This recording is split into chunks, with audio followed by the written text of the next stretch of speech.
30 teams who are actively searching for the accused.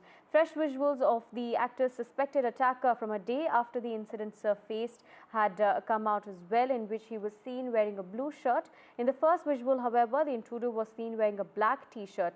Now, in the visual, the attacker was seen climbing down the stairs with a quick glance at the CCTV installed. Now, this attacker, however, is still at large. Doctors said that Saif Ali Khan is recovering after being stabbed and has been moved out of the ICU and has been advised to take a week of rest. My colleague Abira joins us with more details. Abira, take us to the latest as far as the investigation is concerned. We were just discussing Kareena Kapoor's statement as well, where she said that the attacker was quite aggressive, but he did not steal anything from the house. Yes, Kareena has given her statement, like my colleague Radhika just said, that she said that he was extremely aggressive, and she gave a full lowdown of what she saw, how the attacker kept attacking Saif and stabbing him with a knife. It must have been extremely traumatic for the family to see what was happening in front of their eyes. Something unimaginable. Nobody can ever imagine an attack like this inside a house of a celebrity who stays in a place like Bandra with high security around them. The question actually lies that how did the attacker get inside in such a high security building which has secure cameras everywhere, personal security. You cannot enter, even come close to the gate without the security noticing you, and cameras moving all around, 360-degree cameras all around the gate. How did this man manage to get inside the building, go up? Like we all know, they own the penthouse, that is the 11th and the 12th floor. It's a duplex house. How did he manage to enter that house through the balcony and enter through the bathroom of Jay's room? Jay is only 4 years old. We can only imagine what the family must be going through, that stranger attacker entered the house through the child's room. And after what happened, she gave a full statement to the police. That's what we know right now. We also know that the nannies had been called into the police station, and their statement was taken. They were also hurt. They were also attacked by the attacker, and the necessary treatment was done, and they are doing absolutely fine. But they have also given their statement of full lowdown on what actually happened that day.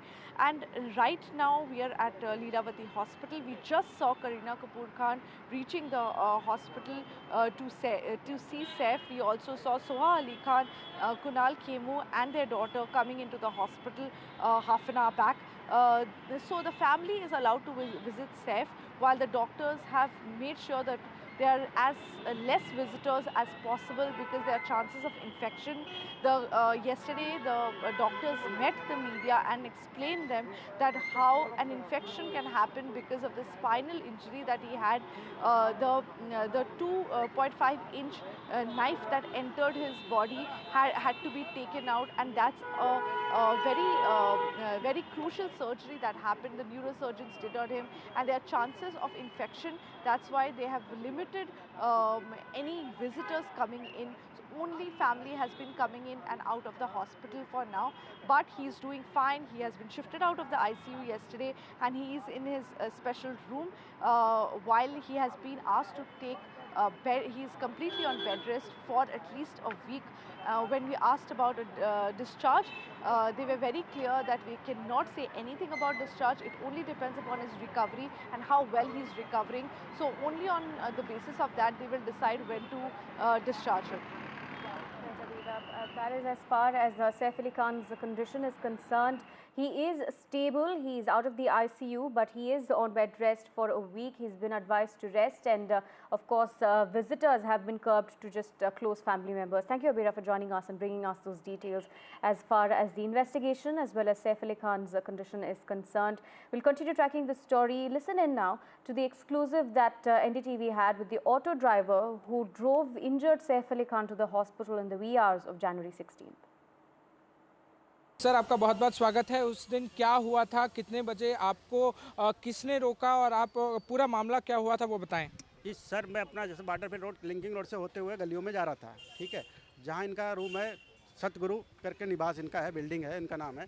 मैं इधर से निकल रहा हूँ तो उसके बाद में एक लेडीज़ आगे से आती है, बोले रिक्शा रिक्शा रिक्शा, बाकी गेट से आवाज़ आ रहा है रिक्शा रिक्शा, रुको रुको रुको। ठीक है, अब वो थोड़ा मैं गेट से आगे ही बढ़ जाता हूँ, बट फिर मैं बोले रिक्शा लगाओ लगाओ, गेट पे लगाओ लगाओ।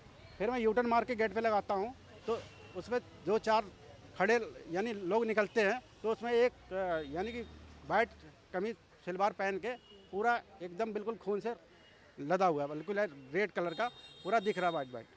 तो देख के उसके बाद जैसे घाव लगा है कि बोलो चलो ठीक है बैठो बैठो बैठो, तो बैठाया गया। उनके बाद एक बच्चा बैठा उनके साथ में, एक यंग आदमी जो थे उनमें साथ में बैठे गए। तो बोले चलो हॉस्पिटल लेके चलो, हॉस्पिटल का डिस्टेंस नहीं हुआ था। उसके बाद में फिर जब गार्डन पार करने के बाद बोले कि अपना होली फैमिली चला जाए कि अपना लीलावती, तो साहब बोले कि लीलावती लेके चलो। तो फिर वहाँ से फिर मैं उनको सीधा लीलावती लेके गया। और नीचे कौन आया था जब ये पूरा मामला हुआ? उस समय नीचे कौन आया था? किस व्यक्ति ने जो है आपकी रिक्शा में सैफ अली खान को बिठाया और आपको कैसे पता चला कि सैफ अली खान है? नहीं, सैफ अली खान उधर हमको नहीं पता चला, क्योंकि वो तो ऐसा था, गड़बड़ मेरे को भी हुई। जैसे कोई मार लगा हो, कोई इमरजेंसी जो हो जाता है, मारामारी होता है तो आदमी घबराहट होती है कि कैसा कैसा क्या पैसेंजर बैठा दिया मैंने, ऐसा कोई मारामारी हो, कहीं हमको तो दिक्कत नहीं होगी कोई, तो हमको भी घबराहट हुई। तो उसके बाद में देखा गया, तो जब वो वहाँ पहुँच गया, मैंने फटाफट पहुँचाया जाए इनको, जो ठीक ठाक इनको जैसा ट्रीटमेंट टाइम से मिल रहा है। उसके बाद मैं देख रहा हूँ तो उतरने के बाद तो गार्ड खड़ा था, गार्ड को बुलाया गया, बोले इधर आओ, और आया। उसके बाद बोला कि फटाक से स्टाफ लोगों को बुलाया जाए, मैं सैफ अली खान हूँ। तब मुझे पता चला कि ये सैफ अली खान है। हाँ जी sir. Shifting focus, a sessions court in Kolkata will announce its verdict in the brutal Arjikar rape and murder case, where a second-year postgraduate trainee doctor was raped and killed after completing her night shift at the city's Arjikar Medical College. The horrific crime led to nationwide outrage and protests. While many have alleged the involvement of others, so far no evidence of that has emerged. The CBI is investigating the case and has filed a charge sheet only against Sanjay Roy, who was arrested by the Kolkata police a day after the horrific crime. The trial has now ended and the court will be announcing its verdict shortly. Listen into these reactions on the story. हम लोग high court के सामने 54 question रखा है और supreme court में 39 question रखा है, लोअर कोर्ट में भी 35 क्वेश्चन रखा है। ये सब क्वेश्चन का आंसर हम कोर्ट का पास से मांगा है, हम सीबीआई से नहीं मांगा है। हम पहले सीबीआई नहीं मांगा था, लेकिन कोर्ट ने सीबीआई को अच्छा समझे और सीबीआई को दे दिया। लेकिन सीबीआई क्या कर रहा है हमको उसका कोई लेना देना नहीं है, हमको कोर्ट के पास से इसको जवाब चाहिए।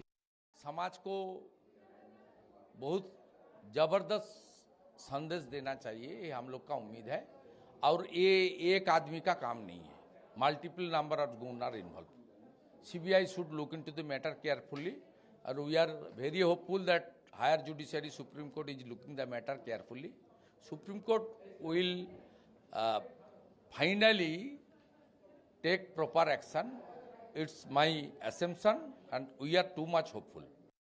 ऐसे कलकत्ता पुलिस के अंदर जब तक ये केस था, उस समय 5 दिन तक कलकत्ता पुलिस ने इतने सारे वहाँ पे मिसमैनेजमेंट किया है, और डेलिबरेट मिसमैनेजमेंट था हमें लगता है, किसी के ऑर्डर के द्वारा कारण किया गया है। और इस मिसमैनेजमेंट के कारण वहाँ पे कोई सबूत रहा ही नहीं, जितना मुझे पता है। वो बंदा क्यों बोल रहा है कि उससे सरकार ने बोला है कि ख़त्म कर देंगे, नहीं तो पश्चिम बंगाल सरकार की तरफ से, पुलिस की तरफ से बोला गया कि मुंह बंद रखो। ऐसी जो क्लेम वो कर रहे थे जब वो कोर्ट में पेशी हो रही थी और मीडिया के सामने वो बंदा आ रहा था संजय, तो मुझे लगता है कि इनके ऊपर भी इन्वेस्टिगेशन अलग से होनी चाहिए कोर्ट के आदेश के द्वारा।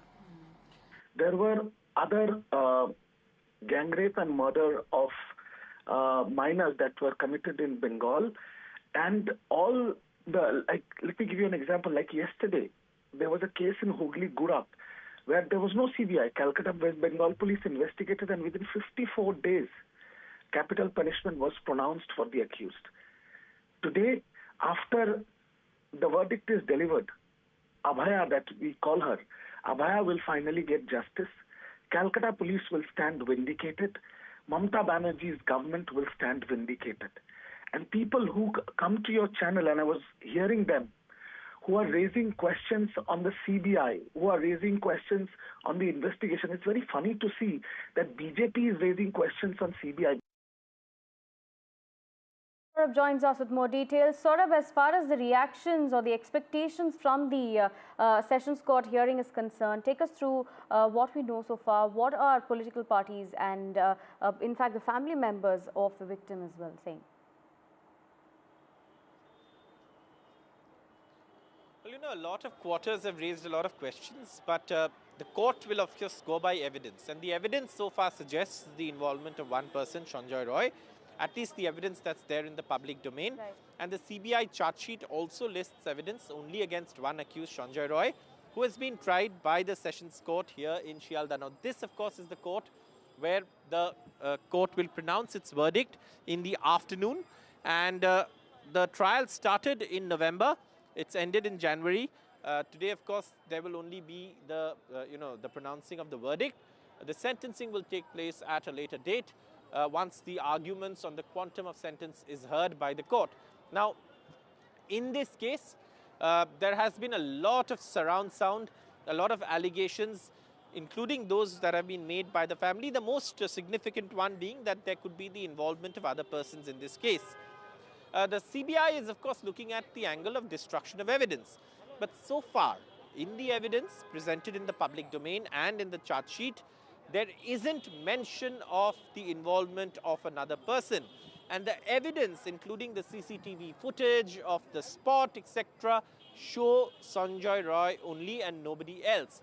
So in that context, no matter what the allegations are, including the ones from the family members, including the ones from the political parties in the state, the fact is that the court will depend on evidence. The court will have to go by the basis of evidence, and so will investigative agencies. And the absence of any evidence to suggest the involvement of others, at least evidence in the public domain. I'm not talking about what's being investigated by the CBI as part of the destruction of evidence charge. That is something that's a matter of investigation, that's pending investigation. But as far as the evidence in the public domain, evidence in the charge sheet, it's quite clear that Sanjay Roy was the accused in this case. He has been charge sheeted, the trial has been completed. The court will pronounce its verdict this afternoon. Thank you, Saurabh, for joining us and bringing us those details. Now, a shootout at the India-Bangladesh border has under trial criminal who shot at a police constable and escaped attempts to cross into Bangladesh. The under trial accused, Sajak Alam, who had fled a day before after opening fire at the two police officers in Dinajpur's Golpokor, who was also injured in the police firing in the wee hours of this morning. Sources say that the police had information that he was trying to cross the border and enter into Bangladesh last night. A police team had surrounded him and then opened indiscriminate fire, and he had then opened indiscriminate fire at them, is what we're learning. The police retaliation had opened fire and he had suffered some serious injuries. My colleague Saurabh brings us more details. The fact is that this criminal, who was being escorted by a police team day before yesterday, opened fire on policemen and escaped. Then, of course, the policemen were admitted to hospital. The West Bengal Director General of Police, Rajiv Kumar, did meet these policemen who were in hospital and then told the media afterwards that, look, if they open fire twice, the police can open fire 4 times. So that was a signal that the police were not, of course, going to take this very lightly. This morning is what we were given to understand, that the police received information that this accused, who had escaped from custody, would try and cross over into Bangladesh. The police version of events is that he was surrounded. He was asked to, of course, bring himself in, which he refused to. He opened fire and the police opened fire in response, in retaliation. And then, of course, he was rushed to hospital. So this is the police version of events, and this is something that obviously a criminal who's opened fire on the police was trying to cross into Bangladesh. This is in an area near the border and was apprehended at the border, and of course this shootout or this encounter ensued. That's what we know from the police, and of course what we also know is that the DG, the Director General of Police, had sent a very stern message saying that this kind of criminal activity will not be tolerated, and the police won't hesitate to use force if they face this kind of bullets from criminals, antisocial elements. Shifting focus now, luxury homes, each costing above 4 crore rupees, were in much demand last year, with sales rising 53% to 19,700 units across 7 major cities. According to CBRE, sales of luxury homes in this price category were maximum in Delhi NCR at 10,500 units last year as compared to 5,525 units in 2023.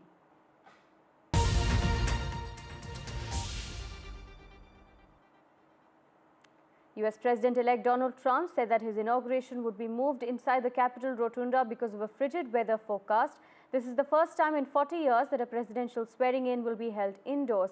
The change for the inauguration means that far fewer people will be able to watch in person as Trump officially becomes the 47th president. It also avoids the potential for smaller crowds because of the weather.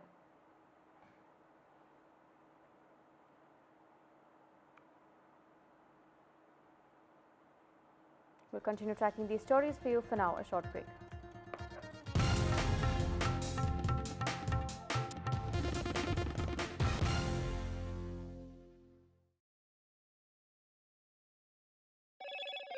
Hello, Moto. Motorola Edge 50 Pro, world's first AI-powered pro-grade camera.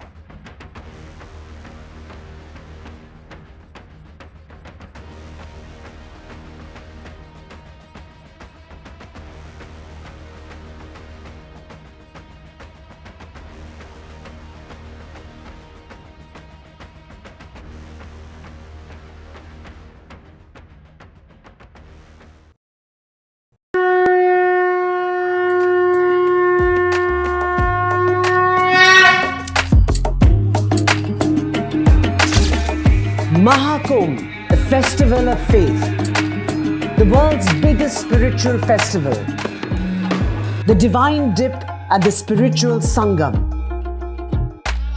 a sacred confluence of faith, culture and heritage. NDTV's mega coverage of the Mega Fest. NDTV at Maha Kumbh 2025.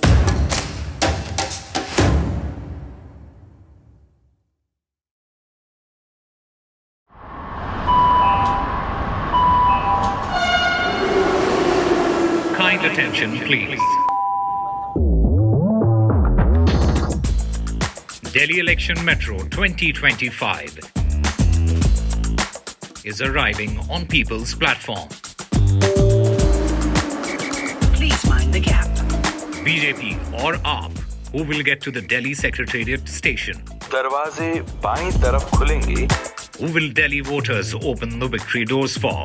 And who will be shown the door? Can the BJP throw AAP's victory run off track? Or will it be Kejriwal's ticket to win again? Can Congress take the election metro to revival? We will track it all for you. Delhi's decision destination. Doors will open on the left. Stay tuned to NDTV for Mega Metro poll coverage. Well, I'm in Altadena. This is one of the worst hit areas. When disaster strikes, NDTV World brings you exclusive on-the-ground reports straight from the heart of the action. A neighborhood in Los Angeles that has been devastated by fire. I just received an emergency alert extreme, which has come on my phone. Stay tuned for NDTV World's in-depth coverage as we bring you the real stories from Los Angeles. This is the Altadena area, and there are still fires, and there's a lot of smoke in the area. These houses completely gutted. This is reporting that matters only on NDTV World. I've been reporting on all issues, big and small, from Andhra Pradesh, Telangana, rest of South India, bringing you all the action, all that you need to know, all that you want to know. The energy of Maximum City is infectious. I bring in that energy in our news coverage from financial capital Mumbai. Covering from the southernmost part of India over the last 23 years, I bring in-depth and 360-degree coverage from the Dravidian heartland. The land of Mishti is also known for its bitter politics. I have seen much water flow under the Howrah Bridge, covering Bengal in all its vivid colors.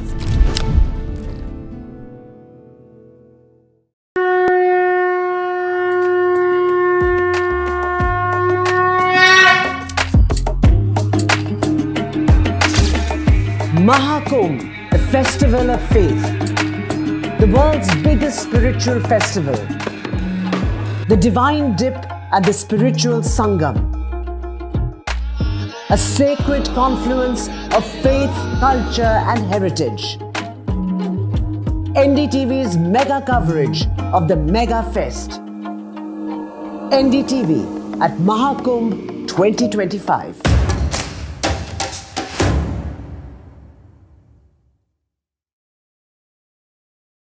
In today's interconnected world, India's voice is more crucial than ever. When India speaks, the world listens. At NDTV World, we are that voice, bringing you intelligent and insightful news from India and beyond. From geopolitics and diplomacy to economic shifts, migrations, tech disruptions, and the stories of our diaspora. We cover the news that shapes our global future. NDTV World, your new home for global news is here.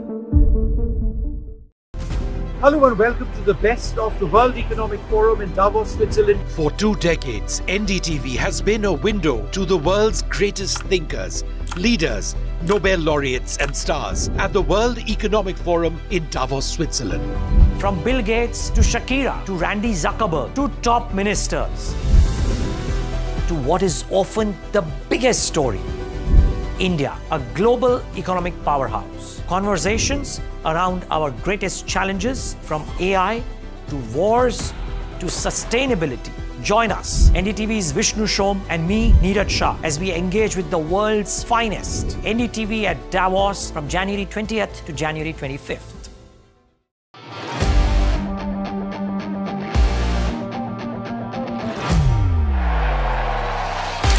All set for Trump 2.0.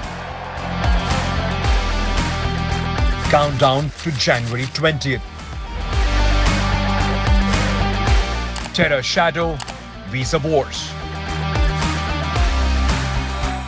All the twists and turns. Tracking Trump takeover.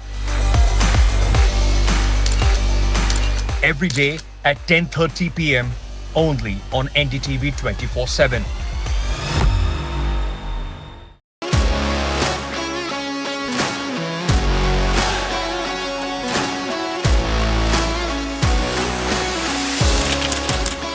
We are able to maintain the democratic fabric and the democratic system. I want to do something that can make a difference. लगातार जनता की आवाज को सरकार तक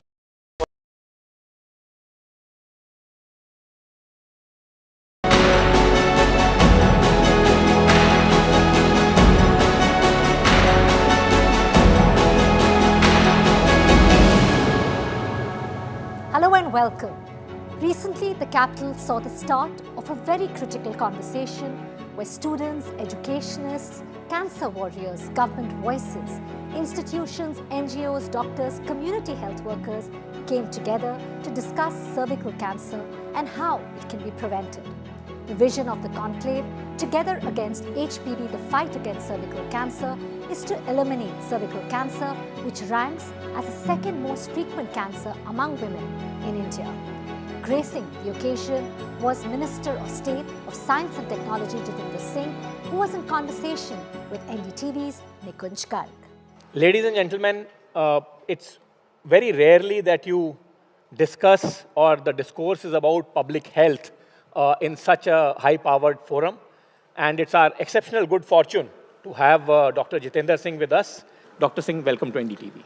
Yeah, thank you, Nikunj. Dr. Singh, let me just ask you first, as far as the priorities of the government in the form of public health, particularly in terms of mass vaccination and preventive health care, the Prime Minister himself has spoken, Finance Minister has allocated budgets, etc. As the Minister of Science and Technology, you have also played a crucial role. How do you see this sort of panning out in the coming years and months as we take our journey towards a developed India? I think what is most important is, and which is not often discussed, that there has been a huge change of mindset, both on the part of the government approach as well as the citizen level, and that is now being recognized even across the world. Now, India is a country which was never taken seriously, never, for preventive healthcare. And leave alone preventive healthcare, even therapeutic healthcare. A country like India coming out with the first DNA vaccine for COVID. And at a time when the entire world was so apprehensive that look here, India with this population of 120 crore would not be able to take care of itself and will become a kind of a very difficult resource pool for the spread of COVID across the world. There's a huge change which has given us confidence and also changed our mindset. Dr. Singh, now that we are talking about national immunization program, which your government has actually completely, the paradigm has been reimagined. Threats like cervical cancer and the HPV, and on that also government last year announced an initiative. That they are also now becoming an integral part, or should be made a part of that? Data reflects that as much as 90 to 95% women who actually have cervical cancer, if you go back, if you try to elicit their history, they have had a history of having suffered from human papillomavirus infection at one time or the other in their life. So if we are able to target them and prevent the occurrence of this virus infection, we could also contribute to reducing their risk of developing cervical cancer. So I think that's important, and it's affordable, it's accessible, and it has a wider spectrum, it's quadrivalent, and once it's a part of the immunization program, it becomes far more easier for the common citizens also to avail of it. All that it requires is more of awareness and also reaching out to the people. One of the problems with this particular disease or this particular challenge of cervical cancer is that there's a lot of taboo associated with it, and that's why a lot of women, particularly in the rural areas, in the Mofussil towns, do not even go for screening. You think more awareness, more platforms like this that we are today looking at NDTV are required to spread that awareness so that more and more women can at least go for screening? I think that requires a multifarious approach at different levels. As in the context of diabetes, which I deal with, I often say diabetes is too serious to be left to a diabetologist alone. Because you have to have cultural inputs, you have to have social inputs, you have to have also the contribution from the NGOs, and so also is the case over here. Because this, as you said, we have seen parents not disclosing their child being addicted to drugs, and then ultimately themselves having the maximum suffering on themselves itself. So that is one part of it, preparing the masses, the common citizen, to address the issue without having any inhibitions, A. B, reaching out by those who are entrusted with the responsibility of providing this facility, and C, as I said right in the beginning, more and more of preventive mindset, preventive healthcare mindset, which has started happening in India, but it was not happening till just about 10 years back. You have been a practicing doctor yourself for many years. What do you think is the role that the medical community can play in terms of raising the awareness about the vaccines related to diseases like cervical cancer? No, I'm glad most of the organizations or medicos have now taken upon themselves such kind of activities. For example, among the physicians, we have the Association of Physicians of India, which is one of the largest physicians organization in the world, which is founded by Dr. B.C. Roy himself. Then we have the Indian Medical Association, which was again started during the British times. That's why the headquarters still continue to be in Kolkata. What I'm trying to say is that they have now consciously diverted themselves to the public activities. It's no longer confining only to the academic lectures. We have now categorized public lectures, public seminars separately. And now also there's a closer collaboration with government sector by the private sector. They're no longer working in isolation or working in silos. And the NGOs are also coming forward. So I think there's much of awareness happening across the sections of society, and that is going to create an ecosystem which is already started. I am very grateful that during the middle of a very busy time, during the middle of a parliament session and regular meetings of the cabinet, you could find time to connect with the NDTV viewers, with our audience. Thank you, Nigoy. This is part of our collective responsibility, duty towards the nation. Thank you. Thank you, sir. Thank you very much. Also at the conclave, together against HPV, the fight against cervical cancer, was Dr. V.K. Paul, member, Niti Aayog. Joining us today to share insights on India's HPV vaccine rollout strategy, the vision, challenges, opportunities, and next steps in India's fight against cervical cancer, we're joined by Dr. V.K. Paul, member Niti Aayog. Thank you so much, sir, for joining us today.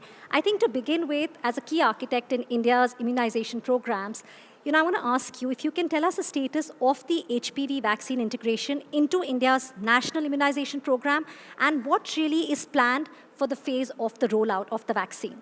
Well, as you're aware, the introduction of HPV vaccine to prevent cancer cervix, the primary prevention of cancer cervix, this commitment was given in the budget speech by the Honorable Finance Minister. The government is working in planning it out. Technical details as well as practical details, practical strategy is being worked out. Sure. When you say, of course, we know prevention, right? And then it's screening, early diagnosis, treatment, awareness. Do you still think there's a gap? And very often one is aware, one knows they need to go to the doctor, get a checkup, but the action is delayed. How can we bring about that change? Demand. We should spread the word so that we ask for timely screening and, of course, timely vaccination. That's something that should be known to everybody.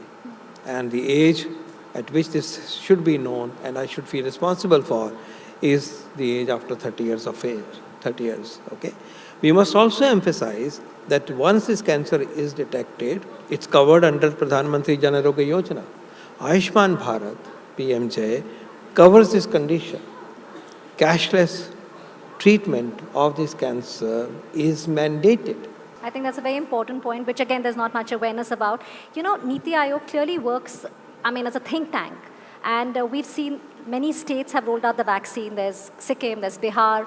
But if I can ask you as a strategy, because that's what we're talking about, any lessons that you would like to share which some states have done, not just vaccination, but just generally where prevention, how they're dealing with cervical cancer? States have demonstrated, let's say, two things. One, that it is possible to scale up HPV vaccine in a systematic, safe manner, but more importantly, they have also surmounted and found ways of addressing the concerns that come up when such a strategy, is truly rolled out, because people have questions, people have misconceptions. At times there is misinformation, infodemic that we've experienced from time to time.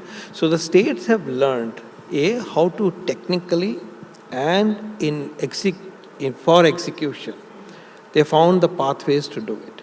So the learnings are available in that aspect. But more importantly, when you do it, we should not succumb to undue concerns which do not exist.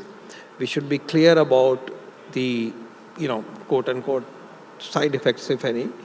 And also, we should have confidence in the minds of people that this is something for their good, this is trustworthy, this is based on science, it is safe, and it is in the larger interest of the people. There can never be one-size-fits approach, especially in a country like ours. How does one create community-based approaches to reach our diverse populations, whether it's the geographical location, cultural, socio-economic? We have a lot of that in our country. The nation runs the biggest immunization program in the world. And we could, scale up the COVID-19 vaccination program of 220 crore doses because we had the learnings and the foundation and the fabric of universal immunization program. Time has come that we use those capabilities, that experience, that strength, and then take it to scale, both from vaccination point of view as well as screening point of view. But we also not forget that we have a huge base of producing vaccines. Yes. We are the vaccine maker of the world, for the world. And therefore, we are in a very unique position of having access to vaccines, our own vaccines, all the way, end-to-end treatment of most of our women who would harbor this disease. And therefore, When all these things have come in place, as society, all stakeholders, media included, should come together to act on all the points. I think that's really well put. Everybody needs to come together, work together, all the stakeholders in this fight against cervical cancer. You spoke about the ASHA workers. They've been with us. They've been interacting. They've been telling how they've been trained. It's really a pleasure to have you with us on NDTV. Thank you so much for joining us. Thank you. Honor to be here. Thank you.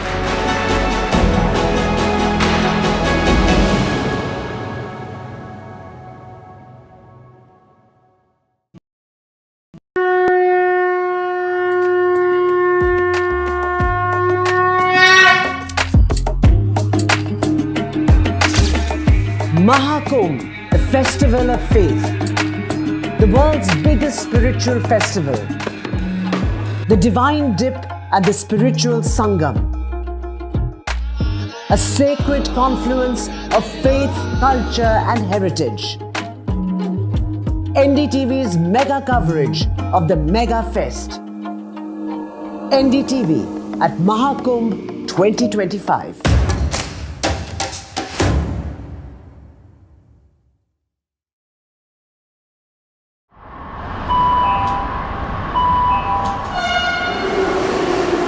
Kind attention, please.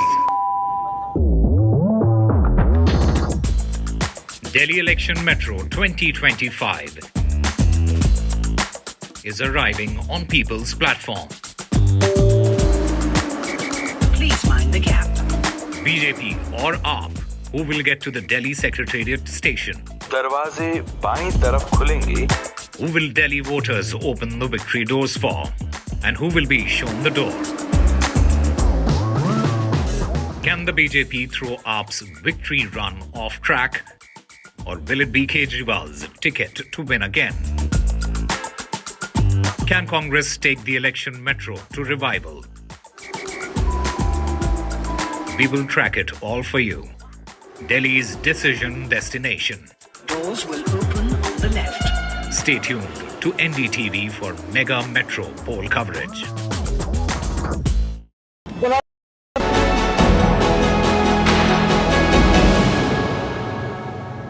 The first of the discussions was an overview of why the burden of cervical cancer is so high in our country, India, and what can be done to reduce it. When we talk about the burden that cervical cancer has on our society, Dr. Tang, I'd like to start with you. And we have the preventive means, we have the vaccines, we have the screening, it can be dealt with, but why is the burden so high then in our country? Well, in a word, I would say the burden is very high because we are not availing the full benefit of what is already available to us. It's multifactorial. It has to do with the fact that there is a certain amount of vaccine hesitancy. There is a lack of awareness. And I always say this, that there is too much concentration on side effects rather than effects. When you talk about vaccines, unfortunately, the conversation seems to revolve around the potential problems with the vaccine rather than the massive benefits which accrue from vaccination. And I think as a community, and I'm not really talking about doctors alone over here, I'm talking about as a community of doctors, advocates, policymakers, we perhaps failed in a way to drive the narrative in a way which ensures that people are more accepting of the way the vaccine is given, and perhaps have failed to create a demand in a way for the vaccine. So you remember COVID, I'm sure all of us remember COVID. How can we forget? We were so eagerly waiting for that vaccine, right? So we have in a way failed to create that demand within the community and tried to, raise the awareness in a way in which a girl, so let's say for example, if we could pitch a campaign to say that the best birthday present you could give at 10 or 11 years of age is the HPV vaccine. We haven't really done things like this to raise awareness at a community level, and perhaps that is one reason why we have this burden. The second reason, of course, is Also, the gaps we have in our healthcare structure, both in terms of human resource as well as capacity in infrastructure. We need to urgently fill these gaps, but I think it all begins with vaccination. Because if you prevent it in the first place, then you perhaps will have a reduced need of all of this thing going down the line. There is also the problem of screening, and in a way, the taboo which surrounds the topic of cervical cancer vaccine. I suppose in a way it's because, in a way, it's associated with sex. We will be speaking, to the health minister of Sikkim. We'll also be speaking to the health minister of Bihar. But how do we get other states also to include this vaccine as a part of their immunization program? And, we spoke about the COVID drive. How do we do this kind of a drive for this vaccine? Yeah. So, a lot of important points have been made. One of the key things which is emerging is in terms of creating awareness. And I think unless the government steps in, things are likely to be slow. It is important because if a demand is to be created, simultaneously the product has to be available, the supplies have to be available. So that mismatch should not be occurring. So if we are not just talking about private market, we are talking about the everybody. And therefore, this whole issue to come up in the National Routine Immunization Program is critical. Although the government did talk about that they will encourage and facilitate immunization against HPV, but we do not have a very clear direction coming up, policy direction, that as and when the vaccine will be available. But as far as I understand, one of the major bottleneck at the moment is the availability of adequate supply so that it can come in public health. I just told you the requirement. We have an annual birth cohort of girls which is equivalent to 13 million. 1.3, 1.5 crore children are there in every girls. So that is something which is very important. And then if we have to catch up do a catch up, then we have those huge number accordingly. And which I mentioned that even if I go one third, we require huge amount.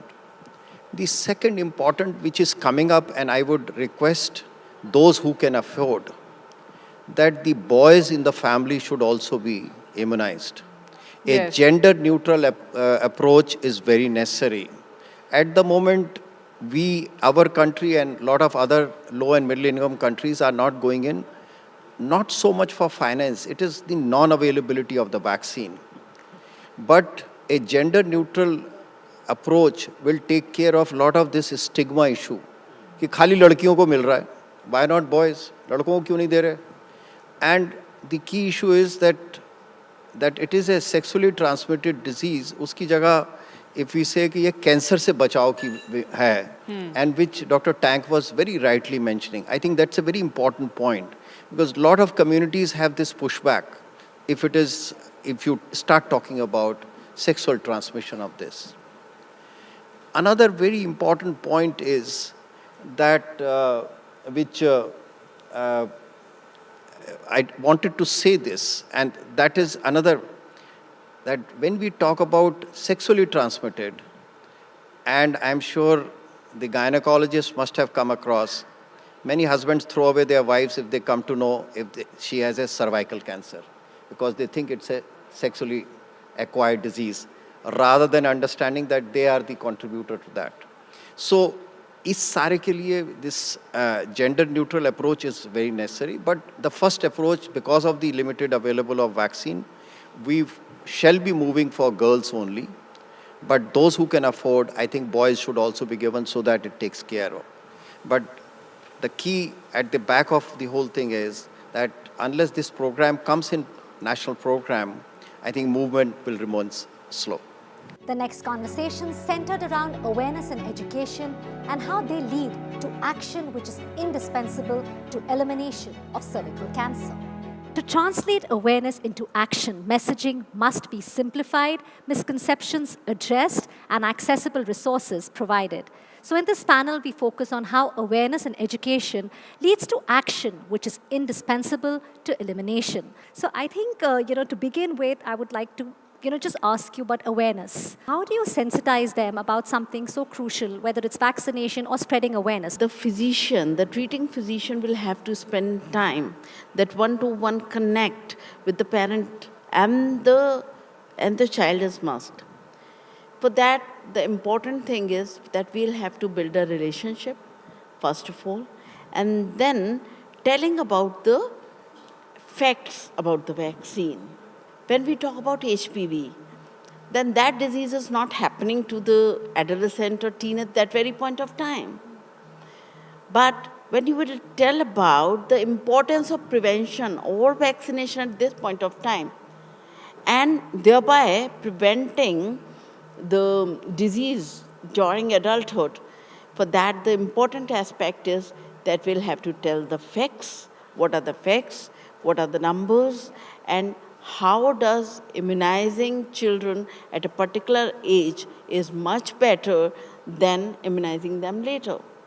Then aware about the value of investing at this point of time by vaccinating the child or the team at this point of time, thereby having the good revenues subsequently when the teen grows up. So this is one very important thing. Second thing is to have a trust on us. How? Telling them our own stories.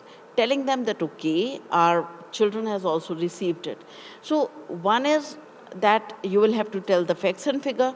Another thing is that you will have to tell them that, okay, this particular disease is really life-threatening. Yes. And not at the older age, but even in the young age group also they can suffer. Not only why this is important, but how it is going to help in reducing the healthcare burden, the cost, when we are talking about the disease which is happening at the later age group. Then what is the cost which is going to incur? Not only the cost for the individual family, but also cost for the whole society. Yeah, so more of a preventive approach. Absolutely, right from the beginning, this is important. So now, Mridu, if I could just come to you, we've heard, from the doctor's perspective, from a school perspective, as an educational institute, you're doing a lot of work on ground. What solution do you think would be sustainable when it comes to awareness? Because that really is the need of the hour for cervical cancer. There's no one solution for what would work, but when we have gatherings like this, everybody here is from the fraternity. So you have this very knowledgeable discussion about cervical cancer or the vaccine. But if you go into community, it could even be a corporate office. Nobody will know about cervical cancer. There will be nobody who will raise their hands. Nobody would be vaccinated, or less than 1% people would be vaccinated.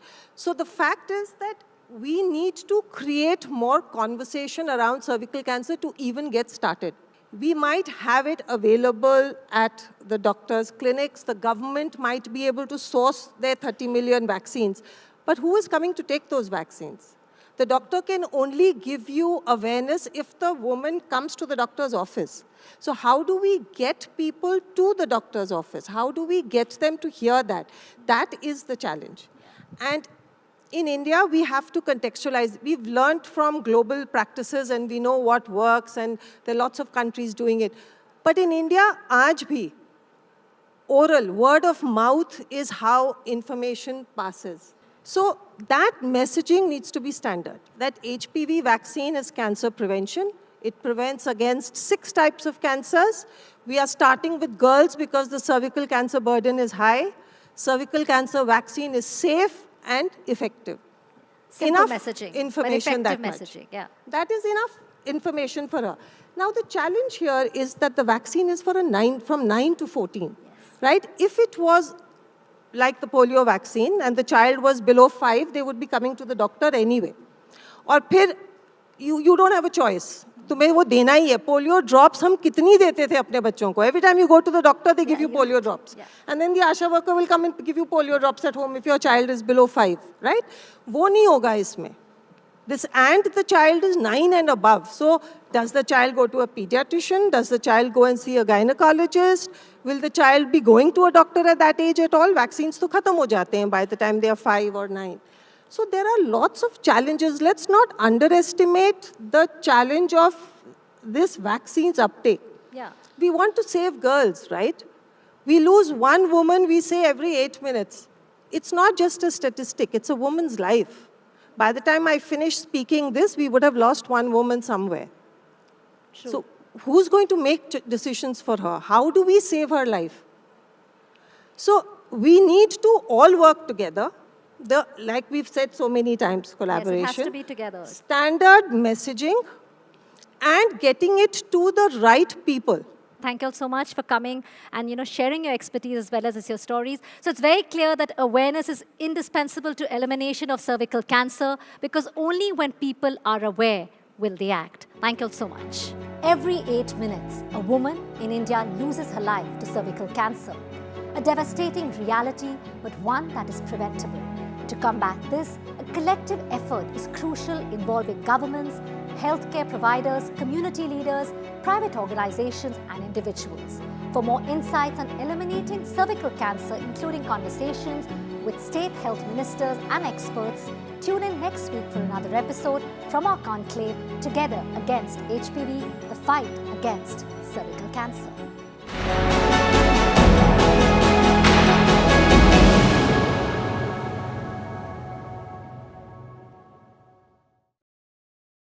I've been reporting on all issues, big and small, from Andhra Pradesh, Telangana, rest of South India, bringing you all the action, all that you need to know, all that you want to know. The energy of Maximum City is infectious. I bring in that energy in our news coverage from financial capital, Mumbai. Covering from the southernmost part of India over the last 23 years, I bring in-depth and 360-degree coverage from the Dravidian heartland. The land of Mishti is also known for its bitter politics. I have seen much water flow under the Howrah Bridge, covering Bengal in all its vivid colors.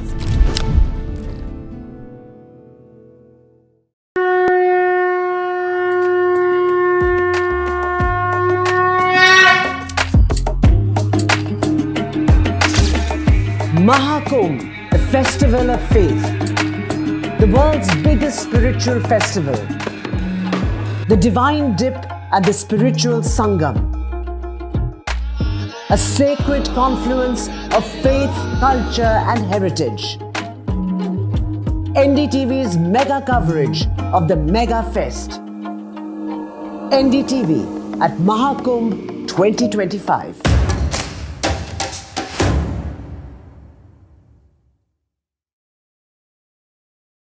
In today's interconnected world, India's voice is more crucial than ever. When India speaks, the world listens. At NDTV World, we are that voice, bringing you intelligent and insightful news from India and beyond. From geopolitics and diplomacy to economic shifts, migrations, tech disruptions, and the stories of our diaspora. We cover the news that shapes our global future.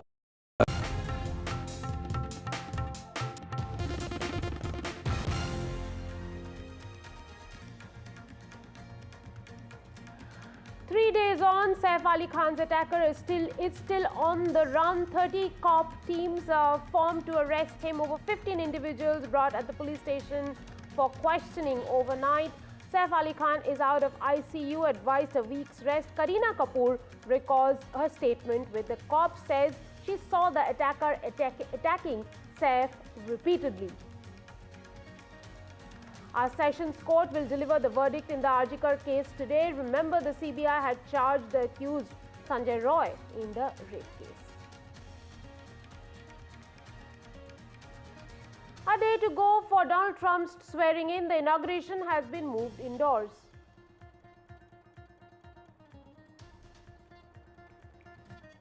Israeli cabinet approves Gaza ceasefire accord. Hamas expected to release hostages tomorrow.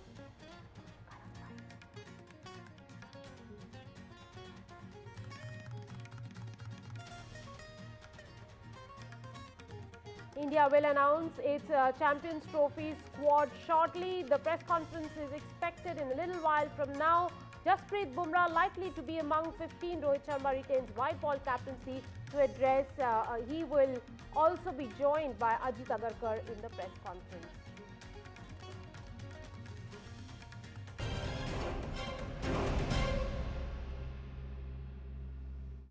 Now, in the latest revelations in the Saif Ali Khan stabbing incident, more than 48 hours have passed since the Bollywood actor was attacked, but the accused remains at large. 15 plus individuals have been questioned overnight, including statements of all the staff, auto rickshaw driver and Kareena Kapoor as well. In her statement, Kareena has said that the attacker was very aggressive and attacked Saif repeatedly. However, he did not take any valuables from him or from their house. Considering the gravity of the case, Mumbai police and the crime branch have formed 30 plus teams that are actively searching for the accused. Fresh visuals of the actor's suspected attacker from a day after the incident pardon me, surfaced, in which he was seen wearing a blue shirt. In the first visual, the intruder was seen wearing a black shirt. In the visual, the attacker was seen climbing down the stairs with a quick glance at the CCTV camera installed. The attacker, however, is still at large. Doctors said that Saif Ali Khan is recovering after being stabbed and has been moved out of the ICU. The crime branch cops right now are at Saif's house. I'm joined by my colleague Abira for more on this story. Abira, let me pick up from the fact that the crime branch cops are at Saif's house. What now are they trying to look at? And if you could just tell us, what more do we know from the several statements that have been recorded overnight? There have been total 30 statements that have been recorded till now, and still they are recording statements right now. They are at Kareena Kapoor and Saif Ali Khan's residence, and they are trying to get evidence, speak to more people as much as they can, check where he entered from, how did he do it. They are all figuring it out, but they are not ready to talk to the media yet. The police is numb, but it has been 48 hours and no arrest has been made yet, and that's a thing to worry. Last he was seen at the Bandra station, train station, and it is said that he might have fled towards Virar or Nala Supara. So there have been teams sent that side. There are 30 to 35 teams that have been made by crime branch who have been sent in different directions. So that's what is happening right now. But other than that, Kareena has recorded her statement, which was a very important thing to be done. The police officers went to her residence to record her statement, where she said that whatever she saw, she told the police that the attacker was very aggressive, and she saw her husband getting attacked over and over again. But also she said that it was the most important, or the priority was to take Saif to the hospital immediately, and that's what exactly happened with Taimur, Saif Ali Khan, and there was another person like the auto rickshaw wala told us that there was one person with Saif and the little child who was Taimur.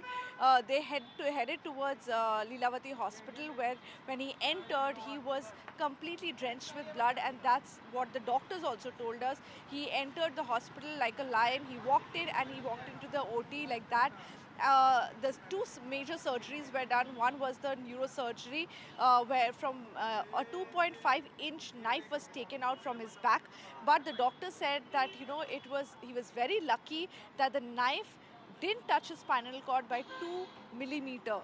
And that saved his life, and there's no risk of paralysis now. They made him walk. He's out of the ICU, and he's recovering well, but they have said there is chances of infection, so we are restricting visitors from visiting him. So since morning and yesterday also, we have seen only family coming in to meet him. We have seen Kareena Kapoor, Saif Ali Khan. Today morning they have come to meet Saif, and they're all inside. That's the update right now. We are still waiting when he will be discharged, but the doctor has said he needs rest for at least a week, and a complete bed rest, and the discharge will depend on how well he is recovering. Thank you very much for getting us that report, Abira. Let's also listen into this report that has been sent to us by our colleague Sujata.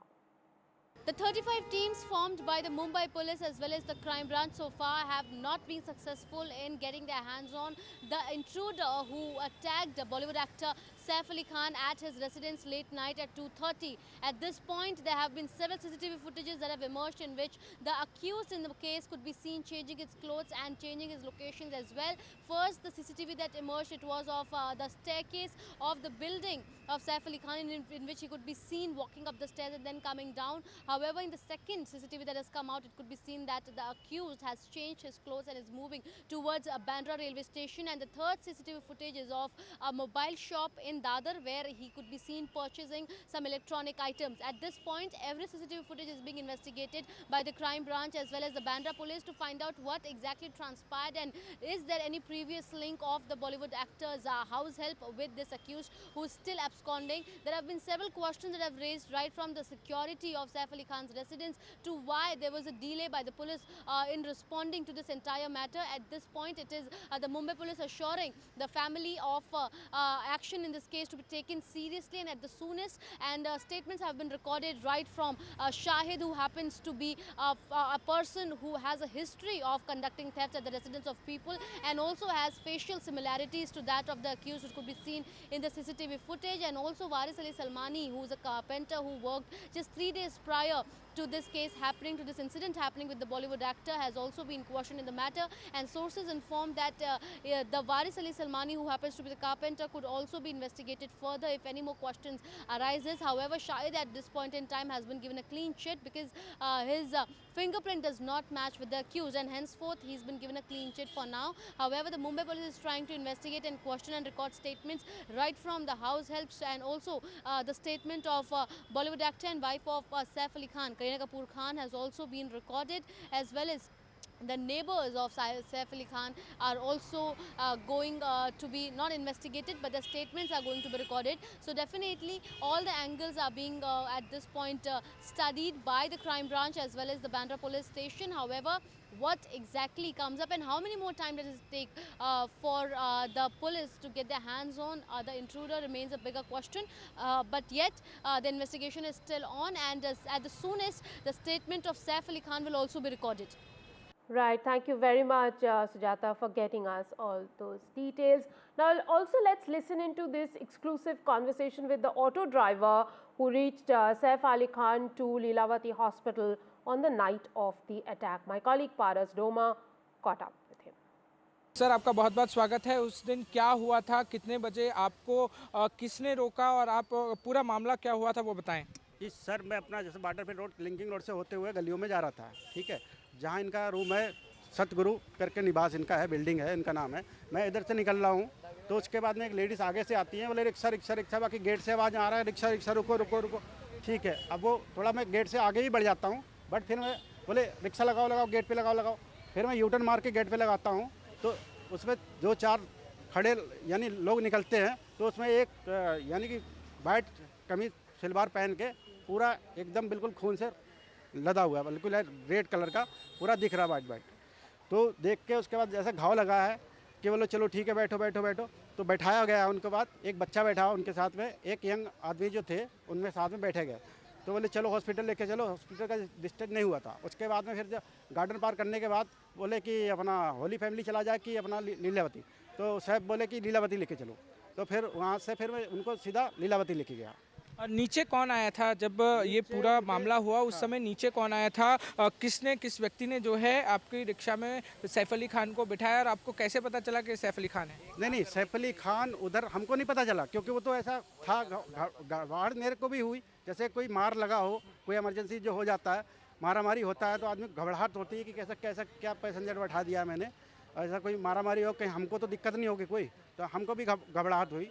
तो उसके बाद में देखा गया, तो जब वो वहाँ पहुँच गया मैंने फटाफट पहुँचाया जाए इनको, जो ठीक ठाक इनको जैसा ट्रीटमेंट टाइम से मिल रहा है। उसके बाद मैं देख रहा हूँ तो उतरने के बाद तो गार्ड खड़ा था, गार्ड को बुलाया गया, बोले इधर आओ, और आया। उसके बाद बोला कि फटाक से स्टाफ लोगों को बुलाया जा, मैं सैफ अली खान हूँ। तब मुझे पता चला कि ये सैफ अली खान है। हाँ जी sir. Time now for a very quick break on the show. More on the other side. Stay tuned.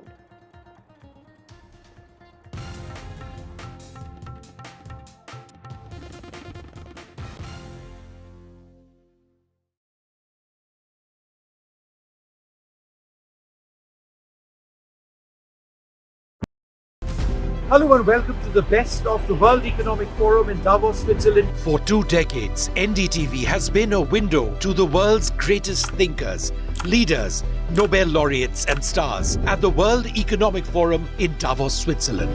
From Bill Gates to Shakira to Randy Zuckerberg to top ministers to what is often the biggest story, India, a global economic powerhouse. Conversations around our greatest challenges from AI to wars to sustainability. Join us, NDTV's Vishnu Shom and me, Neeraj Shah, as we engage with the world's finest. NDTV at Davos from January 20th to January 25th.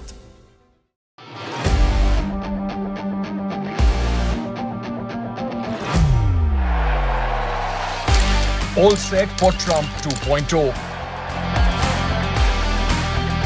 Countdown to January 20th. Terror shadow, visa wars. All the twists and turns. Tracking Trump takeover. Every day at 10:30 p.m. only on NDTV 24/7. Hello, Moto. Motorola Edge 50 Pro, world's first AI-powered pro-grade camera.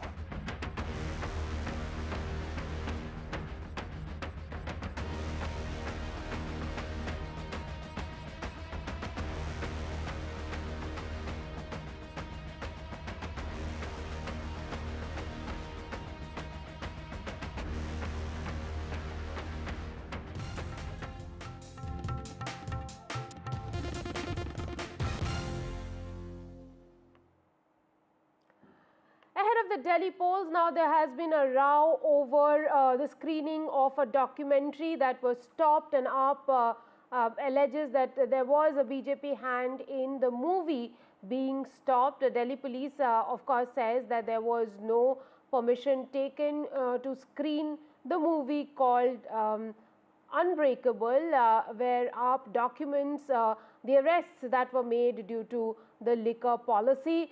Cops have cited that these were guideline violations. Kejriwal of course says that the film exposes certain secrets, and BJP is scared of those secrets coming out. Delhi police said that the Aam Aadmi Party must follow the poll SOP because right now there is a code of conduct in place. My colleague Shreya gets us this report. Aam Aadmi Party chief Arvind Kejriwal was questioned during a press conference regarding a movie screening which is named Unbreakable, a documentary based on the alleged wrongful arrest of the Aam Aadmi Party leaders and the kind of struggles they went through and the resilience of the leaders. The party wanted to show this documentary to the journalists, but this morning the BJP allegedly deployed a large number of police forces and ensured that the movie screening does not take place. Mr. Kejriwal criticized the BJP for not allowing the screening of the movie, for deliberately stopping the screening, and he also questioned that if Mr.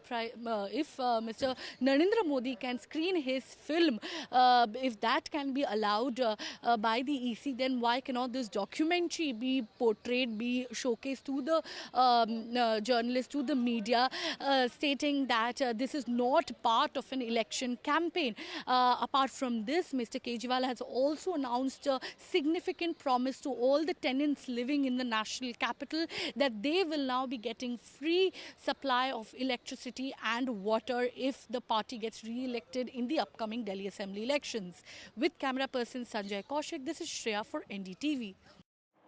Now, ahead of the Delhi Assembly elections, we bring you our special ground reports with key constituencies. Greater Kailash seems like a tough battle where the poll issues of traffic congestion and sanitation take the center stage. Take a look.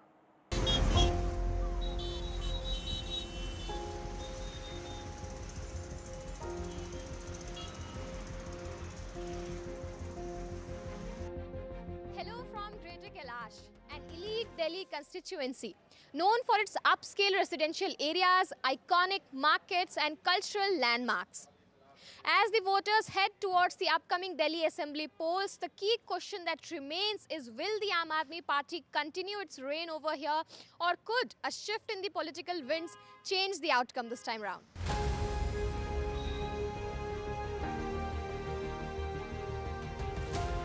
Greater Kailash, a residential area in South Delhi known for its prominent markets, has voted for AAP 3 consecutive times.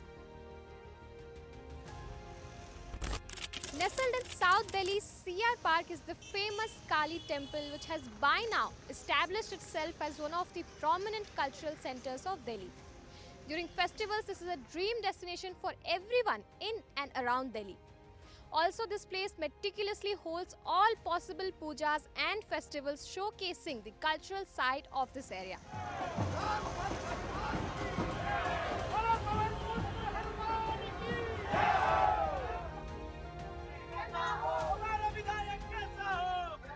It is AAP versus BJP versus Congress on this seat. For the upcoming polls, Congress has announced Navdeep Singh as the party's candidate.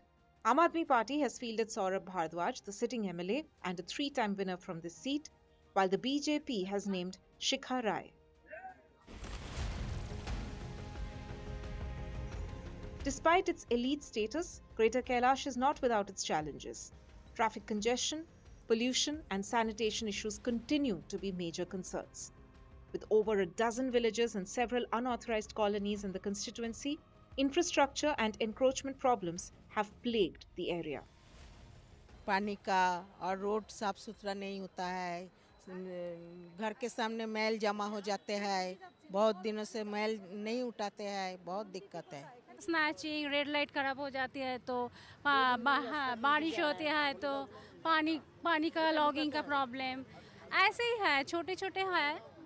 तो जो भी आए, जो भी ruling party आए, वो ठीक ठाक से काम करे, वही चाहती हूँ, बस और कुछ नहीं। देश के बाकी जगहों पर जहाँ जहाँ भी उनके सरकार है, लग रहा है वहाँ पे कंपैरेटिवली दिल्ली से वो लोग काफ़ी आगे है, बेटर है। थोड़ा सा जैसे लगता है यहाँ से भी बेटर, सिस्टम वाइज बेटर है, जो कि यहाँ पे बिल्कुल भी नहीं है, सिस्टम टोटल फ्लॉप है।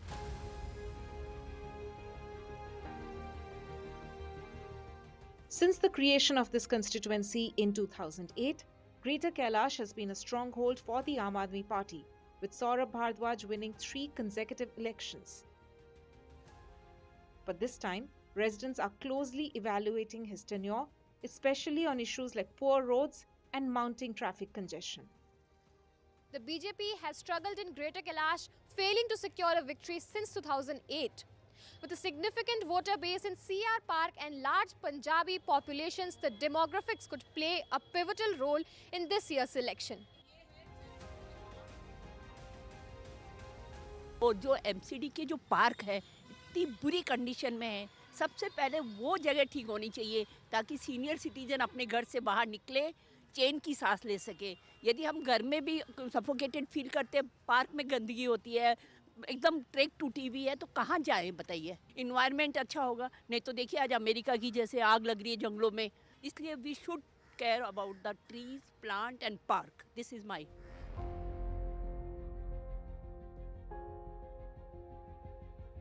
With the assembly elections fast approaching, all eyes are going to be on Greater Kailash.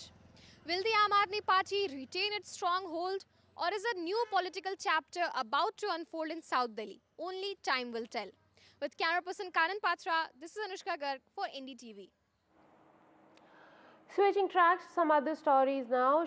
Shootout at India-Bangladesh border as under trial criminal who shot at police constable and escaped attempted to cross Bangladesh. The under trial accused Sajjak Alam, who had fled a day before yesterday after opening fire at 2 police officers in Dinajpur's Goalpukur, injured was injured in police firing in Vias this morning. Sources said that police had information that he was trying to cross the border and enter Bangladesh last night. A police team surrounded him and he opened indiscriminate fire at them. Police in retaliation opened fire and he has suffered serious injuries. My colleague Saurabh Gupta gets us this report. The fact is that this criminal who was being escorted by a police team day before yesterday opened fire on policemen and escaped. Then of course the policemen were admitted to hospital.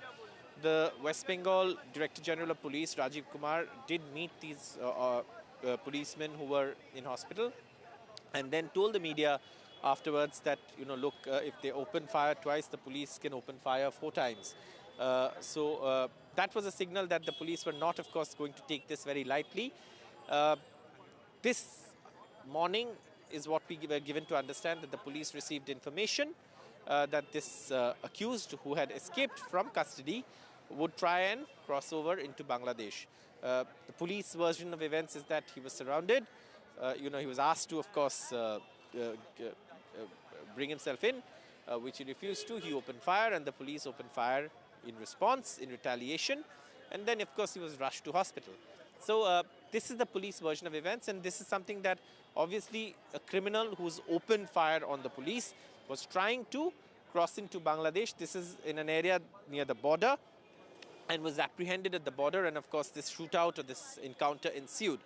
That's what we know from the police, and of course what we also know is that the DG, the Director General of Police, had sent a very stern message saying that this kind of criminal activity will not be tolerated, and the police won't hesitate to use force if they face this kind of bullets from criminals, antisocial elements. With that, a wrap on this bulletin. Thanks for watching.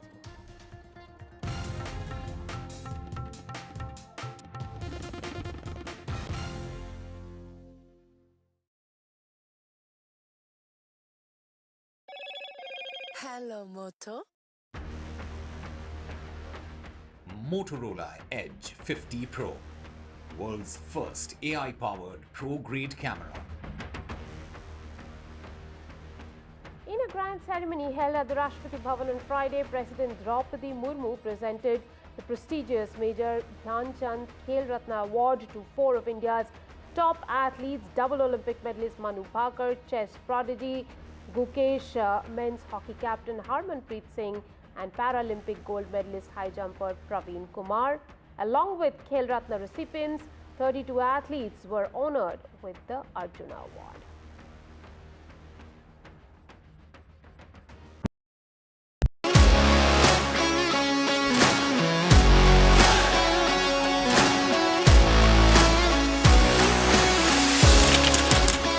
We are able to maintain the democratic fabric and the democratic system. I want to do something that can make a difference. लगातार जनता की आवाज को सरकार तक पहुंचाने का काम मैं करता हूं. I was a student up until very recently. I really want to work and do something for my people because they have given me this opportunity. They have elected me. सोचा नहीं था कि राज्यसभा सांसद बनूंगी.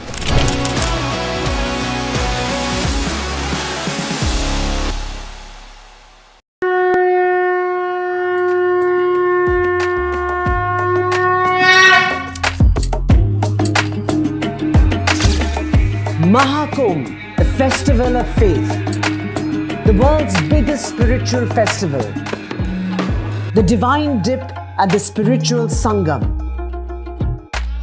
a sacred confluence of faith, culture and heritage.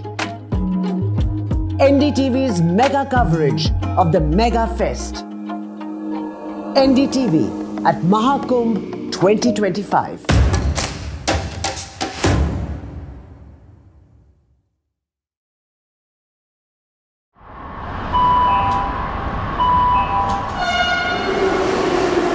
Kind attention, please. Delhi Election Metro 2025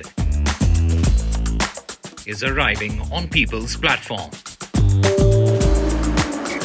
Please mind the gap. BJP or AAP, who will get to the Delhi Secretariat station? दरवाजे बाईं तरफ खुलेंगे, Who will Delhi voters open the victory doors for? And who will be shown the door? Can the BJP throw AAP's victory run off track? Or will it be Kejriwal's ticket to win again? Can Congress take the election metro to revival? We will track it all for you. Delhi's decision destination. Doors will open on the left. Stay tuned to NDTV for mega metro poll coverage. Well, I'm in Altadena. This is one of the worst hit areas. When disaster strikes, NDTV World brings you exclusive on-the-ground reports straight from the heart of the action. A neighborhood in Los Angeles that has been devastated by fire. I just received an emergency alert extreme, which has come on my phone. Stay tuned for NDTV World's in-depth coverage as we bring you the real stories from Los Angeles. This is the Altadena area, and there are still fires, and there's a lot of smoke in the area. These houses completely gutted. This is reporting that matters only on NDTV World. I've been reporting on all issues, big and small, from Andhra Pradesh, Telangana, rest of South India, bringing you all the action, all that you need to know, all that you want to know. The energy of maximum city is infectious. I bring in that energy in our news coverage from financial capital Mumbai. Covering from the southernmost part of India over the last 23 years, I bring in-depth and 360-degree coverage from the Dravidian heartland. The land of Mishti is also known for its bitter politics. I have seen much water flow under the Howrah Bridge, covering Bengal in all its vivid colors.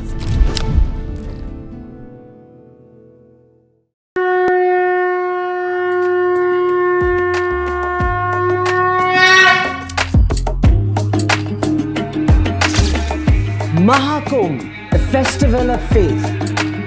The world's biggest spiritual festival. The divine dip and the spiritual sangam. A sacred confluence of faith, culture and heritage. NDTV's mega coverage of the Mega Fest. NDTV at Maha Kumbh 2025.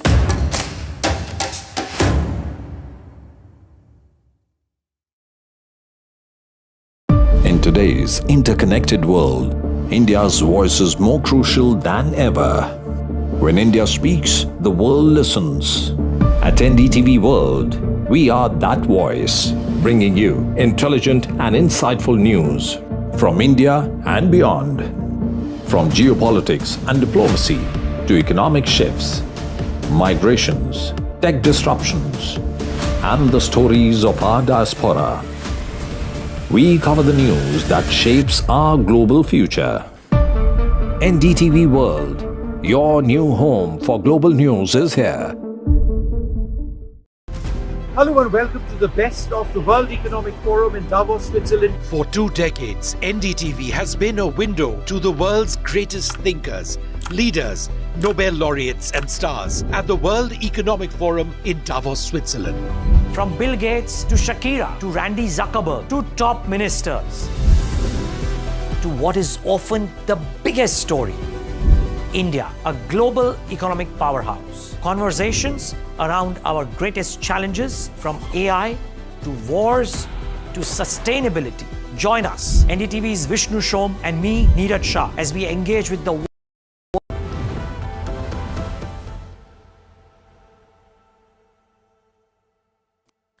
Hello and welcome to this very special conversation. Let me share some statistics with you. Over 300 hours of negotiations, 250 bilateral meetings, an hourly update to the Prime Minister, and much, much more went into the New Delhi Declaration, the biggest document that showcased India's success of the G20 presidency.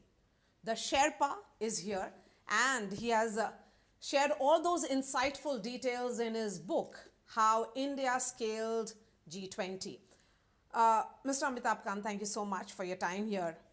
The inside story of the G20 presidency must be told, and who better to chronicle it than you, sir. And you have spoken about the exchange that you had with the Prime Minister an hour before the G20 began. His urgency, and also why do you think India had to declare that there is a declaration on the day one itself, on the opening day itself? Yeah. So, first and foremost, we had taken over the presidency under very difficult circumstances. It was a post-COVID era. We had seen vast number of people across the world going below poverty line. A lot of people had lost their jobs. There was a challenge of climate. There was huge challenges on food, fuel, fertilizer. And you had a war going on in Russia and Ukraine. And the challenge was that in multilateral discussions, you need a full consensus. Even if one country opposes it, the agreement falls apart. So consensus and full consensus is literally the key to success. Now, Prime Minister wanted India's G20 presidency to be very ambitious, to be very action-oriented, and also very decisive under these very complex and difficult circumstances. Now, we'd run into a very severe problem because the Bali paras had all failed, and throughout the whole year, we could not get an agreement in any of the ministerial. All ministerials had ended up in a deadlock because of the Russia-Ukraine para on which everybody had failed. I mean, it's not just the United Nations, the Security Council, every multilateral forum had failed, and we, throughout the whole year, we had failed. And the chances of our failure were very high, and it was very important to clinch it. This one particular para, it's not the entire document, one particular para, the Russia-Ukraine crisis, we had to take all the Sherpas out of Delhi, 70 kilometers away from Delhi. And when we started negotiating, we were doing it on a single laptop. We did not allow any mobile to get in because a single photograph of what was being discussed would have wrecked the entire document. And therefore, that one particular para took us 300 hours of negotiation and 250 bilaterals. That particular para failed 16 times. The 17th time it succeeded. And it succeeded because we were very bold, we were very gutsy, we were very courageous, and we told them either you take it or you leave it. If you don't... You told this to whom? Russians? To all the Sherpas. Okay. And we said, because by that time we knew everybody's red line, and we said you either take it or leave it. And if you don't take it, then India will never be a part of G20.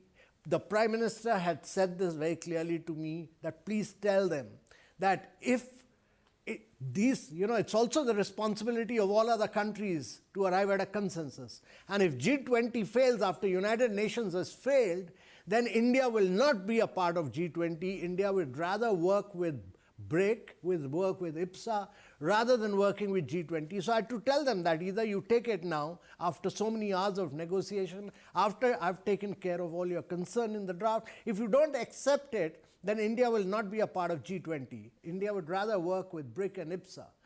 And, I said, and I walked out of the meeting, and right after that, in my room right here, the Russian deputy minister and the Sherpa walked in, and they wanted a line on sanctions. I said that is not feasible, that's not possible, because G7 will never accept it.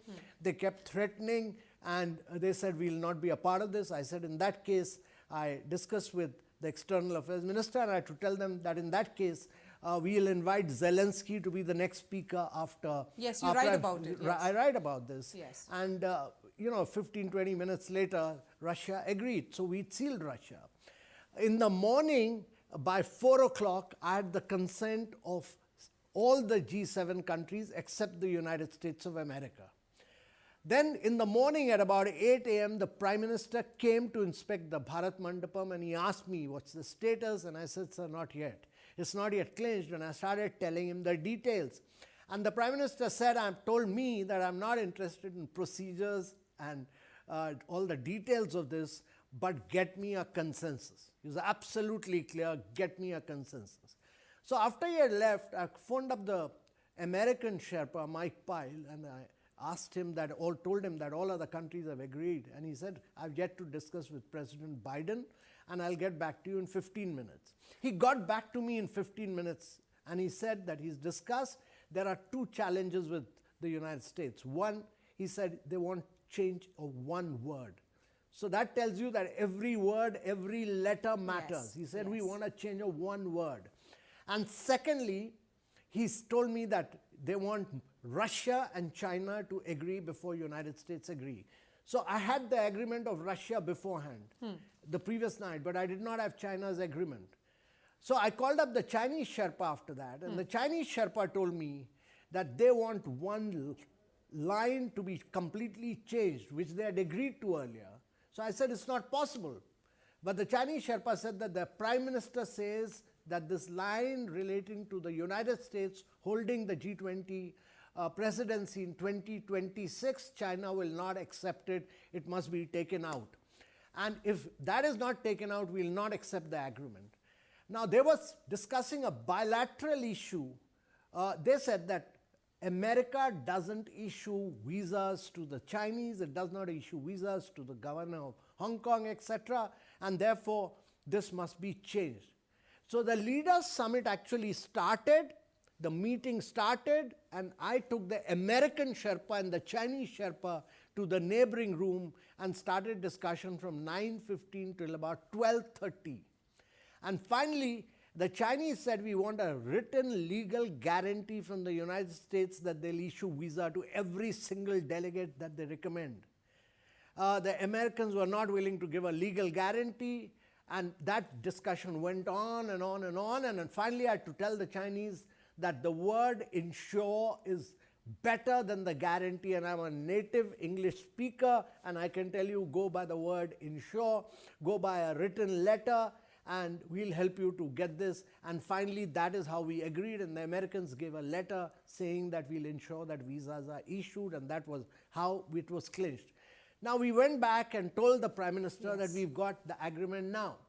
The challenge in multilateral forums is, as we've seen in Bali and now we've seen in Brazil, that issues tend to get opened up later.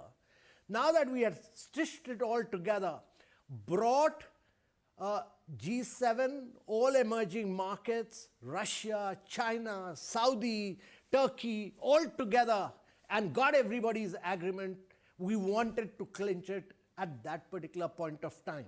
So this issue was discussed with the Prime Minister, all other leaders, it was discussed informally, and the Prime Minister announced it, and everyone clapped, and it got a massive applause at that particular point of time. And Mr. Kant, before, many had said, many foreign policy experts were of the opinion that New Delhi declaration was a distant dream, that it is not a possibility. Yeah. Why do you think it happened? When we announced it, there were all these foreign correspondents, all the top foreign correspondents were there, and they had already prepared the story that the New Delhi leaders summit has failed. Their story was ready till we told, it was announced on the Twitter that this has already been passed, and they couldn't believe it. And when we went in for the press conference, all of them said that it's unbelievable that you've achieved success, because we achieved consensus on 83 paras, 7,000 words. Our outcomes were about 112. Whereas in Bali, there were just about 48, and the previous summit, there were just about 40. So ours was very ambitious, very inclusive, very decisive, very action-oriented, and I think probably the most ambitious G20 ever held in its history. And how did a career bureaucrat achieve these hard negotiations, which usually diplomats do? So, I had the advantage of having been the CEO of Niti Aayog. So many of these issues which are complex, climate, women-led development, and which is another story of women-led development, and so on, and sustainable development goals and developmental issues, I was quite familiar with. But I must credit my team. I had an excellent team of Abhay Thakur, of Nag Naidu, Ashish, and Inam. All of them were excellent diplomats, and all of them were top class. So I had the support of everyone, and I think it was great teamwork. And more than anything else, it was the stature of the Prime Minister. He delegated us a lot, and because of that, we were very bold, we were gutsy, and actually, if you look at the process of negotiations throughout, we were pleading, we were cajoling, but we were also threatening, we were intimidating, we were being very tough. India's negotiations were pretty ruthless and brutal towards the end. Very, very, if I look back and say we were very, very ruthless in our negotiations, and that's why. And that happened because we had the full backing of our leader. The challenge for a Sherpa is that he has to take his leader on top of the Mount Everest. And he was the leader, I was only a Sherpa. So if the leader doesn't have broad shoulders, he doesn't have a stature, if he's not strong enough, if he's not bold and gutsy, it's impossible. So I could steer many things because I had the confidence that what I would do, I'll get his full support. And I've been sending him a situation report on a regular basis. Not once was I questioned on anything. So I exercised full freedom, I had all the courage because of my leader. Mr. Kant, you write that it was not just about hosting a successful summit, but it was about leveraging it as a catalyst for India's own transformation. India had to send this message to the world at a time when the world was divided like never before. The divisions were sharp. You had life conflicts in the backdrop as well. And then you managed a successful G20 summit. Right in the beginning, when I was asked to become the G20 Sherpa, the Prime Minister told me that you have to do this presidency in a very, very different manner. Because in every country, there are, G20 meetings are held in the capital city. Yes. So the Prime Minister said that you have to take it to every state of India, every union territory, and you have to convert this into a people's movement, a Jan Andolan, and involve schools and colleges. So his ambition was very different. And he called a meeting of the chief ministers and the governors, where he made me do a presentation. And it was, just to tell everybody along. And I must say, as a consequence of his leadership, every state, every union territory, it's a great example of cooperative federalism. Everyone participated very vigorously, and it helped us to promote the soft power of India by, promoting the states' brands. So the states were promoting their culture, their art forms, their cuisine, and they were promoting their one district, one product in every meeting. So we could display Rajasthan, Kerala, Andaman, Lakshadweep, Northeast, all of them were displayed. I mean, we really used this opportunity to market India in a very big way.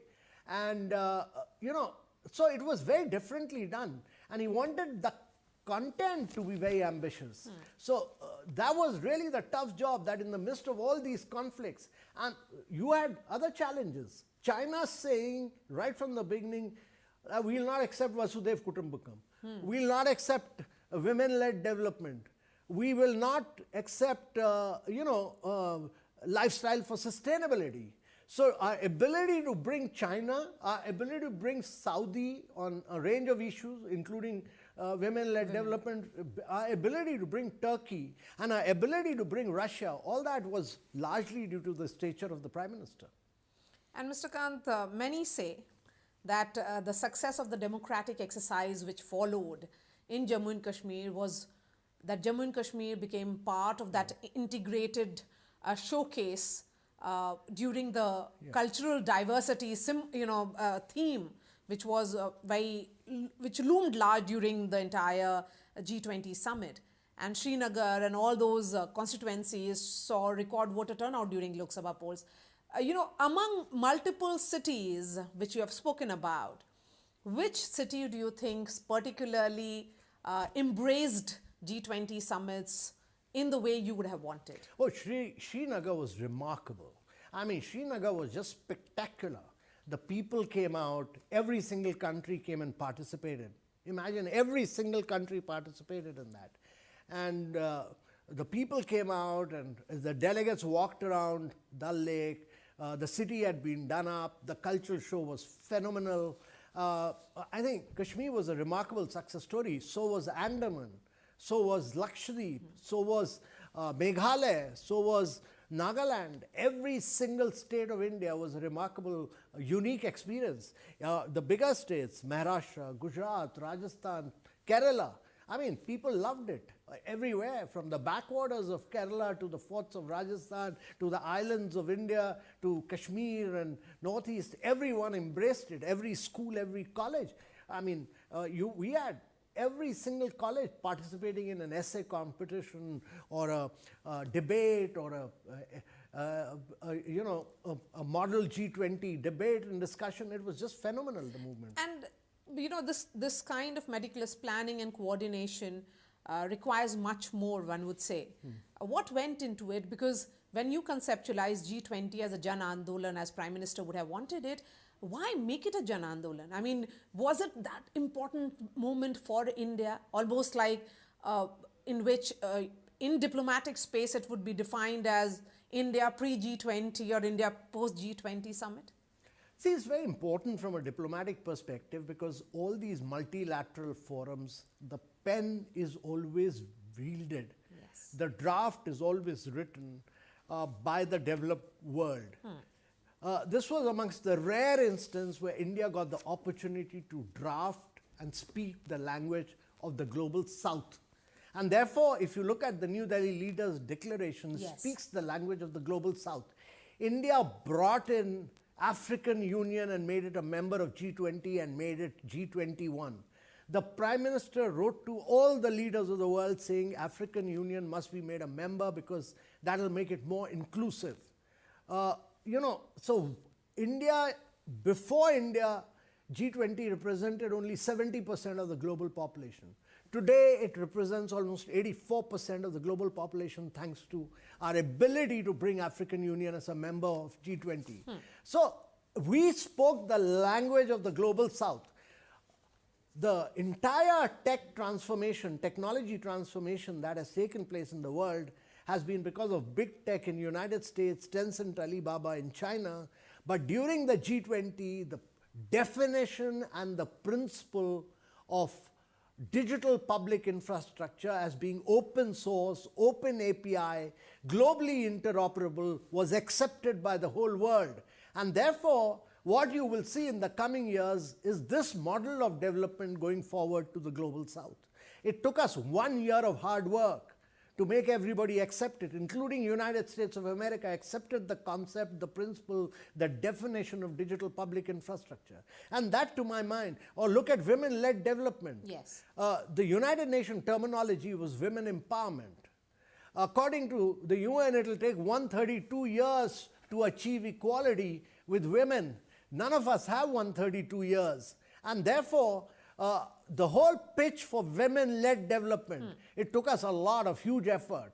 But eventually, we got all the countries on board on this. And that required a huge amount of work at home, bilaterally, negotiating with countries, taking them on board. All this we managed to do. India's G20 is also being seen, as you write in the book, that India's approach was very different from the way other countries had approached. What was the need for this? This was necessary because India wanted to demonstrate that it could be ambitious. It could yet, we are a $4 trillion economy. We are growing at 8%. We are the 5th largest economy in the world. We will be the 3rd largest economy by 27 end, overtaking Germany and Japan. Why should India not be ambitious? Why should India not speak the language of the global south? Why should India not demonstrate to the world its ability to deliver a very different G20? It was necessary for the domestic audience as well, because the domestic audience had seen the Commonwealth Games earlier, and the Commonwealth Games earlier had left a lot to be desired. So we wanted to show that India is capable of delivering a perfectly executed G20 throughout by taking it to all the states of And India. as you say, it was a defining moment in the country's emergence as a global leader, and it marked a significant shift in India's engagement with the world. Absolutely. Was that the reason why you could do the kind of engagement that you did? So the engagement could be done. The hard bargaining, as you say, you know, a bit of even threats. I think we could do this because, as I write in the book in another chapter on leadership and action and what I learned from the Prime Minister, I think he had traveled extensively during this period. He went to the ASEAN meeting just before this summit. His personal equation with many of the leaders was very good, excellent. And everybody, you know, if you look back, I think one of the main reasons was that the United States also wanted India to succeed. They negotiated in the national interest, but in the end they said, we want India to succeed. We had challenges with Canada, but they told Canada that India must succeed. Many other issues, you know, even with reference to China, all the emerging markets told China that this is a global South summit, China must fall in line. And therefore, our ability to bring all the global South together, one of the key reasons why we succeeded was because we weren't alone. Brazil, Indonesia, you know, Argentina, Mexico, Turkey, Saudi Arabia, all worked as a team with India. And that, to my mind, is a critical lesson for the future. That whatever we do, the global South must work in partnership, and India must work in partnership with the global South. Mr. Kant, there is an ongoing debate which is going on in the country right now with regards to work hours. Yeah. And it has been started by multiple veterans of titans of business in India. Yeah. But one comment which was made by the L&T boss with regards to 90 hours work week, and also he should not spend too much time watching or looking at his wife. It has got reactions. What do you think about the work hours, and how many hours do you work yourself? Well, I slog it out. I believe in slogging it out. I believe in hard work. I truly believe that if India is to become a developed nation by 2047, India, you know, there are very few countries in the world, Japan post-World War II, they were working hard. Korea was working hard when it was growing. China worked hard for 3 decades. If India is to get out of the middle income trap, Indians must work hard, but they also must have a clear outcome. Working hard doesn't mean that you won't have a work-life balance. All Indians must be very clear that very few countries have been able to grow at 9 to 10% per annum year after year without working hard. So I know Mr. Subramaniam very well. You know, he's a top-class CEO. He's someone who's got a stellar record. He's delivered as the CEO of L&T. And he was just trying to inspire and motivate his team. He was telling them that please work hard so that we can deliver our projects before time. Now that's been twisted out of context to my mind, and I am a strong believer that India needs to work hard, India needs to have clear outcomes. India also needs to maintain a work-life balance, and that work-life balance will actually come from working hard. But working hard doesn't mean working extra hours. No, you have to have outcomes. So all that he's telling his team is that we have these projects to deliver. These are all hardcore infrastructure projects to deliver. So work for 90 hours a week. You work and deliver them before time, much before time, that's it. But to my mind, you know, many of these issues are raised by people who do not realize the significance and importance of what India needs to do to become a developed nation by 2047. It's a tough job. It's not easy. You have to improve your infrastructure. You have to improve your learning outcome. You have to improve your health outcomes. You need to push on your exports. These are all very challenging things. It's not an easy task. And therefore, you know, the country must rally around to not merely working hard, but define its clear outcomes that we want. PM has set an outcome, and that outcome is that we must become a developed nation by 2047. What does it mean? Your GDP must grow 9 times. Your per capita income must grow 8 times. Your manufacturing has to grow 16 times in this period. That can't be done without very, very hard work with defined outcomes. Okay. My last question to you. What was one moment during your G20 Sherpa tenure that you felt overwhelmed? When everything had failed, we really felt that it'll be impossible. It was about 12:30 in the night. The leaders had already come in. And when we called the Sherpas for the final round, and we said that this is the final draft, take it or leave it. And my Prime Minister has seen the document and he says it's perfectly fine. And we said that if you don't take it, we will walk out of G20. That was the toughest moment. That was a make or break moment. And it was really tough. It was ruthless. I said this and I walked out of the room. And I didn't want to get into a detailed discussion, which we had done already for many, many hours. I came out. And to my mind, that sent shockwaves to the other Sherpa, and they realized that we were being very, very serious about it. And that's why many of them fell in line. So you mean business? We mean business. Yes. India means business. The Prime Minister means business. All right, Mr. Khan, thank you so much. And to the viewers, this is the book where Amitabh Kant brings out very, very fascinating details of what were the talks, the negotiations, and also some hard bargaining that India did to ensure that the New Delhi Declaration in September last year actually sees the light of the day. Thanks so much for watching.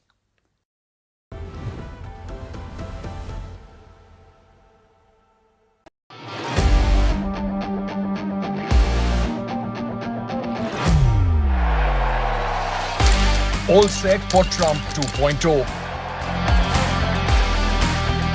Countdown to January 20th. Terror shadow, visa wars. All the twists and turns. Tracking Trump takeover. Every day at 10:30 p.m. only on NDTV 24/7.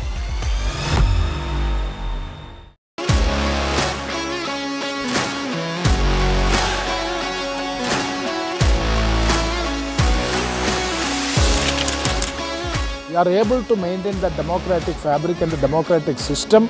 I want to do something that can make a difference. लगातार जनता की आवाज को सरकार तक पहुंचाने का काम मैं करता हूं.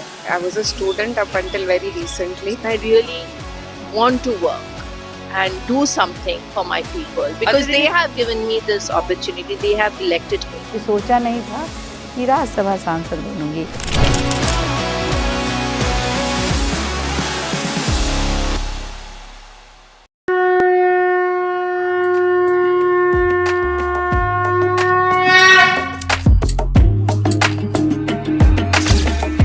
Maha Kumbh, the festival of faith, the world's biggest spiritual festival, the divine dip at the spiritual sangam,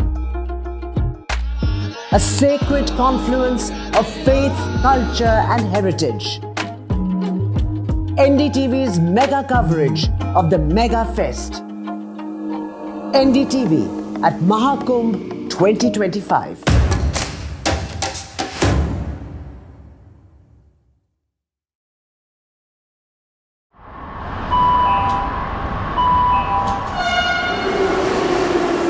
Attention, please. Delhi Election Metro 2025 is arriving on people's platform.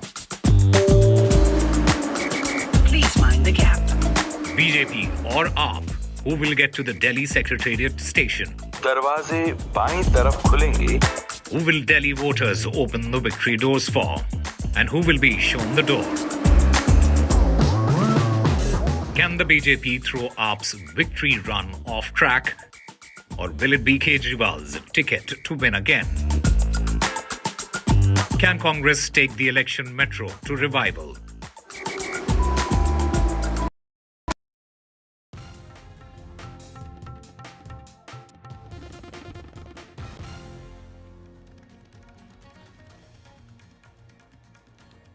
Days on, Saif Ali Khan's attacker is still on the run. 30 teams have been formed by the police. Kareena has given the statement to COV, says she saw the attacker attacking Saif Ali Khan repeatedly.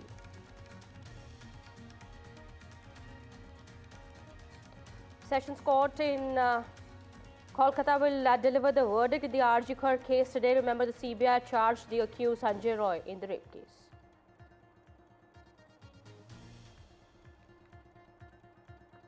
Prime Minister Modi launches Swamitva scheme, distributes over 65 lakh property cards, and the scheme will benefit over 50,000 villages.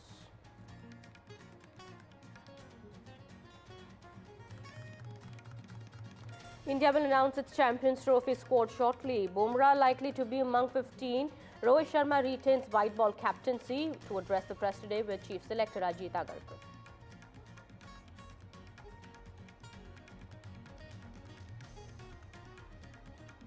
A day to go for Donald Trump's swearing in. Trump's inauguration has been moved indoors due to cold.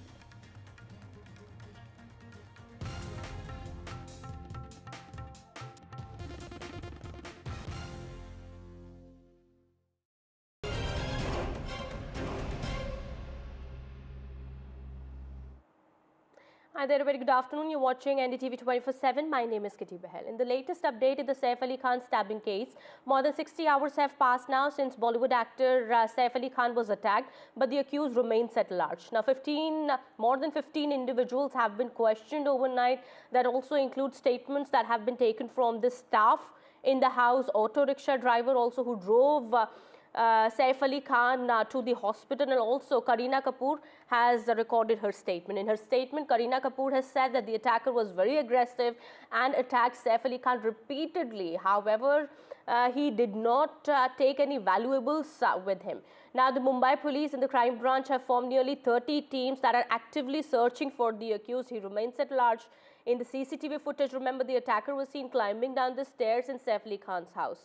Fresh visuals of the actor's suspected attacker also came in which he was seen wearing a blue shirt.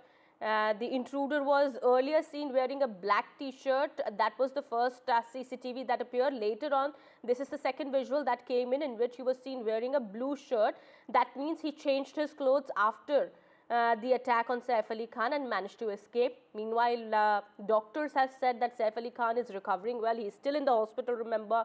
And at the moment, we are learning the crime branch cops are at Saif Ali Khan's house. All right, we also have Radhika joining us on the broadcast. We have Abira, my colleague from the Lilavati Hospital at the moment. Radhika, if I could come to you first, any information that the police has been able to get about the suspect? We've seen these two CCTV visuals that came in earlier, but any more information about the attacker? That's right, a lot of evidence being gathered. We're seeing a lot of CCTV footage, visuals being released by the police as far as the accused is concerned. The fact that he was, loitering around in Bandra a few hours after the incident. Then he went to a shop, got a couple of things.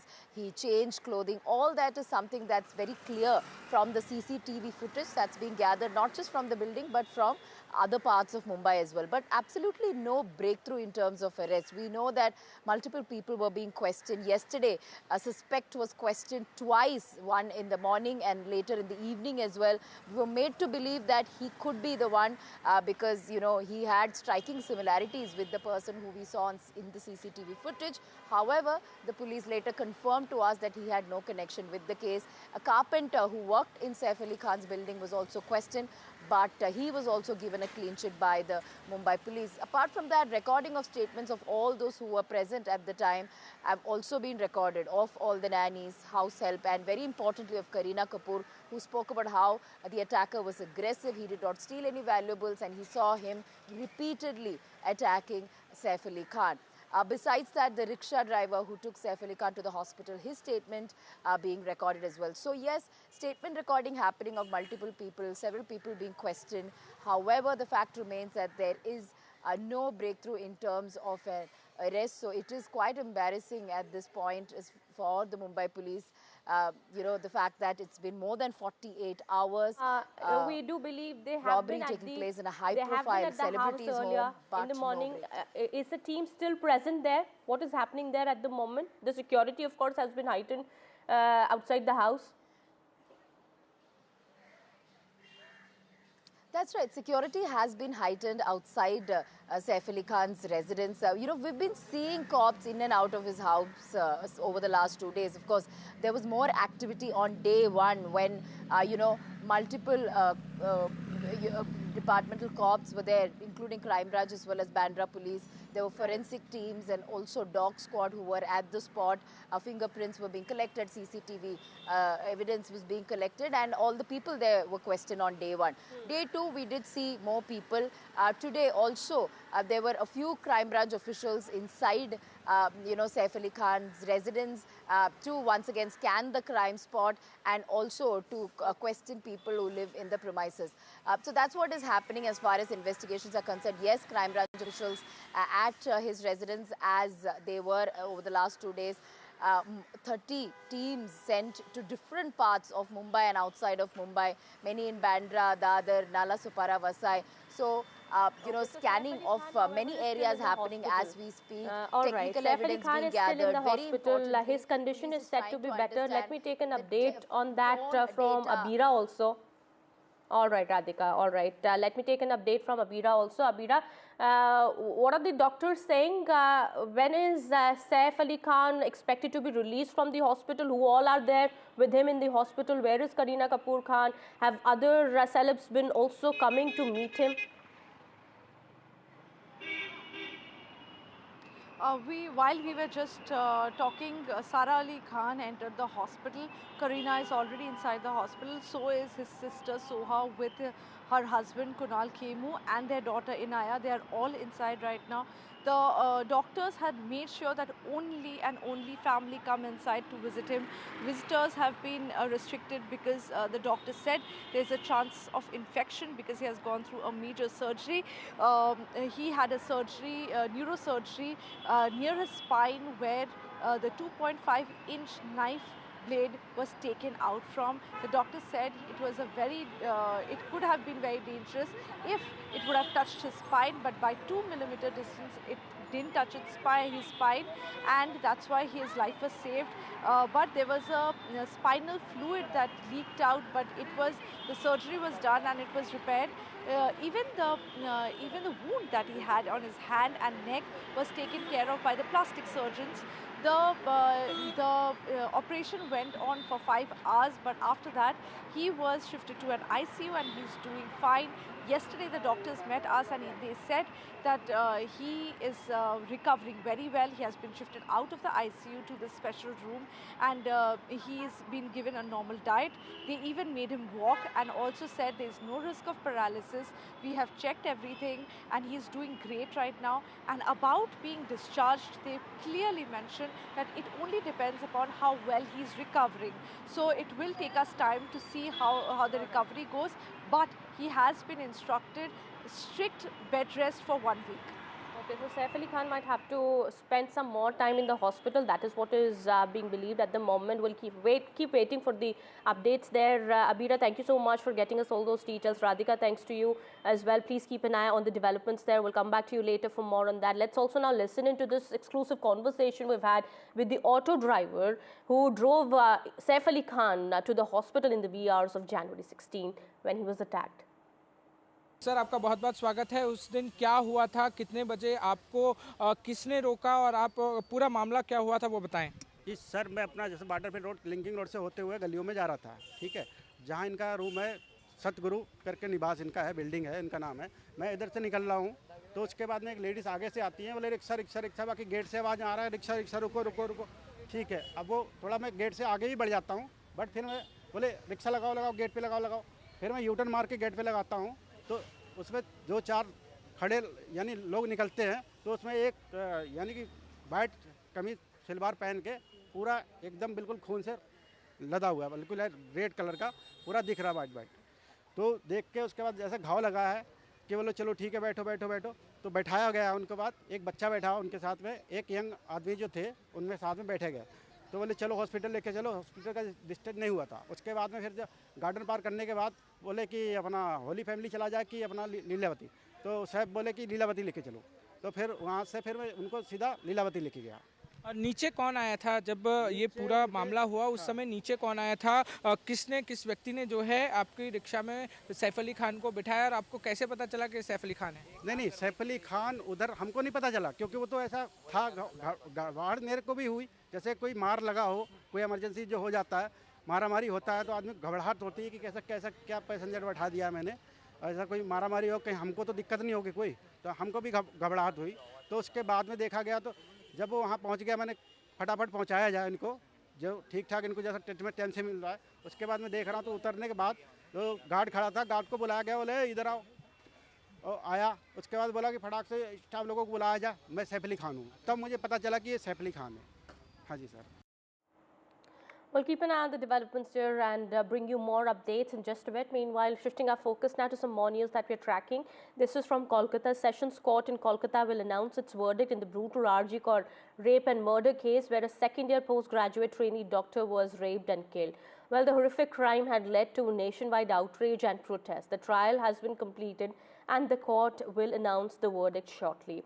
While many had alleged that there was an involvement of others as well, so far no evidence of that emerged, and the CBI that has been investigating the case had filed a charge sheet only against Sanjay Roy, who was arrested by the Kolkata police a day after the horrific crime. As per latest updates coming in, we are learning that the accused Sanjay Roy has been brought to the S.The court, and the judgment in the RG Kaur rape and murder case is expected to be out shortly. हम लोग high court के सामने 54 question रखा है और supreme court में 39 question रखा है, लोअर कोर्ट में भी 35 क्वेश्चन रखा है। ये सब क्वेश्चन का आंसर हम कोर्ट का पास से मांगा है, हम सीबीआई से नहीं मांगा है। हम पहले सीबीआई नहीं मांगा था, लेकिन कोर्ट ने सीबीआई को अच्छा समझे और सीबीआई को दे दिया। लेकिन सीबीआई क्या कर रहा है हमको उसका कोई लेना देना नहीं है, हमको कोर्ट के पास से इसको जवाब चाहिए। समाज को बहुत ज़बरदस्त संदेश देना चाहिए, ये हम लोग का उम्मीद है। और ये एक आदमी का काम नहीं है, multiple number of gun are involve. CBI should look into the matter carefully, और we are very hopeful that higher judiciary Supreme Court is looking the matter carefully. Supreme Court will finally take proper action, it's my assumption and we are too much hopeful.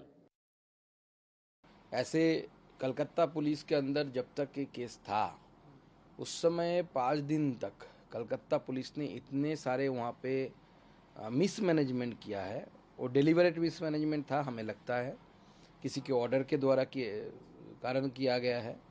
और इस mismanagement के कारण वहाँ पे कोई सबूत रहा ही नहीं, जितना मुझे पता है। वो बंदा क्यों बोल रहा है कि उससे सरकार ने बोला है कि ख़त्म कर देंगे, नहीं तो पश्चिम बंगाल सरकार की तरफ से, पुलिस की तरफ से बोला गया कि मुंह बंद रखो, ऐसी जो क्लेम वो कर रहे थे जब वो कोर्ट में पेशी हो रही थी और मीडिया के सामने वो बंदा आ रहा था संजय, तो मुझे लगता है कि इनके ऊपर भी इन्वेस्टिगेशन अलग से होनी चाहिए कोर्ट के आदेश के द्वारा।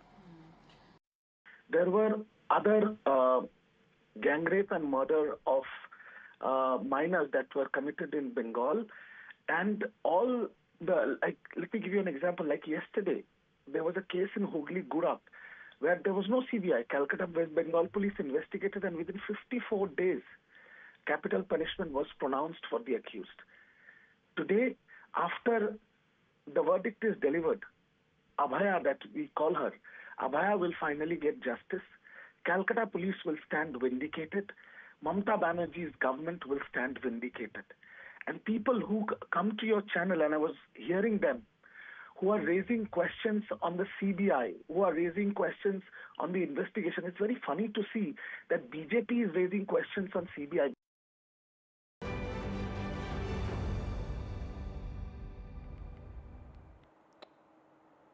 All right, shifting our focus now to the national capital, where the Aam Aadmi Party today accused the Delhi police of preventing the screening of a documentary made on the party at an event in the national capital.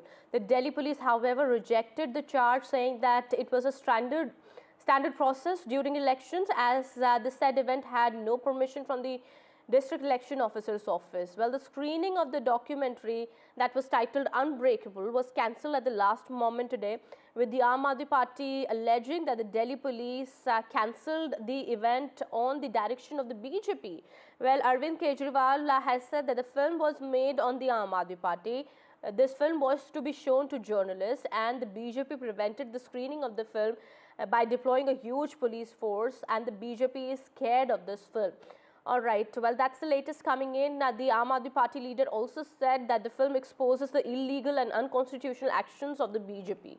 Well, the Delhi police, however, in its statement has said that as elections have been declared, the political parties have to apply for permission through single window system at DE office, that is the DM office. It's a standard process during elections. For the said event, there was no permission that was taken, and hence it would have been a violation of guidelines. The police has said that it urges all parties to follow election rules and regulations at this time.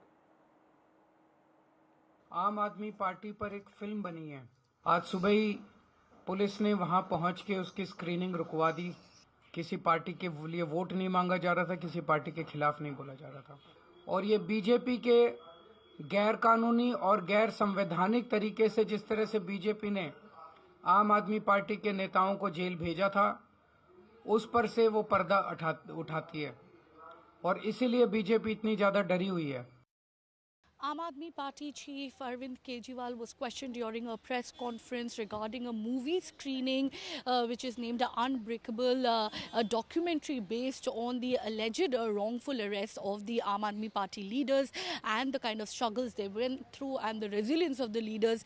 The party wanted to show this documentary to the journalists, but this morning the BJP allegedly deployed a large number of police forces and ensured that the movie screening does not take place. Mr. Kejriwal criticized the BJP for not allowing the screening of the movie, for deliberately stopping the screening, and he also questioned that if Mr.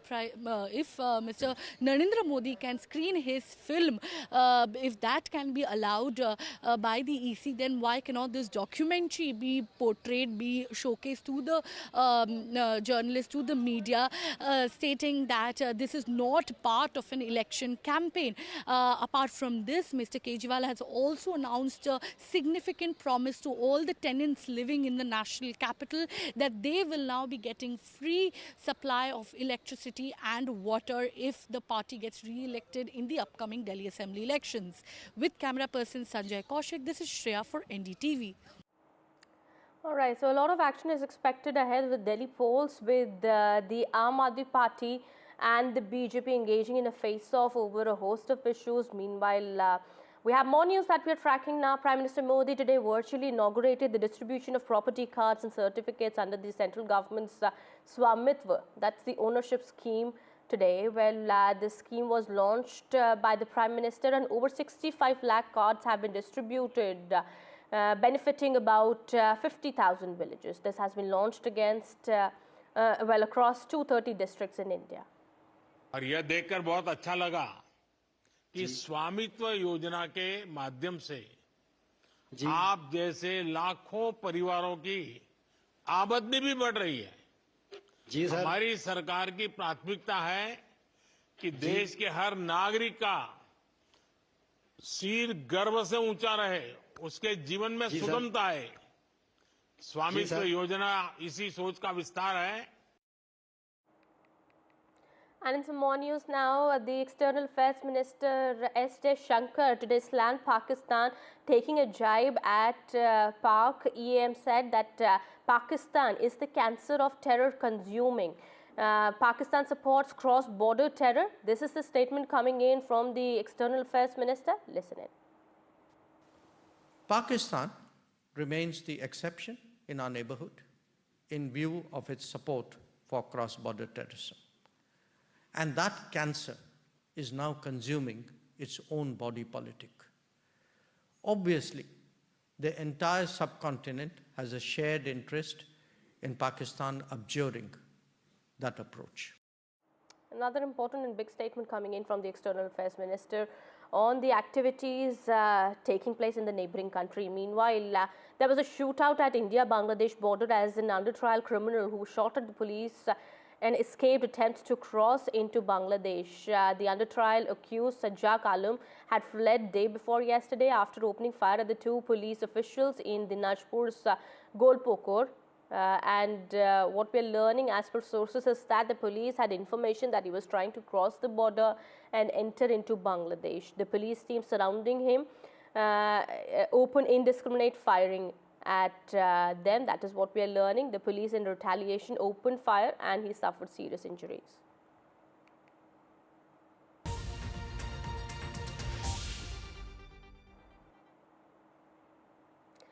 And some more news now. President-elect Donald Trump has said that his inauguration would be moved inside the Capitol because of a frigid weather forecast. The first time in 40 years that a presidential swearing-in will be held indoors.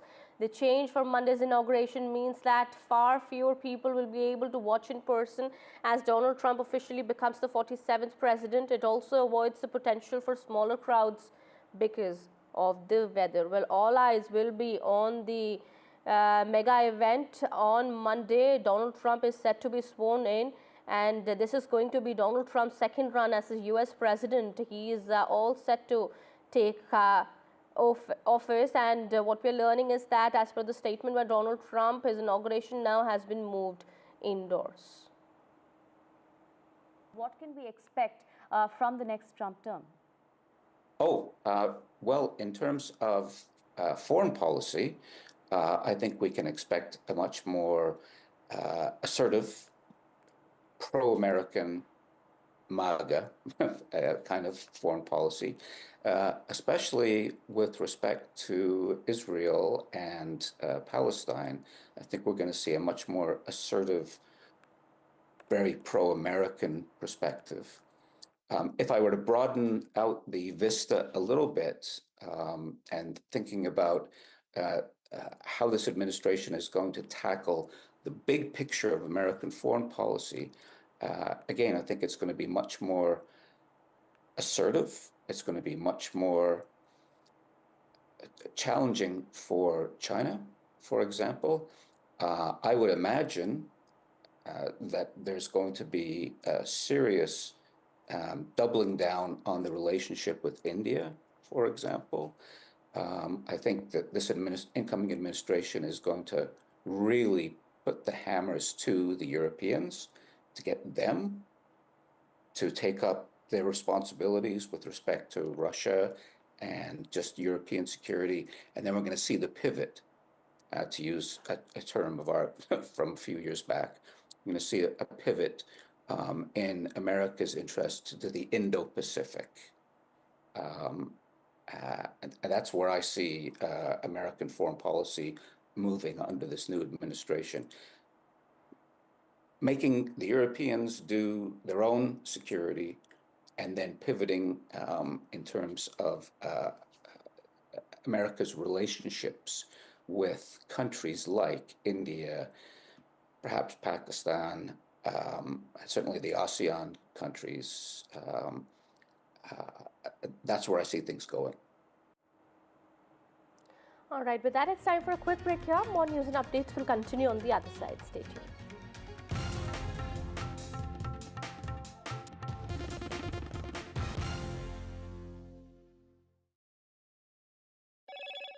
Hello, Moto. Motorola Edge 50 Pro, world's first AI-powered pro-grade camera.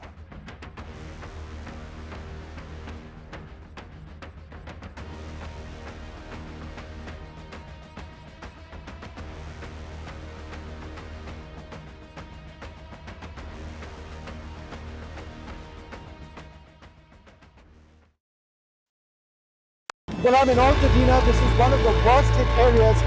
When disaster strikes, NDTV World brings you exclusive on-the-ground reports straight from the heart of the action. A neighborhood in Los Angeles that has been devastated by fire. I just received an emergency alert extreme, which has come on my phone. Stay tuned for NDTV World's in-depth coverage as we bring you the real stories from Los Angeles. This is the Altadena area and there are still fires and there's a lot of smoke in the area. These houses completely gutted. This is reporting that matters only on NDTV World.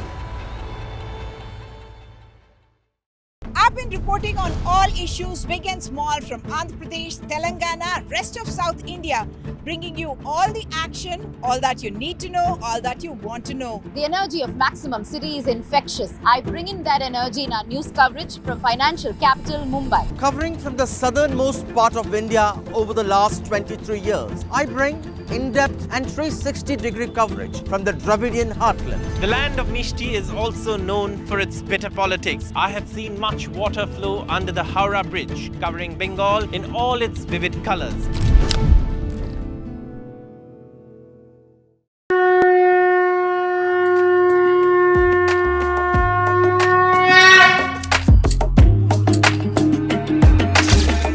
Maha Kumbh, a festival of faith. The world's biggest spiritual festival. The divine dip at the spiritual Sangam. A sacred confluence of faith, culture and heritage. NDTV's mega coverage of the Mega Fest. NDTV at Maha Kumbh 2025.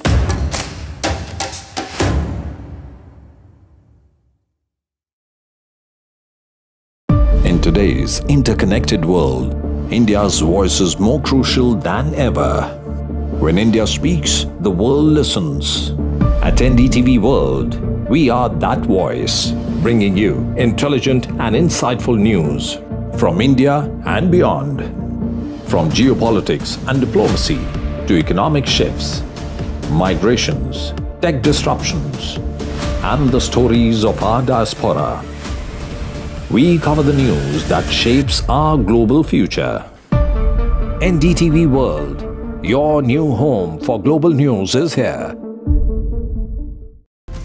Hello and welcome to the best of the World Economic Forum in Davos, Switzerland. For 2 decades, NDTV has been a window to the world's greatest thinkers, leaders, Nobel laureates and stars at the World Economic Forum in Davos, Switzerland.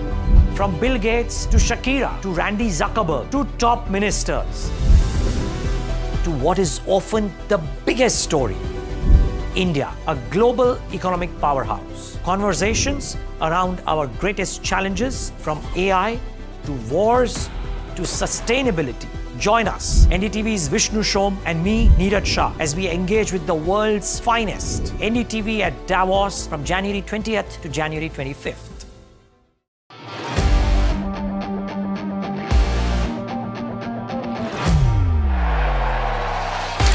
All set for Trump 2.0. Countdown to January 20th. Terror shadow, visa wars. All the twists and turns. Tracking Trump takeover. Every day at 10:30 p.m. only on NDTV 24/7.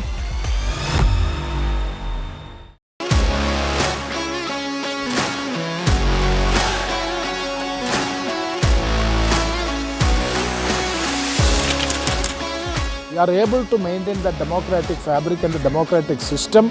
I want to do something that can make a difference. लगातार जनता की आवाज को सरकार तक पहुंचाने का काम मैं करता हूं. I was a student up until very recently. I really want to work and do something for my people because they have given me this opportunity. They have elected me. सोचा नहीं था कि राज्यसभा सांसद बनूंगी.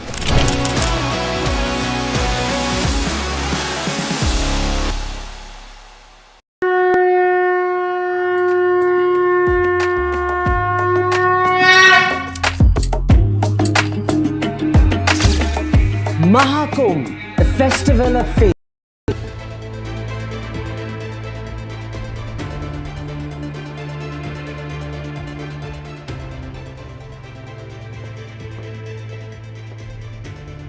Hello and good evening to India Sense. I'm Gauri Dwivedi. Let's start the show with headlines coming in this Friday evening. First up, incoming and incumbent US presidents fight it out for credit. But the ceasefire deal between Israel and Hamas paves the way for return of hostages. The question we ask, is this a temporary truce or will this finally bring permanent peace in the region? Amidst Imran Khan's rising popularity, Khan gets yet another conviction in yet another case. Will this mean the end of the phenomena called Imran Khan, or will this hit the Sharif juggernaut be decoded? India continues to be the fastest growing economy in the world. World Bank projects 6.4% growth rate for this year and 6.5% next year for the Indian economy.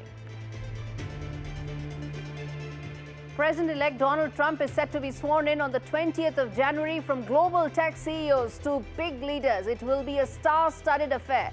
His welcome ball has raised record donations. While Xi Jinping has been invited, Putin has not. The world waits as the Trump era is set to begin in 48 hours. Bangladesh's descent continues. The country's Reform Commission recommends removal of the word secularism from constitution, even as Pakistani army is all set to visit Bangladesh for joint military activity. Should India be worried? And the world's largest religious gathering begins in Kumbh. Over 400 million people, or the size of the entire Europe, is set to visit Prayagraj over the next 45 days in search for moksha, or salvation, at the holy place of Triveni Sangam.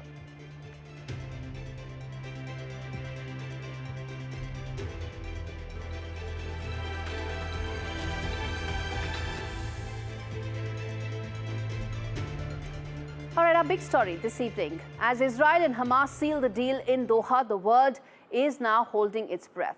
A three-phase hostage release and ceasefire agreement was finalized early Friday, marking a turning point in the 15-month-long bloody war. Yet we ask, will this be the foundation for a lasting resolution, or is this, well, wishful thinking? Hostage releases are the first step in what is going to be a very broad arrangement. Israel hopes that this will be a broader regional shift. After all, previous deals in the region have been marked by promises that have been broken before the ink even dried.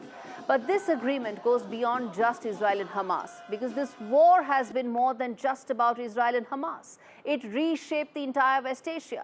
Lebanon is now looking at the promise of a political framework without Hezbollah calling the shots. Syria under Assad was once a key part of Iran's proxy network. But this war consumed Assad's regime, and with it, the present political order, which had an Assad in it for half a century.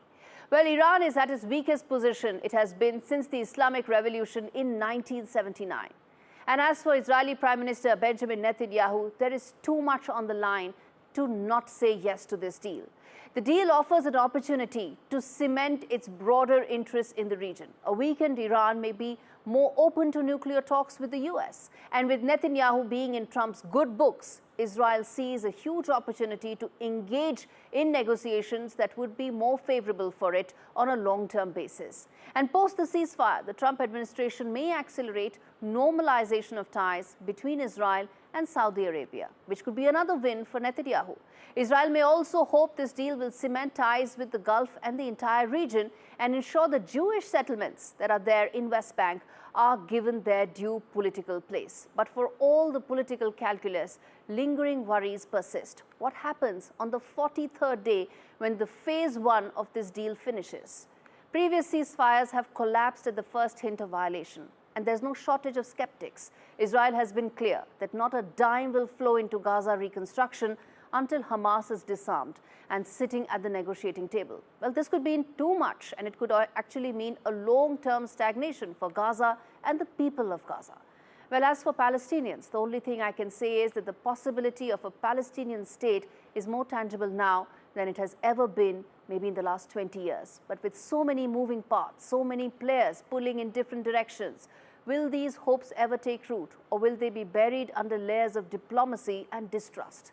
This agreement represents a high-stakes gamble, but it also raises hard questions. Can any peace hold in a region that is defined by fractured trust and shifting allegiances?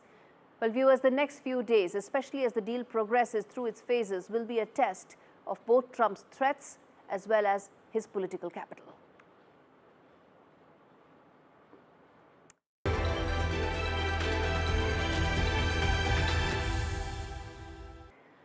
All right, turning our attention to the other very important story on India's sense. After years of icy relations, a Bangladeshi general has crossed the line into Pakistan, signaling a thaw in ties. But as the two nations warm up, India is watching closely, wary of a possible storm that may brew in its backyard. Could this new alliance reignite old tensions and tip the region towards conflict? Our next report unpacks the growing concerns along India's border due to growing proximity between Bangladesh and Pakistan's military. Take a look. A top Bangladeshi military official, Lieutenant General S.M. Kamarul Hassan, has visited Pakistan. A first for the two countries with a bitter past. The visit to Pakistan's general headquarters in Rawalpindi signals a warming relationship with discussions surrounding military cooperation and regional security. But beneath the surface of these renewed ties, an unsettling narrative is emerging, one that India is closely monitoring. Since Sheikh Hasina's ousting in Bangladesh last year, the military ties between Pakistan and Bangladesh have suddenly thawed. High-level meetings, including one with Pakistan's army chief, have underscored a stronger defense relationship, something that was never to happen given the wounds of rape, torture and brutality that Bangladeshis nurtured for decades. Could this new alliance signal the rise of anti-India rhetoric on India's eastern and western borders? For years, the Bangladesh army, shaped by decades of Pakistani influence post-1971, distanced itself from Islamabad's reach. But with this shift, India faces the possibility of a strategic recalibration in its backyard, as the potential military training agreement between Pakistan and Bangladesh takes shape. The first Pakistani-led training module for Bangladesh Army officers is set to begin in February 2025 at Main Singh Cantonment. This could reignite concerns of Bangladesh being drawn back into Pakistan's fold, as extreme elements are being mainstreamed just like Islamabad has always done so. In the northeast, India is already on high alert. Explosives from Pakistan have reportedly found their way into Bangladesh, heightening security concerns. As Bangladesh warms up to Pakistan, its border tensions with India are becoming routine. As both sides clash over border infrastructure, India is adamant about securing its land and preventing cross-border crimes. With 81% of the 4,156-kilometer border now fenced, India is determined to keep its defences strong. But the implications of these border disputes could turn the region into a powder keg, ready to ignite at the slightest spark. As tensions simmer, India's military readiness along the Bangladesh border remains unwavering. The question remains, will this thaw in Bangladesh-Pakistan relations pull the region back into a dangerous spiral of conflict? Only time will tell, but one thing is clear. India will not lower its guard.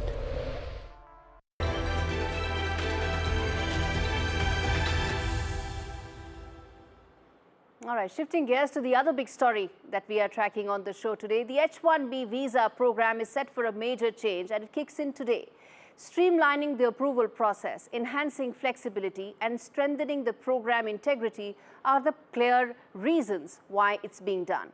But let's tell our viewers what's really changing. First up, the definition of a specialty occupation is getting a facelift. The new rule clarifies the criteria for what qualifies as a specialty job, especially for non-profit and government research organization places that won't be affected by the annual visa cap. This means greater opportunities for both employers and skilled foreign workers in sectors that are crucial for innovation. For students on F1 visas, there's a silver lining too. The new regulations offer automatic gap extensions, which means lower and fewer disruptions when it comes to work authorizations as they transition to H-1B status. Essentially, it means a smoother path from student status to skilled worker status. But it's not just about easing transitions. The revamped system will allow faster processing for applicants already holding H-1B visas, cut down the waiting times. Plus, for certain beneficiaries with stakes in their own companies, the rules now make it possible for them to qualify for H-1B status under reasonable conditions. To avoid abuse, the rule sharpens the focus on enforcement, empowering authorities to carry out inspections and impose penalties as far as non-compliance is concerned. Employers will have to show they have a legit need for skilled workers. The clock is ticking as the new regulations assume full force. A revised form, which is Site 129, which petitions for non-immigrant workers will be mandatory, leaving no room for old paperwork. Expect a preview of the new form on the USCIS website soon. In short, this update is a game changer for US employers and foreign talent alike, streamlining processes and boosting efficiency. Now, in India, whether you're a student looking to transition or whether you are running a company on the hunt for the next big innovation, these changes could actually very well rewrite the rules of the game. All right, on that note, we slip into a very short break. We come back on the other side to talk about how India has outwit Pakistan in Afghanistan. Stay with us.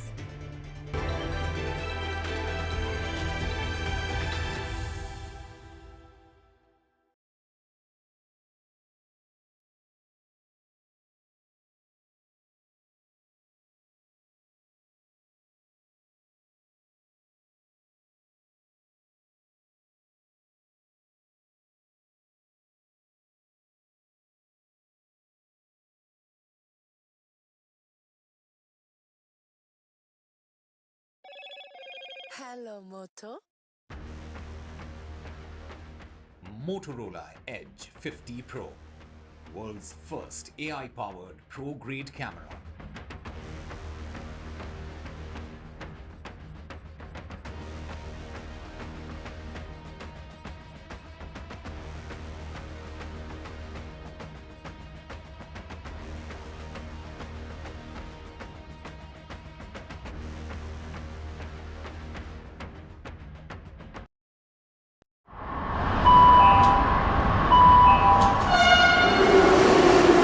Kind attention, please. Delhi Election Metro 2025 is arriving on People's Platform. Please mind the gap. BJP or AAP, who will get to the Delhi Secretariat station? दरवाजे बाईं तरफ खुलेंगे. Who will Delhi voters open the victory doors for? And who will be shown the door? Can the BJP throw AAP's victory run off track? Or will it be Kejriwal's ticket to win again? Can Congress take the election metro to revival? We will track it all for you. Delhi's decision destination. Doors will open on the left. Stay tuned to NDTV for mega metro poll coverage. Well, I'm in Altadena. This is one of the worst hit areas. When disaster strikes, NDTV World brings you exclusive on-the-ground reports straight from the heart of the action. A neighborhood in Los Angeles that has been devastated by fire. I just received an emergency alert extreme, which has come on my phone. Stay tuned for NDTV World's in-depth coverage as we bring you the real stories from Los Angeles. This is the Altadena area, and there are still fires, and there's a lot of smoke in the area. These houses completely gutted. This is reporting that matters only on NDTV World. I've been reporting on all issues big and small from Andhra Pradesh, Telangana, rest of South India, bringing you all the action, all that you need to know, all that you want to know. The energy of Maximum City is infectious. I bring in that energy in our news coverage from financial capital Mumbai. Covering from the southernmost part of India over the last 23 years, I bring in-depth and 360-degree coverage from the Dravidian heartland. The land of Mishti is also known for its bitter politics. I have seen much water flow under the Howrah Bridge, covering Bengal in all its vivid colors.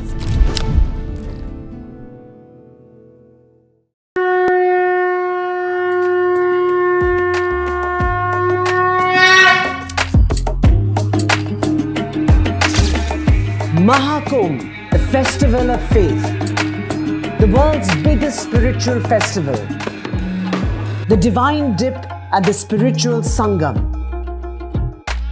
a sacred confluence of faith, culture and heritage.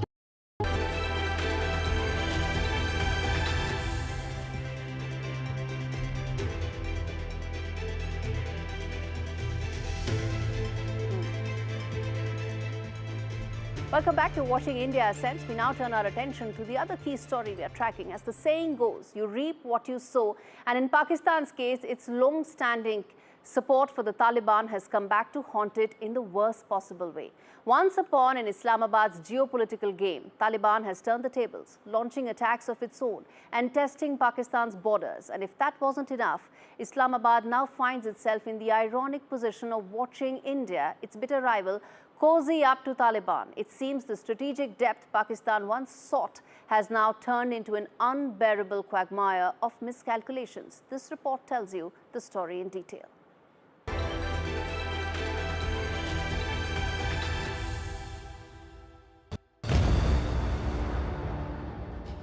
Pakistan's long-standing partnership with the Taliban have always been framed as a strategic pursuit of depth in Afghanistan, one designed to keep its arch-rival India at arm's length.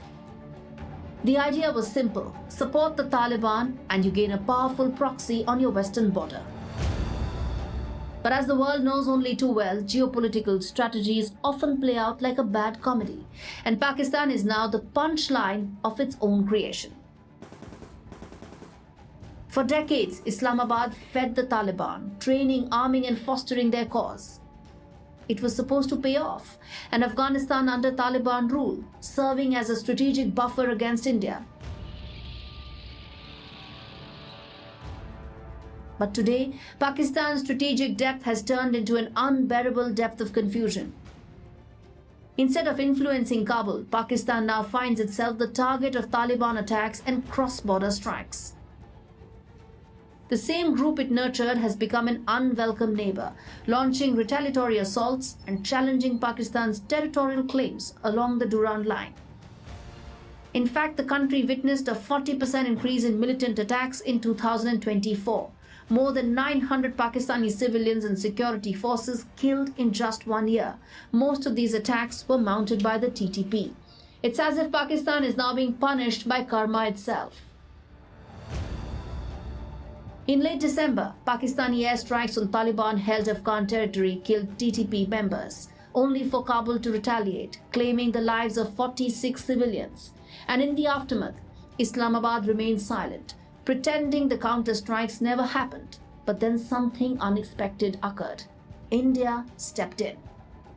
In a move that stunned Pakistan's strategists, New Delhi condemned Pakistan's actions, aligning itself with the Taliban's narrative.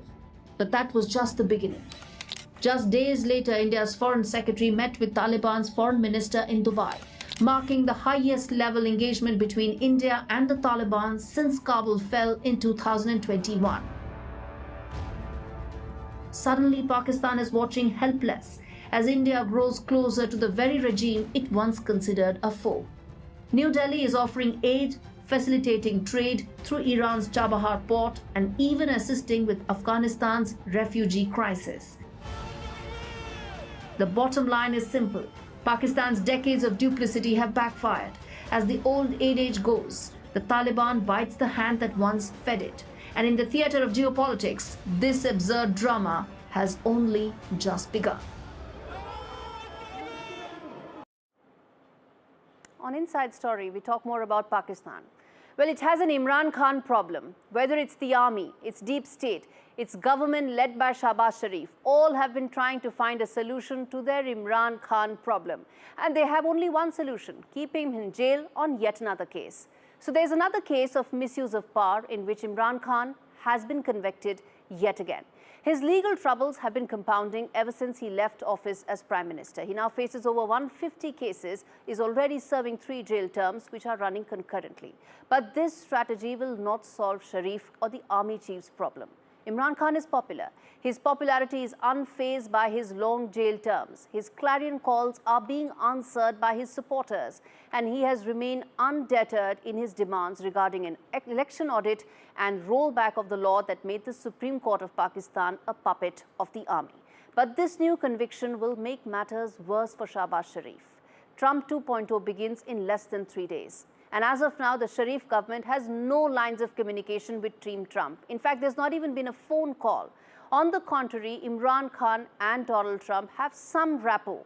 It's unclear if Trump will wade into Imran Khan's messy incarceration, but what's clear is that the fresh conviction is unlikely to help Shahbaz Sharif break ice with Donald Trump anytime soon. All right, the wide-angle story on the show. Maha Kumbh is a confluence of spirituality, ancient Hindu traditions and wisdom. And it is not just Indians that are flocking to the center of Hindu beliefs, but those from far-flung countries like Fiji and Guyana. In fact, visitors from over 70 countries are here to experience the Shahi Snan. And with the next 45 days set to witness the largest congregation of humanity in Prayagraj, the Uttar Pradesh government is doing everything it can to make the Kumbh a once-in-a-lifetime experience. This report tells you why it's time to head to Prayagraj.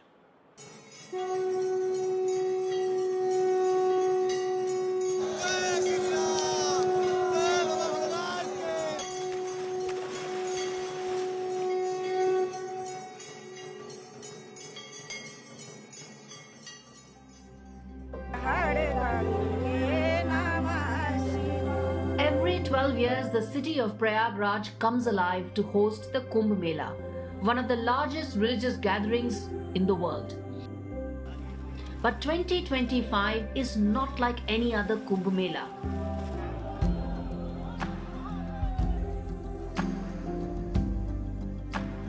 The rare planetary placement this year has made it the most auspicious in 144 years. The moon, sun, Mercury and Jupiter aligning together makes the Maha Kumbh the most auspicious Kumbh Mela, essentially a once-in-a-lifetime experience, attracting all those who wish to experience the gathering and its significance, either out of their religious beliefs or just out of curiosity. The scale of the Maha Kumbh is mind-boggling. 400 million, or the entire size of Europe, is expected to visit in just 45 days. And more than 7 crore people have already taken the holy dip at the Triveni, one of the most sacred places in Hinduism, one where the 3 holy rivers of Ganga, Jamuna and Saraswati come together. It is believed that a dip at Triveni allows one to wash away their sins of this life and align with the path of salvation, or moksha, something that people world over are flocking to achieve. The global appeal of Kumbh is for all to see. With Sanskrit having found roots in Germany, Poland, Japan and many other countries, foreign tourists and believers have flocked in from over 180 countries. There are a large number of foreign tourists and believers all over Maha Kumbh. Very excited because it's such a huge opportunity to take part in this Kumbh. We were surprised, it's so nicely arranged. I feel like we came to a very pure place. The sheer numbers are unnerving. Imagine the size of Portugal congregating at a single place on a single day. This has been possible since Kumbh is witnessing the perfect blend of tradition with technology. From using AI tools to monitoring 1,800 CCTV footage, to deployment of drones, to mobile tracking apps, to estimate crowd via active devices. Kumbh is witnessing all of it. The successful running of the Kumbh is testimony to India's ability to conduct big-ticket, large events where millions come at one point. Everyone from the Naga sadhus to the billionaires, from global celebrities to the common man, are at the Sangam Ghat in search for the ultimate peace and salvation. And along the way, they are experiencing the cultural extravaganza of this festival, showcasing India's rich, diverse and ancient cultural heritage passed on through generations and centuries.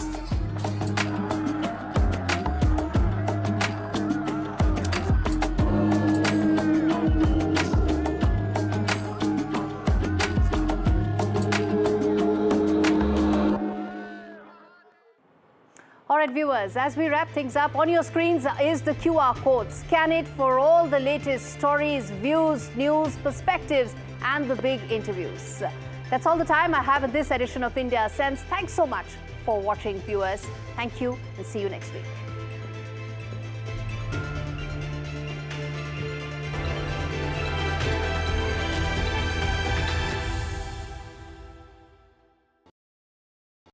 In today's interconnected world, India's voice is more crucial than ever. When India speaks, the world listens. At NDTV World, we are that voice, bringing you intelligent and insightful news from India and beyond. From geopolitics and diplomacy to economic shifts, migrations, tech disruptions, and the stories of our diaspora. We cover the news that shapes our global future. NDTV World, your new home for global news, is here. Hello and welcome to the best of the World Economic Forum in Davos, Switzerland. For 2 decades, NDTV has been a window to the world's greatest thinkers, leaders, Nobel laureates and stars at the World Economic Forum in Davos, Switzerland. From Bill Gates to Shakira to Randy Zuckerberg to top ministers to what is often the biggest story, India, a global economic powerhouse. Conversations around our greatest challenges, from AI to wars to sustainability. Join us, NDTV's Vishnu Shom and me, Neeraj Shah, as we engage with the world's finest. NDTV at Davos from January 20th to January 25th.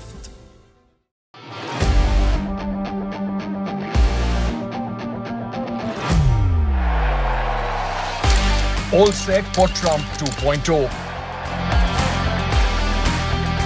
Countdown to January 20th. Terror shadow, visa wars. All the twists and turns.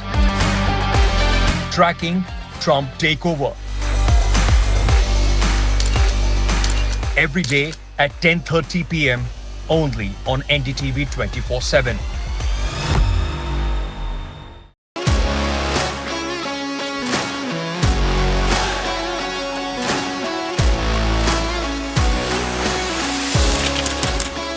We are able to maintain the democratic fabric and the democratic system.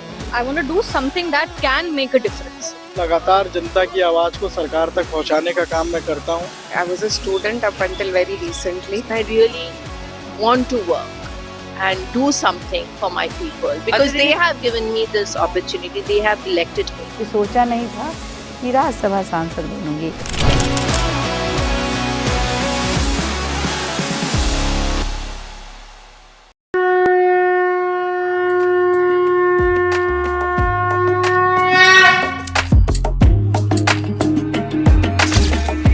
Maha Kumbh, the festival of faith, the world's biggest spiritual festival, the divine dip and the spiritual sangam,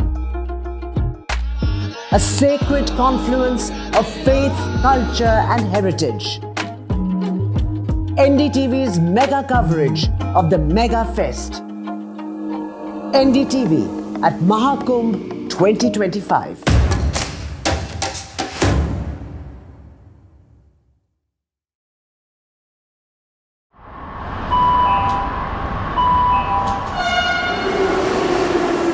Attention, please.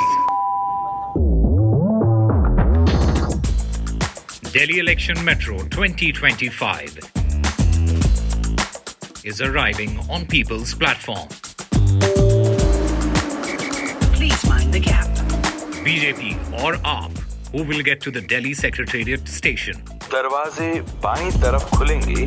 Who will Delhi voters open the victory doors for? And who will be shown the door? Can the BJP throw AAP's victory run off track? Or will it be Kejriwal's ticket to win again? Can Congress take the election metro to revival?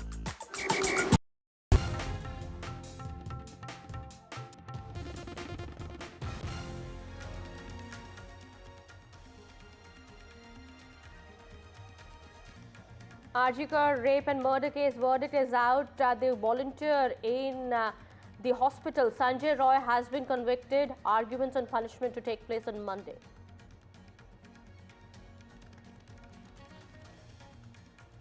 Three days on, Saif Ali Khan's attacker is still on the run. 30 teams have been formed by the cops. Kareena Kapoor gave her statement saying that she saw the attacker attacking Saif Ali Khan repeatedly.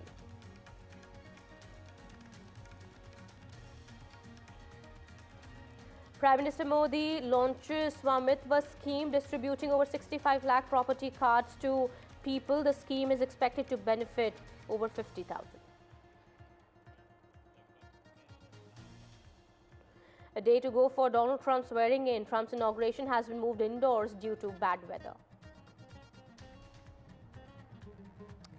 And Champions Trophy squad has been announced. Shubman Gill to be the vice captain. Bumrah is in team. He is still unfit.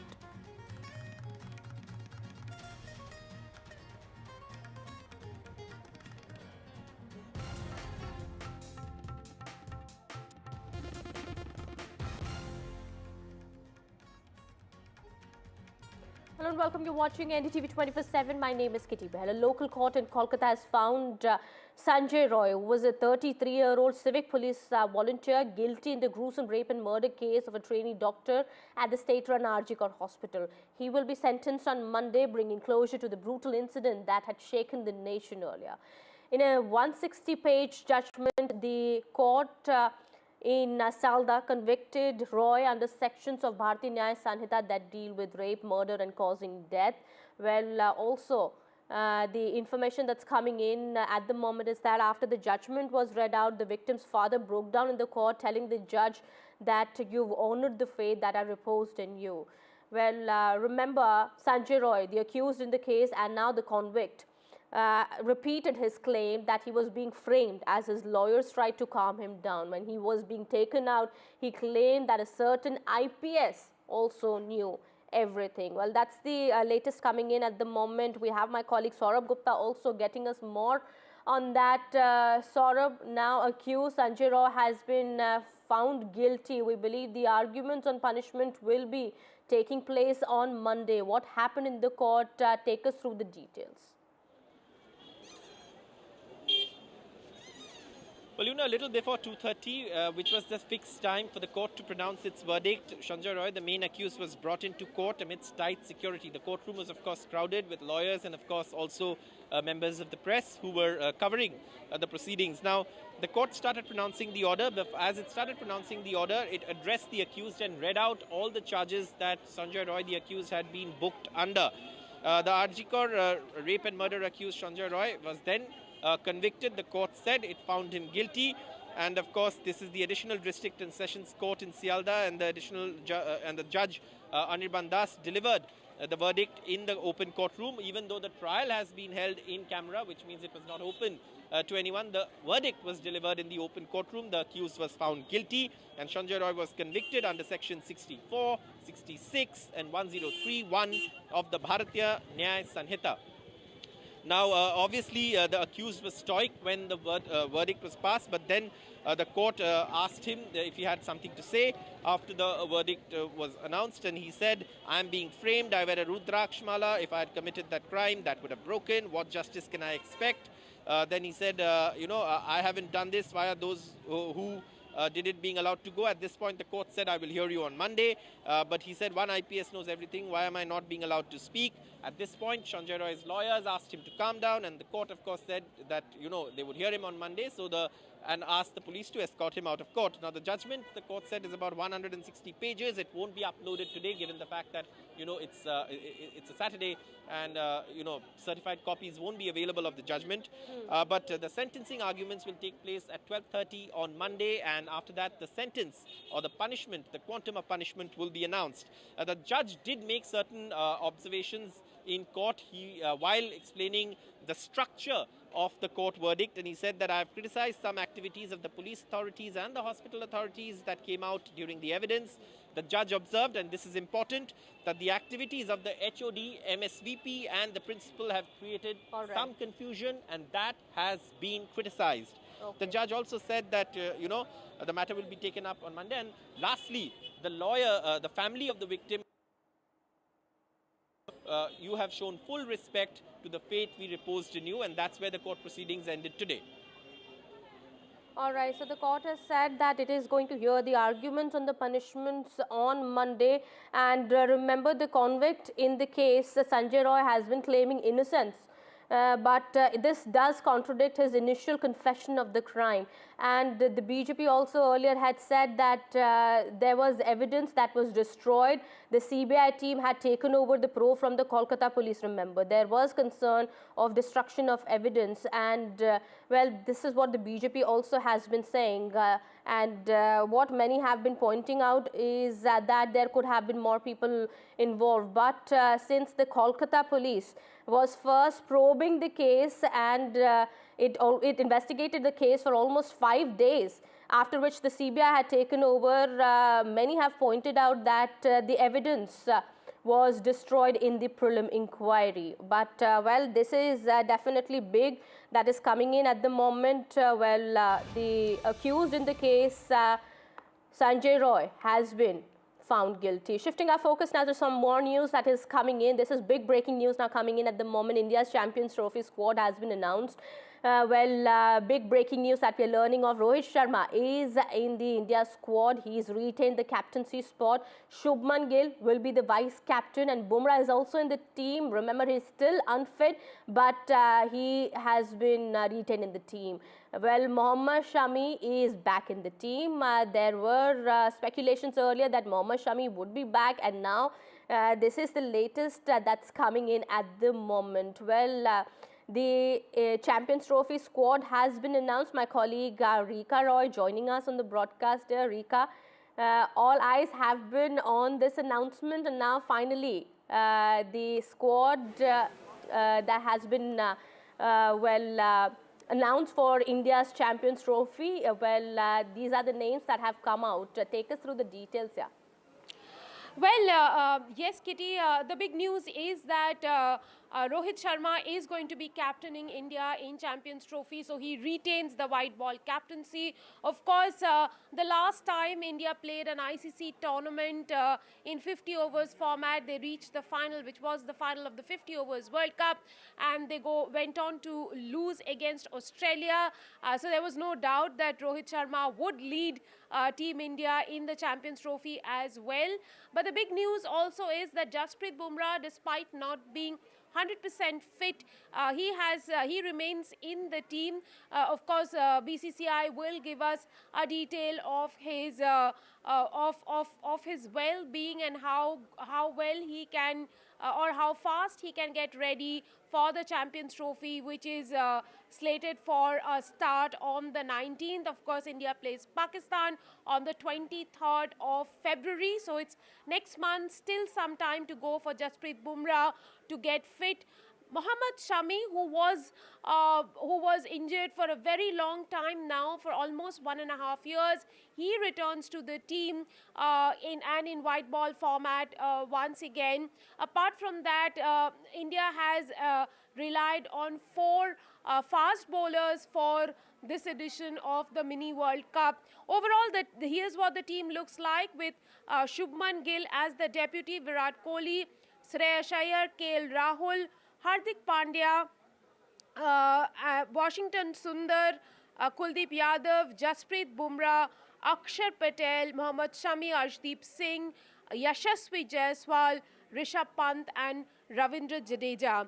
The other big thing that Of course, Rohit Sharma and Ajit Agarkar, who are addressing the press conference, was asked about the whole controversy around players being given a diktat to go back to domestic cricket.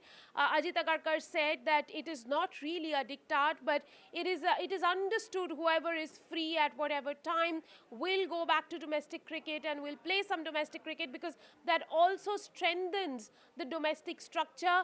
Rohit Sharma cited his own example, saying that ever since he's been regular on the circuit since 2019, he's been a regular in all formats of the game. He said that he hardly ever found a window to go back to domestic cricket and hone his skills, because the domestic calendar also coincides with India's international calendar, and they haven't had a very long gap, for example, a 45-day gap when they would get back to domestic cricket. Also, Sharma said that it is important for a player to rest out and recuperate during the taxing international schedule. So perhaps with the kind of schedule they have had and the rest period they needed, they didn't manage to play Ranji Trophy. But in the upcoming round of Ranji Trophy, which starts on 23rd of this month, many of the top stars will be seen getting back to domestic cricket. Okay, so Rohit Sharma is all set to lead India in the tournament, and Jasprit Bumrah has also been included in the squad. This is also quite interesting. Bumrah, we do understand, has been dealing with a back injury, and there have been question marks also over his availability also. But we do understand now that the squad has been announced for the Champions Trophy, it is very much likely that Jasprit Bumrah may miss the England ODIs. Well, there is a likelihood that Jasprit Bumrah will not play the England series to give him enough time to rest and recover. Remember, he got injured during the Sydney test, which was the last test of the Border Gavaskar Trophy, after having bowled over 150 overs during the tour, and the talk was around his workload. Maybe his workload management was not done in the way it was meant to have done. He was the highest wicket taker of the series, the man of the series during the Border Gavaskar Trophy. He picked up over 30 wickets, became the highest wicket taker in Australia by an Indian. But despite all the laurels that he had, he picked up that injury, and he will take some time to pull up now and get ready to play for India. Mohammad Shami is back. He has been included in the team. How does that strengthen the India's Champions Trophy squad? Well, if you really go back and see how Mohammad Shami had bowled in the last World Cup with Bumrah as his bowling partner, it really gives the team and its fans a lot of hope of recreating the magic of the last World Cup and perhaps getting over the finish line this time around in Champions Trophy, something that remained a dream for them in the 50 overs format. Later last year, in fact, a year after that crushing loss, they went on to win the T20 World Cup, but then 50 over still remains an elusive dream. With Mohammad Shami in the team, perhaps, and Jasprit Bumrah firing at the same time, perhaps India can dream of what was not achieved 2 years ago. But you know what is also interesting to watch here is that there has been no place for Sanju Samson and Mohammad Siraj. Well, these were two names which were expected to feature in the India squad, because we've seen how they've been a constant part of India's recent squads, but they've not been named as a backup even. Well, you know, one can only take a 15-member team because that's stipulated by the ICC. Right. Sanju Samson does not really get a place because KL Rahul will perhaps be the number one choice for wicketkeeper batsman, and Rishabh Pant being number 2. So there are anyway 2 wicketkeepers in the team. Mohammad Siraj perhaps didn't get a place because Hardik Pandya has been brought in, and he gives that a cushion to the Indian batting, to the Indian batters, because with him, India has an all-rounder, has an extra all-rounder, and not just a bowler. So 4 fast bowlers, and Hardik Pandya will come in the role of a fast bowling all-rounder here, and thereby Mohammad Siraj did not find any place in this team. All right. Thank you so much, Rika, for getting us all those details there. Well, that was the big announcement made just a while back. Now, well, India's Champions Trophy squad has been announced. There has been a lot of controversy around it. But yes, finally, the Champions Trophy now taking place, and the squad also has been announced. Rohit Sharma is going to lead the India squad, retaining the captaincy spot. Also, Shubman Gill will be the vice captain. Bumrah is in team. There have been a lot of speculations around Jasprit Bumrah's entry. And also Mohammad Shami is back in the team as well. Well, all right, that's the big announcement made by the selectors earlier. We'll keep an eye on the developments. It's time for a quick break. Yeah.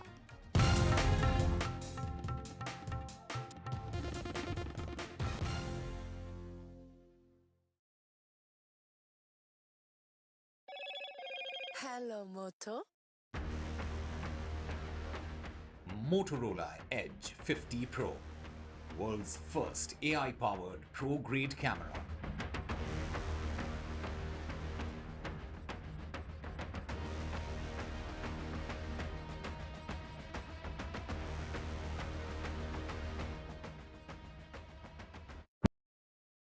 Well, I'm in Altadena. This is one of the worst hit areas.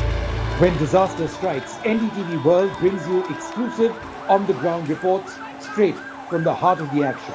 A neighborhood in Los Angeles that has been devastated by fire. I just received an emergency alert extreme, which has come on my phone. Stay tuned for NDTV World's in-depth coverage as we bring you the real stories from Los Angeles. This is the Altadena area, and there are still fires, and there's a lot of smoke in the area. These houses completely gutted. This is reporting that matters only on NDTV World.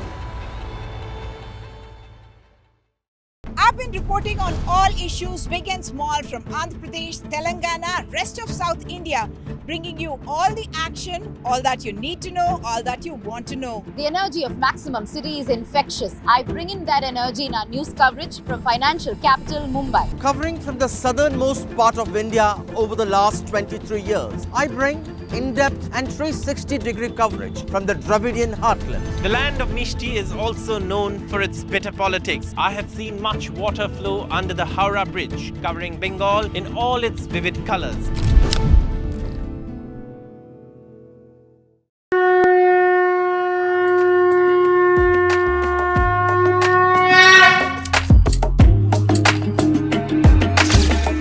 Maha Kumbh, a festival of faith. The world's biggest spiritual festival. The divine dip at the spiritual Sangam. A sacred confluence of faith, culture and heritage. NDTV's mega coverage of the Mega Fest. NDTV at Maha Kumbh 2025.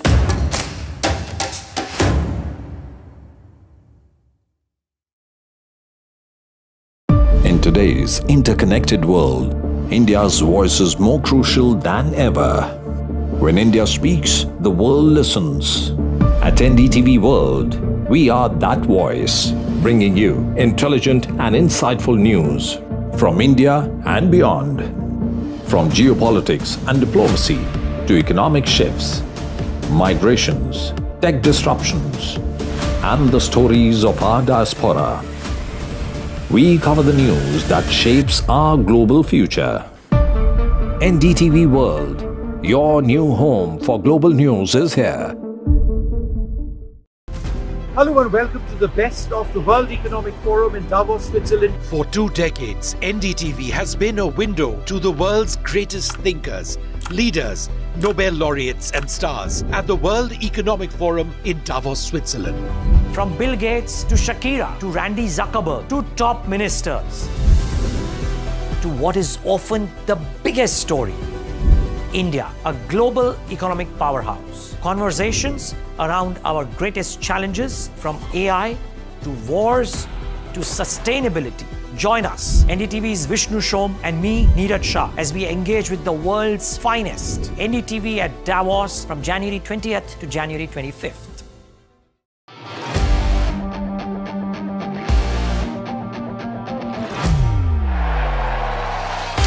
All set for Trump 2.0.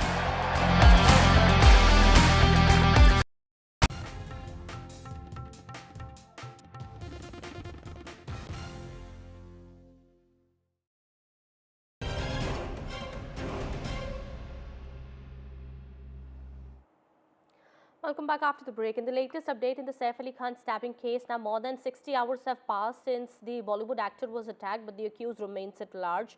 Well, we have latest visuals also that have come in from the hospital, with Kareena Kapoor Khan seen leaving from the hospital. What we are learning at the moment is that Sharmila Tagore and Sara Ali Khan have already left, while Kareena Kapoor Khan was still in the hospital. Saif Ali Khan is out of danger. He was shifted from ICU to the normal ward just yesterday, remember, and he is still in the hospital. It might take him a few days more to be discharged from the hospital. And as per the information, 15 plus individuals have been questioned by the police in this case. This includes statements that have been recorded of all the staff members, the auto rickshaw driver. Also, Kareena Kapoor Khan's statement has been recorded. All right, my colleague Radhika is joining us live on the broadcast. She is at Saif Ali Khan's residence, getting us all the latest update about the movement there. Well, Radhika, what's happening? What more can you tell us about the details of the case? That's right. A team of police officials have been stationed inside Saif Ali Khan's residence since morning. In fact, they have been gathering a lot of evidence and questioning people from the nearby areas, including some of the vendors here as well as shopkeepers.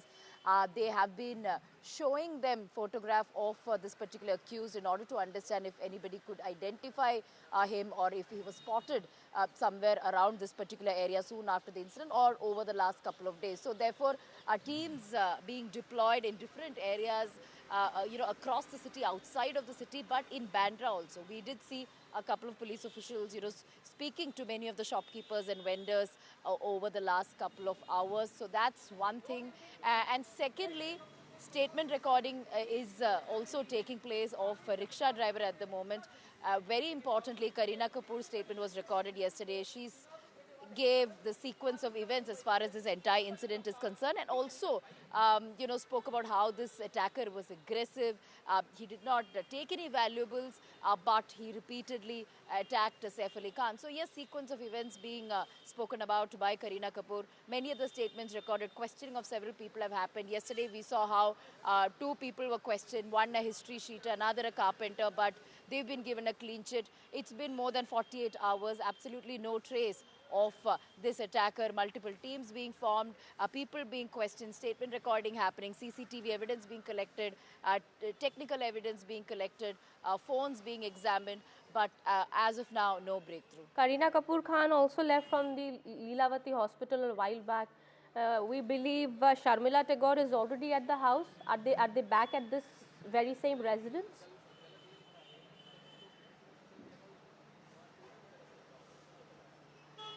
Are the kids also staying? We believe that Kareena Kapoor at the house has left from Lilavati Hospital.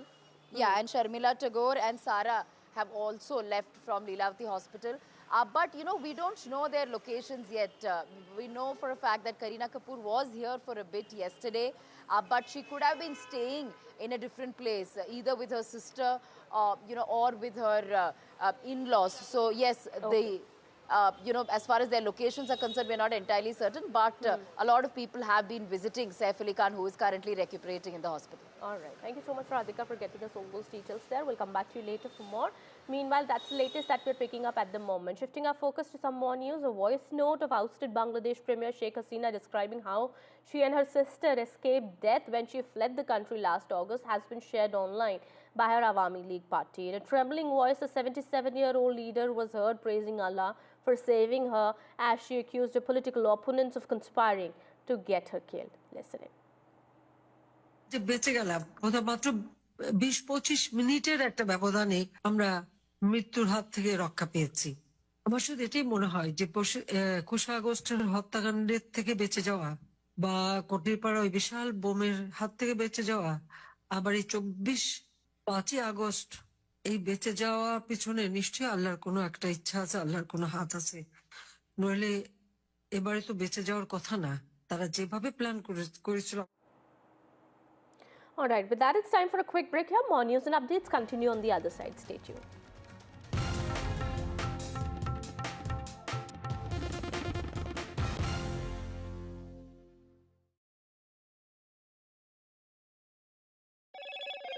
Hello, Moto. Motorola Edge 50 Pro, world's first AI-powered pro-grade camera.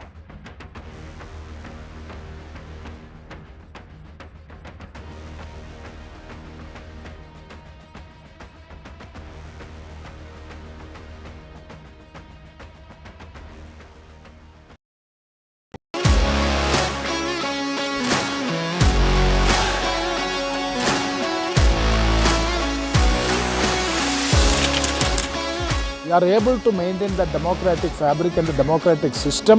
I want to do something that can make a difference. लगातार जनता की आवाज को सरकार तक पहुंचाने का काम मैं करता हूं। I was a student up until very recently. I really want to work and do something for my people because they have given me this opportunity. They have elected me. सोचा नहीं था कि राज्यसभा सांसद बनूंगी।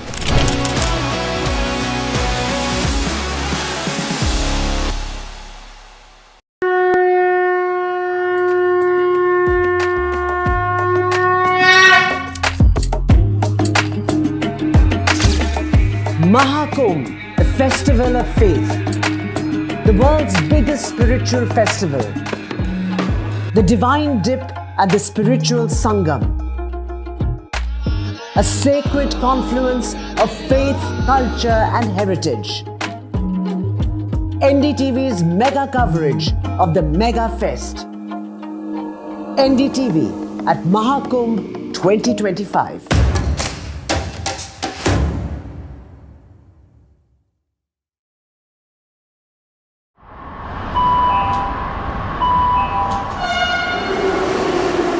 Kind attention, please. Delhi Election Metro 2025 is arriving on people's platform. Please mind the gap. BJP or AAP, who will get to the Delhi Secretariat station? दरवाजे बाईं तरफ खुलेंगे. Who will Delhi voters open the victory doors for? And who will be shown the door? Can the BJP throw AAP's victory run off track? Or will it be Kejriwal's ticket to win again? Can Congress take the election metro to revival? We will track it all for you. Delhi's decision destination. Doors will open on the left. Stay tuned to NDTV for Mega Metro poll coverage. Well, I'm in Altadena. This is one of the worst hit areas. When disaster strikes, NDTV World brings you exclusive on-the-ground reports straight from the heart of the action. A neighborhood in Los Angeles that has been devastated by fire. I just received an emergency alert extreme which has come on my phone. Stay tuned for NDTV World's in-depth coverage as we bring you the real stories from Los Angeles. This is the Altadena area, and there are still fires and there's a lot of smoke in the area. These houses completely gutted. This is reporting that matters only on NDTV World. I've been reporting reporting on all issues big and small from Andhra Pradesh, Telangana, rest of South India, bringing you all the action, all that you need to know, all that you want to know. The energy of Maximum City is infectious. I bring in that energy in our news coverage from financial capital Mumbai. Covering from the southernmost part of India over the last 23 years, I bring in-depth and 360-degree coverage from the Dravidian heartland. The land of Mishti is also known for its bitter politics. I have seen much water flow under the Howrah Bridge, covering Bengal in all its vivid colors.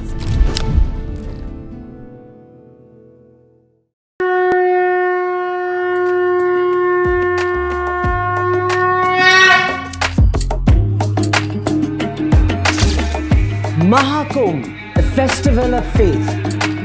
The world's biggest spiritual festival. The divine dip at the spiritual Sangam. A sacred confluence of faith, culture and heritage. NDTV's mega coverage of the Mega Fest. NDTV at Maha Kumbh 2025.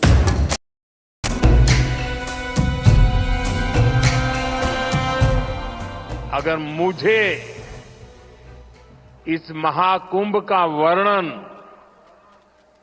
एक वाक्य में करना हो तो मैं कहूंगा ये एकता का ऐसा महायज्ञ होगा जिसकी चर्चा पूरी दुनिया में होगी।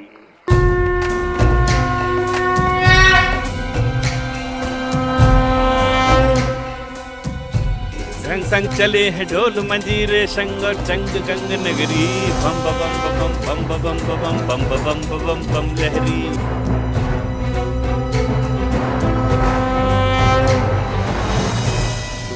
अजर हो गया है अमर हो गया है शहर तंबुओं का शहर हो गया है महाकुंभ की आस्थाओं में गूंज। ये जनता के बड़े सौभाग्य की बात है। ये एकता का प्रतीक है। The largest gathering of pilgrims and devotees on earth has begun.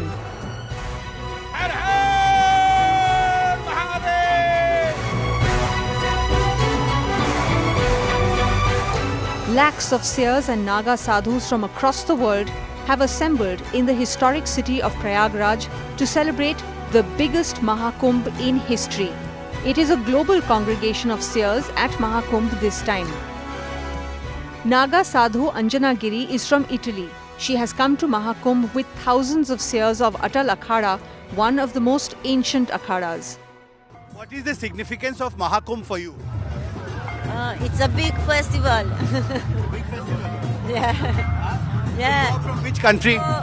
Italy. Italy से आए हो आप? जी। अच्छा। तो ये पहला महाकुंभ है आपका? हाँ, पहले महाकुंभ। रिलीजियस सिग्निफिकेंस क्या है इसका आपके लिए? महाकुंभ आपके लिए? ये तो तीन नदी का जॉइंट है, मतलब all together we can make a good things.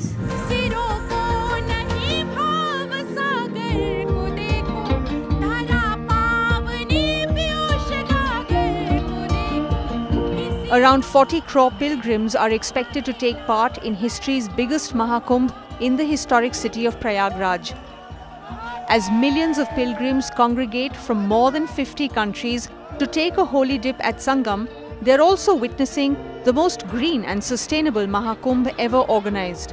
From Prayagraj city to Maha Kumbh Mela ground, the walls are covered with colorful messages of sustainability and the importance of no plastic use. One time use plastic एवं polythene का प्रयोग नहीं करेंगे। A special campaign has been initiated to promote the idea of sustainability and sensitize common citizens and visiting pilgrims. कितना शौचालय इस बार? कितना शौचालय? 1.5 लाख शौचालय बनाए गए हैं जो पिछली बार की अपेक्षा लगभग 1.5 गुना है। 1.5 गुना ज्यादा है। और सभी घाटों पे भी आपने इंतजाम किया? इंतजाम किया। 50 घाट है। जी हाँ जी। Lakhs of trees have been planted in Prayagraj to make it a green city. In this AI-powered digital control room, officials are monitoring the implementation of UP government's mega cleanliness drive across Prayagraj city and the Maha Kumbh Mela ground. Absolutely. It will be very green. We're not only doing a seminar or a conference on that, but we are ensuring that plantations, no use of plastic, use of materials, which are very friendly that way, restricted use of electricity and in the matters of, using for the street lights, the banned use of plastics of that micron size will absolutely not be permitted. And we've seized a large number of such materials already. But we are encouraging and making people aware on how to use these, alternate materials in lieu of plastic. The message of sustainability is visible everywhere, from colourful posters painted on city walls to the Maha Kumbh Mela ground, where thousands of temporary housing tents have been constructed with natural recyclable materials.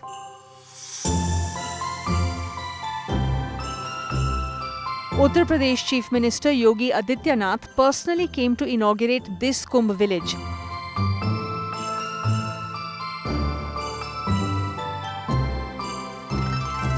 Mahakumbh के आयोजन के साथ अब एक नया उत्तर प्रदेश लोगों को दिखेगा, जो विरासत और विकास के साथ जुड़ते हुए पूरी दुनिया को अपनी ओर आकर्षित करेगा। और उस आकर्षण का केंद्र बिंदु देश के अंदर उत्तर प्रदेश, दुनिया के अंदर भारत और भारत के अंदर उत्तर प्रदेश बनने जा रहा है। उसके लिए हम सबको अपने आप को तैयार करना होगा। A sustainable tent city with specially constructed 200 recyclable green tents. This has been designated a no plastic zone. 200 tents की प्रॉपर्टी बनाई है और ये 6 एकड़ लैंड में है on the banks of the river Ganga, और इसमें करीब 400 लोग एक दिन में हम लोग केटर कर सकते हैं। We want to bring green. हमने प्लास्टिक कहीं भी यूज़ नहीं किया है। We have glass bottles, we have ये हमारे जो डिस्पेंसर्स भी हैं वो हम नॉर्मल प्लास्टिक बॉटल्स नहीं कर रहे हैं, हम डिस्पेंसर सिस्टम रख रहे हैं। तो एक नया एक्सपेरिमेंट है। दिस इज अ टेंट जो कि ग्रीन है और इसमें प्लास्टिक का इस्तेमाल नहीं किया आपने? हाँ, एवरीथिंग इज आइदर वुडन। हाँ, ओके। और ये किस कैटेगरी का रूम है? सर ये प्रीमियम कैटेगरी है, this is a top category rooms. And इसमें अगर आप देखोगे we have a small bed, sitting area, a luggage area. जी, तो हम लोग इसमें ये 2 लोगों के लिए है? 2 लोगों के लिए है जी। और ये लग्जरी सेगमेंट वाला टेंट? जी सर। तो इसका कितना फेयर रखा आपने? Around 35,000 rupees a night. 35,000। So these are all waterproof canvas. अच्छा, वाटरप्रूफ कैनवस। जी, मतलब अगर बारिश भी होती है तो कोई प्रॉब्लम नहीं आएगी। वी आर नॉट यूजिंग वो छोटी वाली प्लास्टिक बॉटल्स जो होटल में होती हैं। We are all doing dispensers and glass bottles and everything. तो इसे completely green? Yes. Sustainability is a major theme of Maha Kumbh 2025, with a focus also on promoting renewable energy sources. In a 400 crore ambitious mega electricity plan, the thrust is on promoting solar lighting systems. Thousands of hybrid solar bulbs have been installed in the 17-kilometer long and 14-kilometer wide Maha Kumbh Mela ground.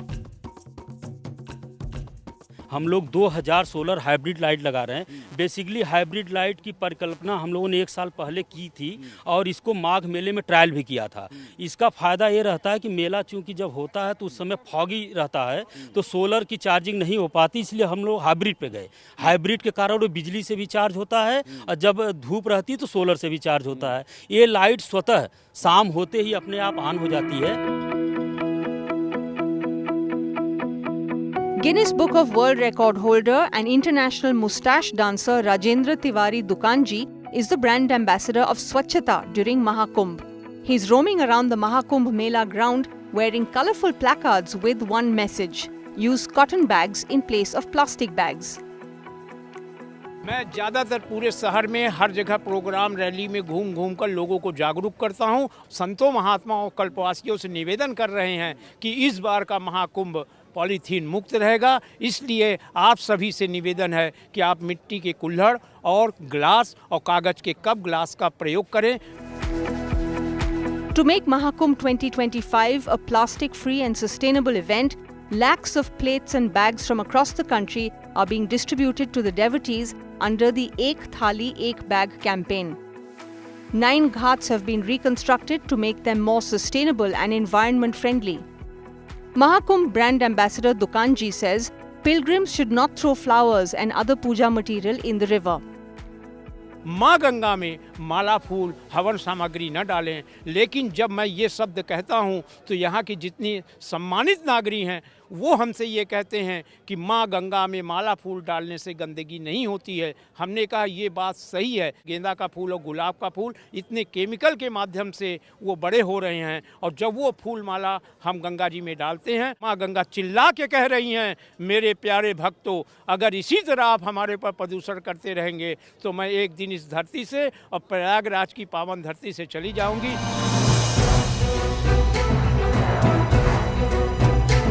Clearly, Maha Kumbh 2025 is all set to be the most eco-friendly, sustainable and green Maha Kumbh ever. A truly sustainable experience for millions of pilgrims. With Himanshu Shekhar and Sachin Gupta in Prayagraj, Anasya Mathur for NDTV.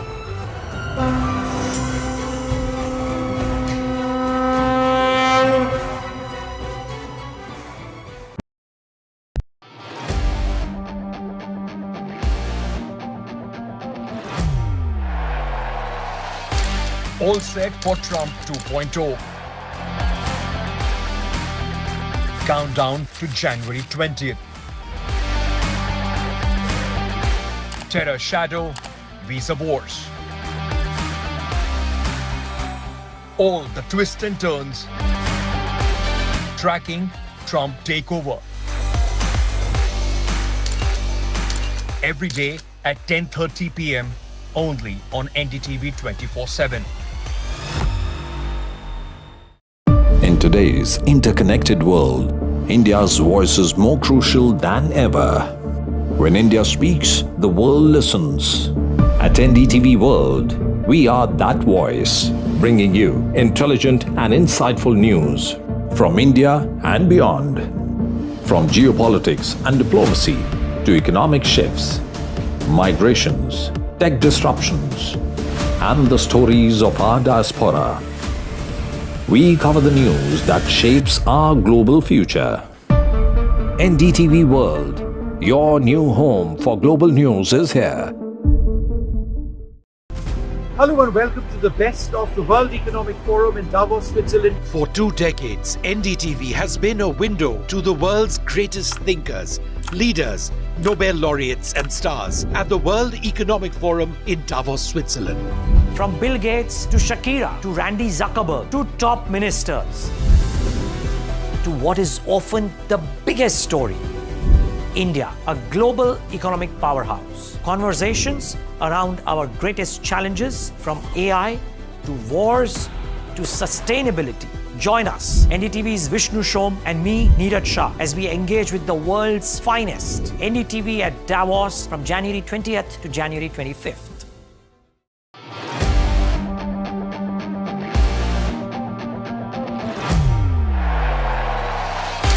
All set for Trump 2.0. Countdown to January 20th. Terror shadow, visa wars. All the twists and turns. Tracking Trump takeover. Every day at 10:30 p.m. only on NDTV 24/7.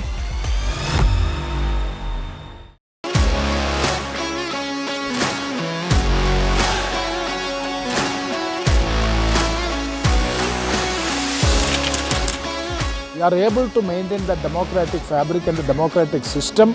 I want to do something that can make a difference. लगातार जनता की आवाज को सरकार तक पहुंचाने का काम मैं करता हूं.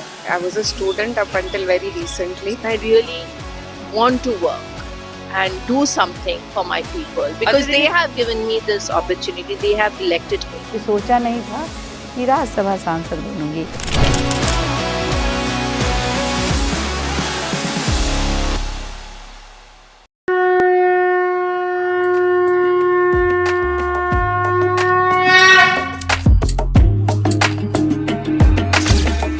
Maha Kumbh, a festival of faith.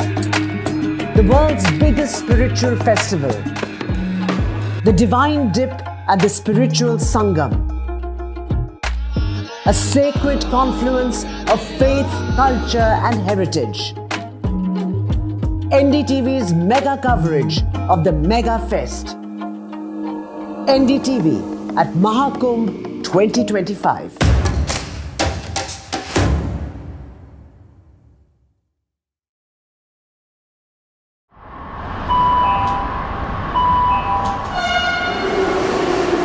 Kind attention, please.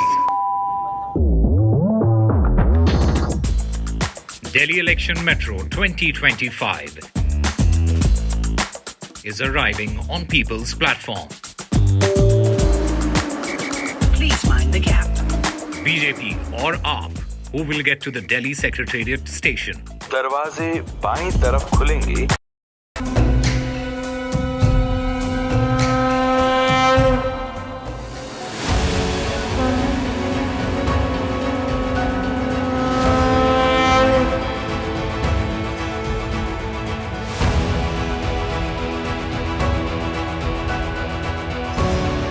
I recommend more and more of you come to realizing Atma within ourselves and who we truly are. Kumbh is for all of us who come here to receive an upliftment of consciousness.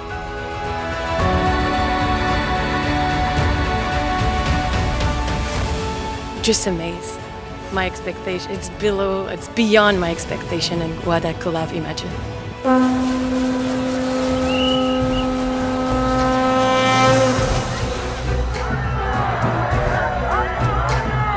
The biggest congregation of pilgrims and devotees in human history at Maha Kumbh 2025 is making headlines across the globe.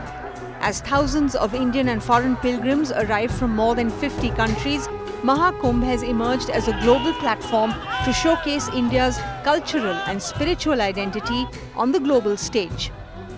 The idea of a new India, the rising India, the vision of a Viksit Bharat is visible everywhere at the Maha Kumbh ground.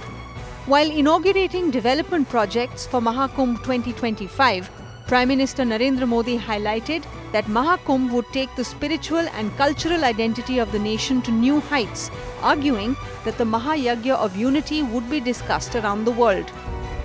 हर रोज लाखों श्रद्धालुओं के स्वागत और सेवा की तैयारी लगातार 45 दिनों तक चलने वाला महायज्ञ एक नया नगर बसाने का महाअभियान प्रयागराज की इस धरती पर एक नया इतिहास रचा जा रहा है.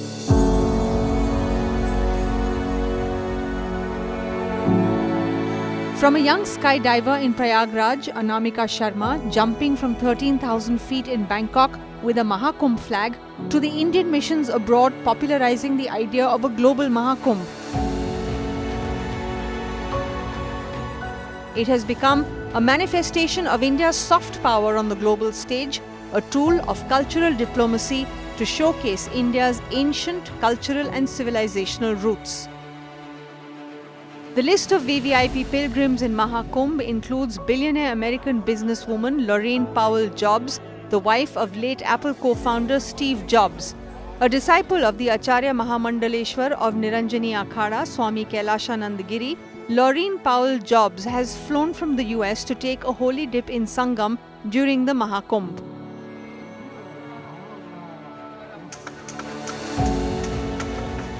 In this mega shivir of Juna Akhada head Acharya Avadeshanand on the banks of the Ganga, an international desk has been specially set up to welcome foreign pilgrims from across the world. इसमें विदेशों से कितने मेहमान आएंगे और कितने देशों से आएंगे? हमारे यहाँ यूरोप से, अमेरिका, न्यूजीलैंड से, ऑस्ट्रेलिया से और मिडिल ईस्ट से भी काफ़ी आ रहे हैं. हमारे प्राय प्रवासी भारतीय जिन्हें हम NRIs कह सकते हैं, उनकी भारी संख्या है. ऐसे अभी तक तो एक कोई 1,500 लोगों की रजिस्ट्रेशन हो चुका है. सिर्फ विदेश से आएंगे? लगभग 1,500 लोगों का रजिस्ट्रेशन हो जाए. At the Maha Kumbh Mela ground in Sangam, foreign pilgrims are arriving in large numbers to take part in the historical Maha Kumbh to immerse themselves in a world of spiritualism and divinity. हम लोग क्यों आए? क्योंकि यहाँ शक्ति है, एक अमृत. वे लोग बोलते हैं कुछ अमृत है. तो क्यों एक आदमी औरत जापान, कनाडा, अमेरिका यहाँ आएंगे? Sanskrit mantras hold so much power.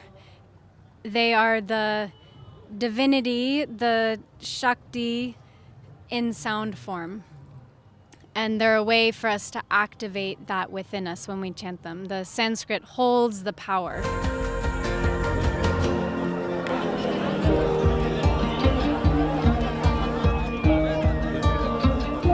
A world-class infrastructure has been readied in Prayagraj to host an expected 40 crore pilgrims at this global event, with world-class facilities created all along the 17-kilometer long and 14-kilometer wide Maha Kumbh Mela ground.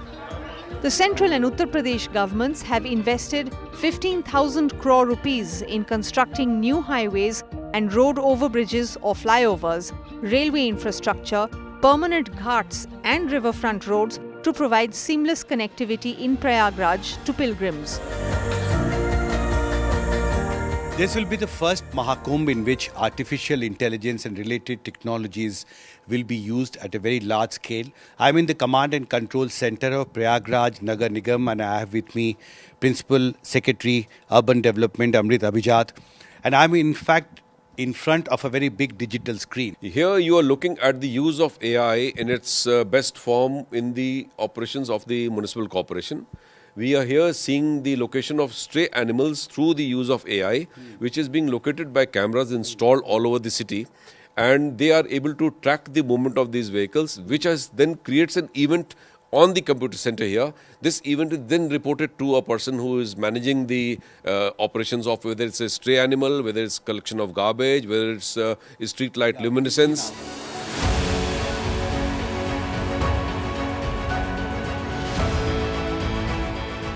A mega 400 crore power supply infrastructure has been created to provide uninterrupted 24/7 electricity supply in the entire Maha Kumbh Mela ground. An unprecedented 1,405 kilometer long low tension line and 182 kilometer long high tension line have been laid all across the Maha Kumbh Mela ground. 67,000 LED lights and thousands of solar hybrid lights have been made functional, while 128 transformers have been made available especially for tube wells and akhadas.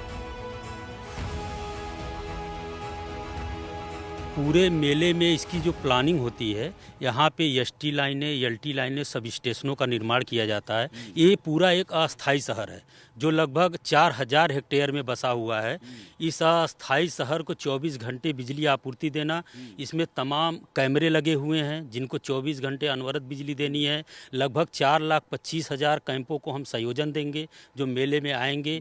विभिन्न अखाड़ों के लिए हमने अलग व्यवस्था की है.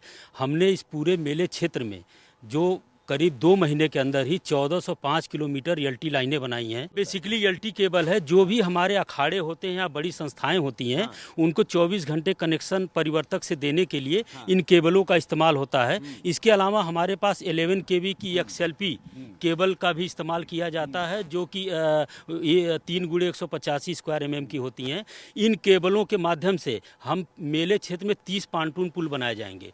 लगभग 10 पांटून पुलों से हम इन केबलों को इंटरकनेक्ट करते हैं ताकि मेले में जो हम 7 132 kV से आपूर्ति ले रहे हैं, उसके साथ साथ 14 33/11 kV सब स्टेशन से आपूर्ति ले रहे हैं.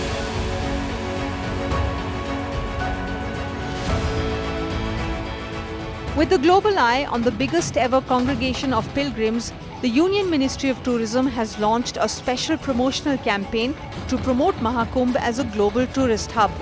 An Incredible India Pavilion has been set up in a sprawling 5,000 square foot space at the Maha Kumbh to facilitate the participation of foreign tourists, scholars, members of the expat community and Indian diaspora, and showcase India as an emerging global power with deep civilizational and religious roots.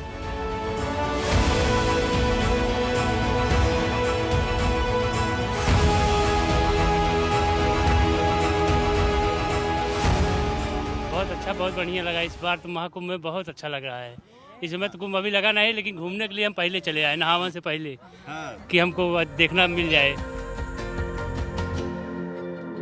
तो कितना rate कितना है? 50 रुपया है। 50 रुपये? 50। एक बार कहाँ तक ले जाते हैं? आगे ले जाएंगे, आगे से फिर नहीं ले जाए थी, बस एक राउंड। नाम बताइए बेटा। वानी। आपने कैमल राइड किया, कैसा एक्सपीरियंस रहा? अच्छा लगा। Clearly, the history of Prayagraj is all set to change. With Himanshu Shekhar and Sachin Gupta in Prayagraj, Anasya Mathur for NDTV.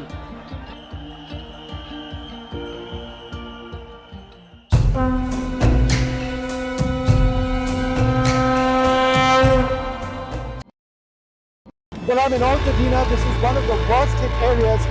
When disaster strikes, NDTV World brings you exclusive on-the-ground reports straight from the heart of the action. A neighbourhood in Los Angeles that has been devastated by fire. I just received an emergency alert extreme, which has come on my phone. Stay tuned for NDTV World's in-depth coverage as we bring you the real stories from Los Angeles. This is the Altadena area, and there are still fires, and there's a lot of smoke in the area. These houses completely gutted. This is reporting that matters only on NDTV World.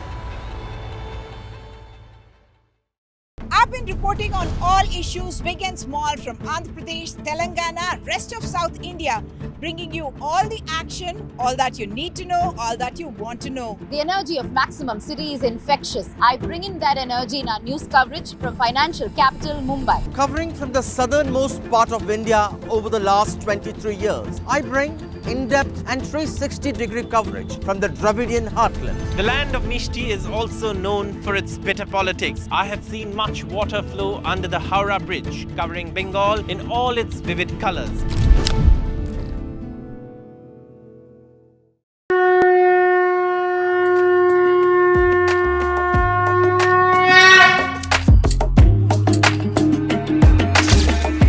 Maha Kumbh, the festival of faith.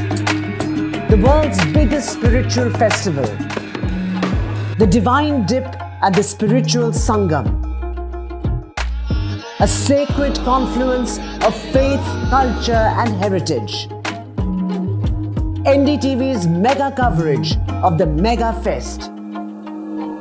NDTV at Maha Kumbh 2025.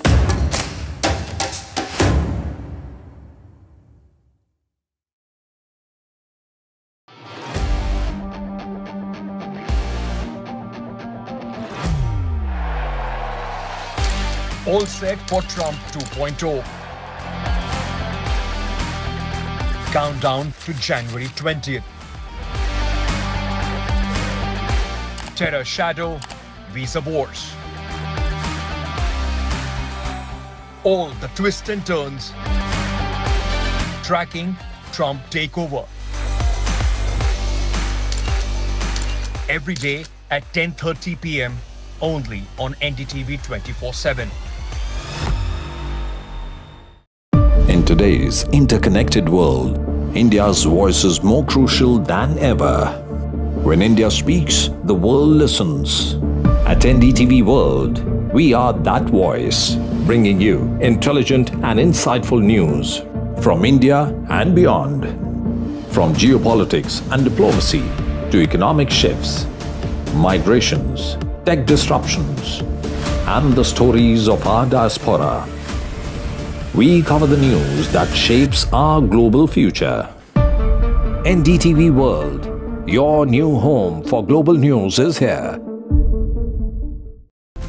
Hello and welcome to the best of the World Economic Forum in Davos, Switzerland. For 2 decades, NDTV has been a window to the world's greatest thinkers, leaders, Nobel laureates and stars at the World Economic Forum in Davos, Switzerland.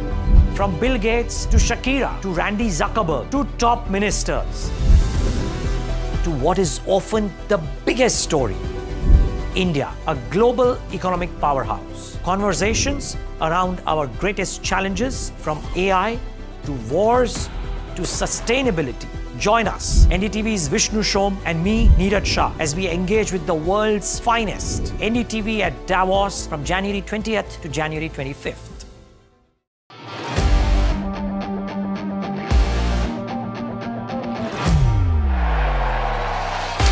All set for Trump 2.0. Countdown to January 20th. Terror shadow, visa wars. All the twists and turns. Tracking Trump takeover. Every day at 10:30 p.m. only on NDTV 24/7.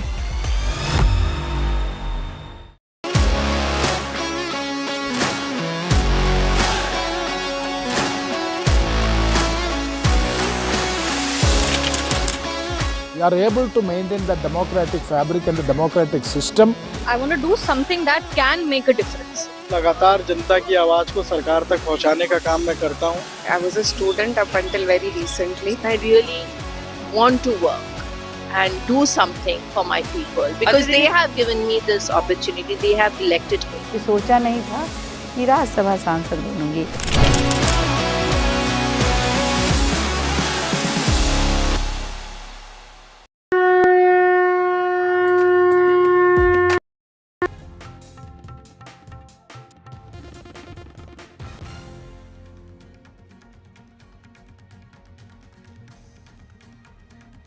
Dramatic hearing takes place at the Sessions Court in Sealdah as the verdict in RG Kaur case is out.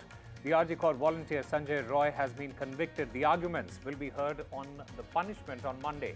The accused, in the meanwhile, says that he is being framed.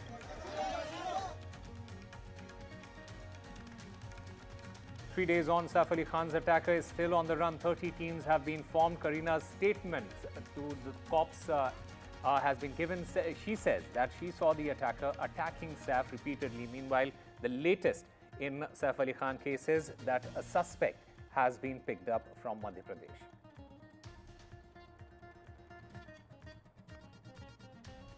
Swamitva scheme launched by the Prime Minister Narendra Modi distributes over 65 lakh property cards. The scheme is set to benefit 50,000 villagers.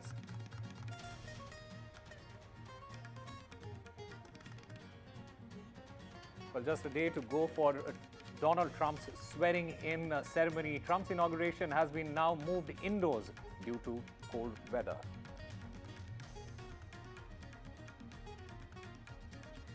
And the Champions Trophy squad has been announced. Rohit Sharma will be leading the squad while Shubman Gill is set to be the vice-captain. Bumrah is in the team, but he's still unfit.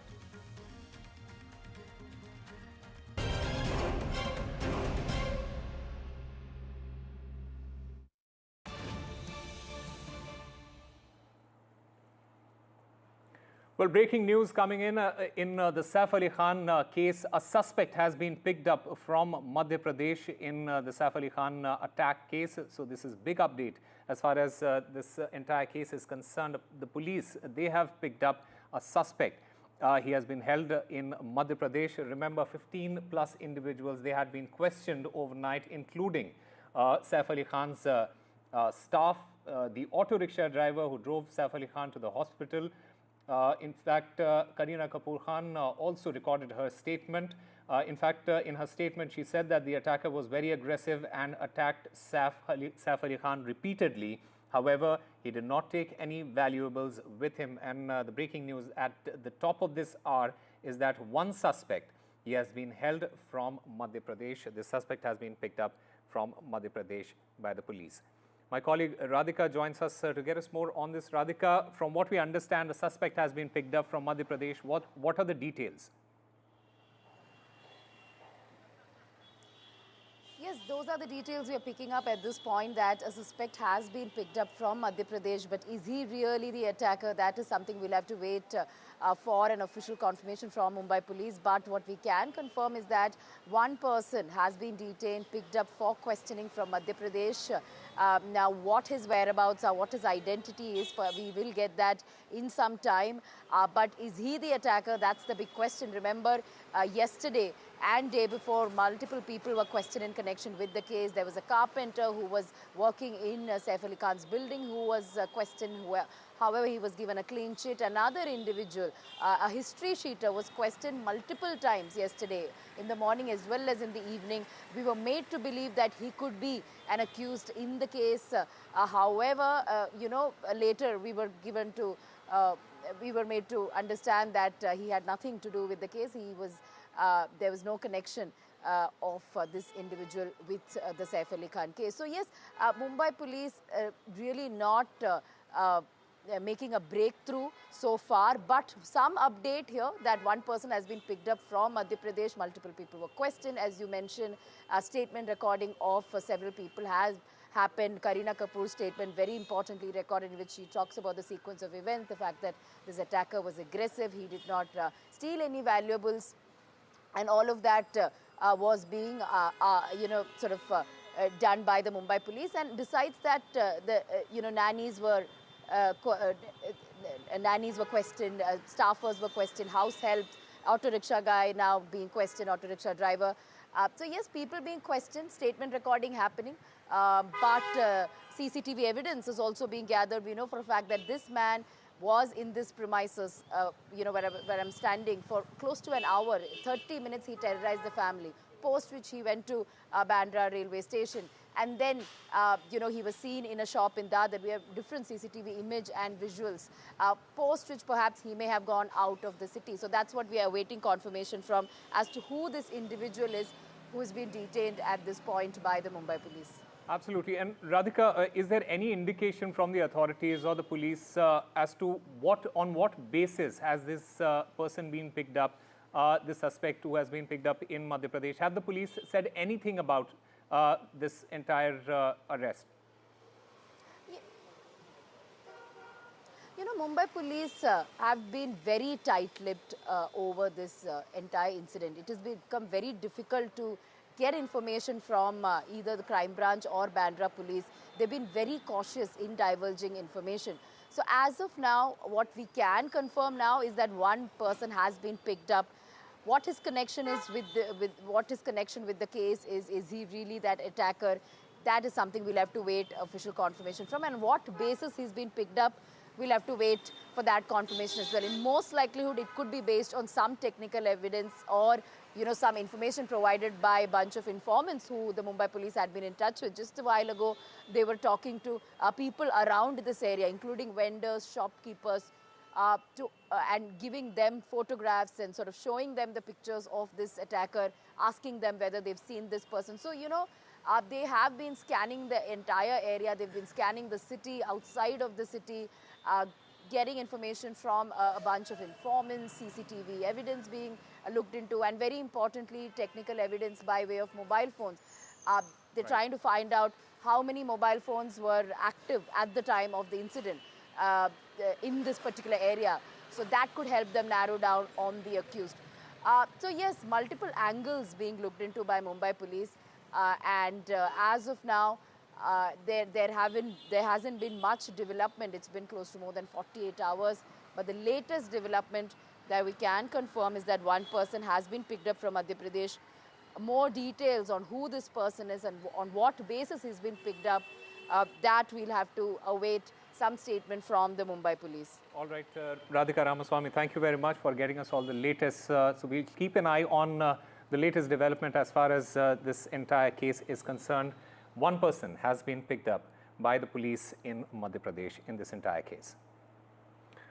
And shifting our focus to our other big story that we are tracking, the Champions Trophy squad for Team India. It is out. Rohit Sharma is going to lead the team as a captain. He has retained the captaincy spot, while Shubman Gill, he returns as the vice captain.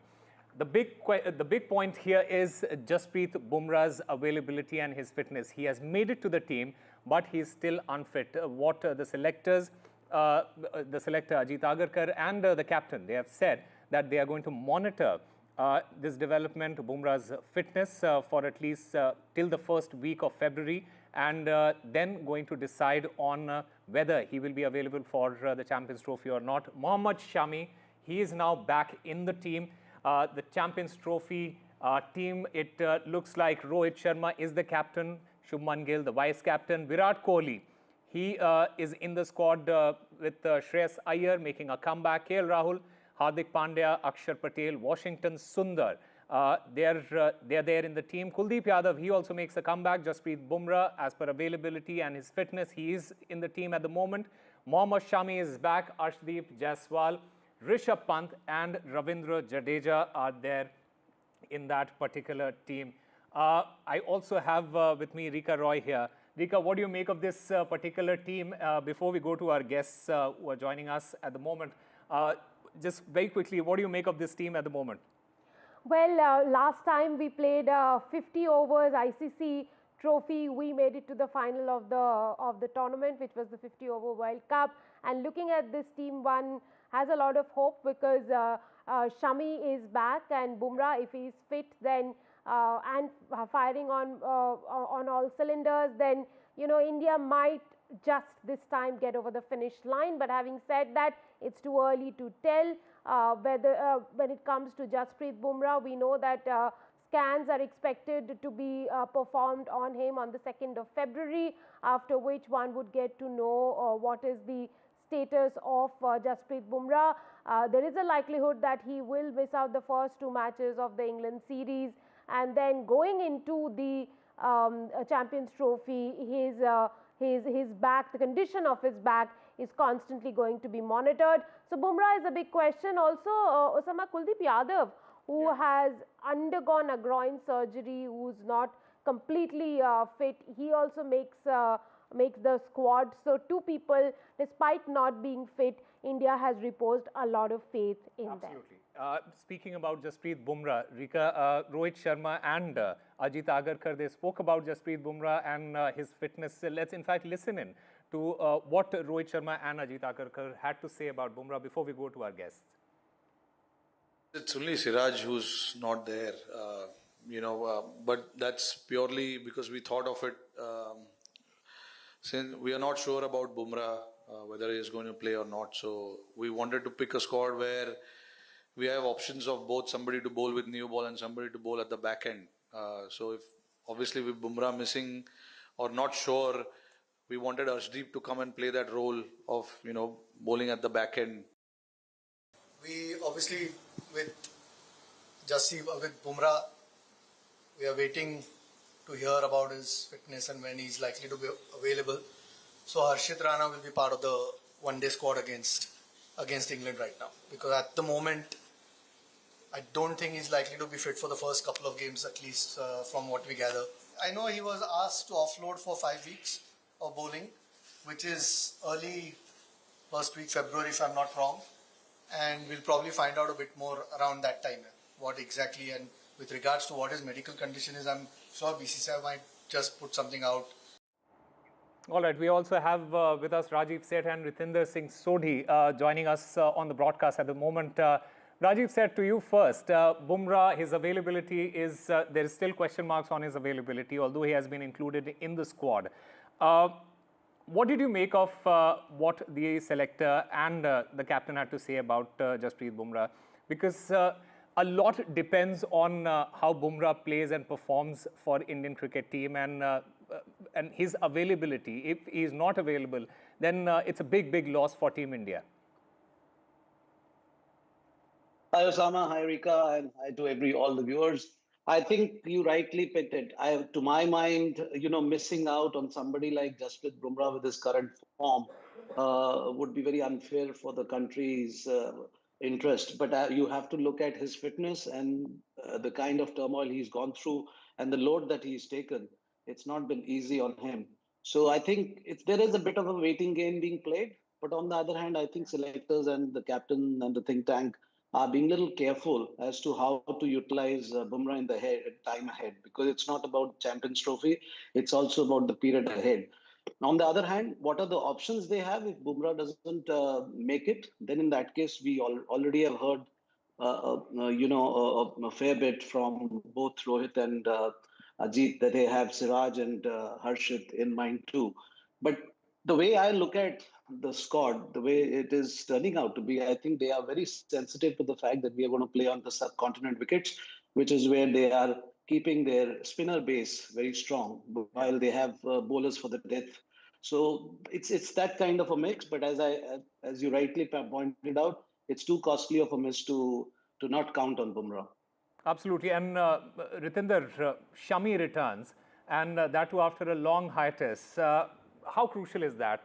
And how crucial is the fact that Shami performs? Because if Bumrah doesn't play, then Shami is somebody who you are basically going to back in this particular format. Having said that, Siraj isn't there in this particular team, so all comes down to how Shami performs there. Yes, Osama, you're very right, because as somebody has rightly said, experience is man's third eye. And the selectors have, I think, they've hit the bullseye here, because getting in Mohammad Shami was very vital with lots of questions on Bumrah's fitness. I hope he gets fit, because at this moment, thinking of Team India without Bumrah is worrisome, because he's a match winner. You need him for this important tournament, and I hope he'll be fully fit. He'll be in flying colors in few days from now. But yes, Mohammad Shami coming back, this attack seems experienced, and that is what India requires, because we have seen some tough days in the past few weeks, and now it's enough. No tough days, and with this selection, with the team booming with confidence and the experience there, Virat Kohli being there, Rohit Sharma, they all will be itching to get runs and perform and prove lots of critics wrong. So I hope that this Champions Trophy will be ours. Let me ask a question to Rajiv at this moment. Rajiv, what do you think of India's strategy of keeping four fast bowlers in the team, and one of them being Hardik Pandya, who will play the role of a fast bowling all-rounder? And the reason I ask is because it's going to be on subcontinental tracks. True. Yeah.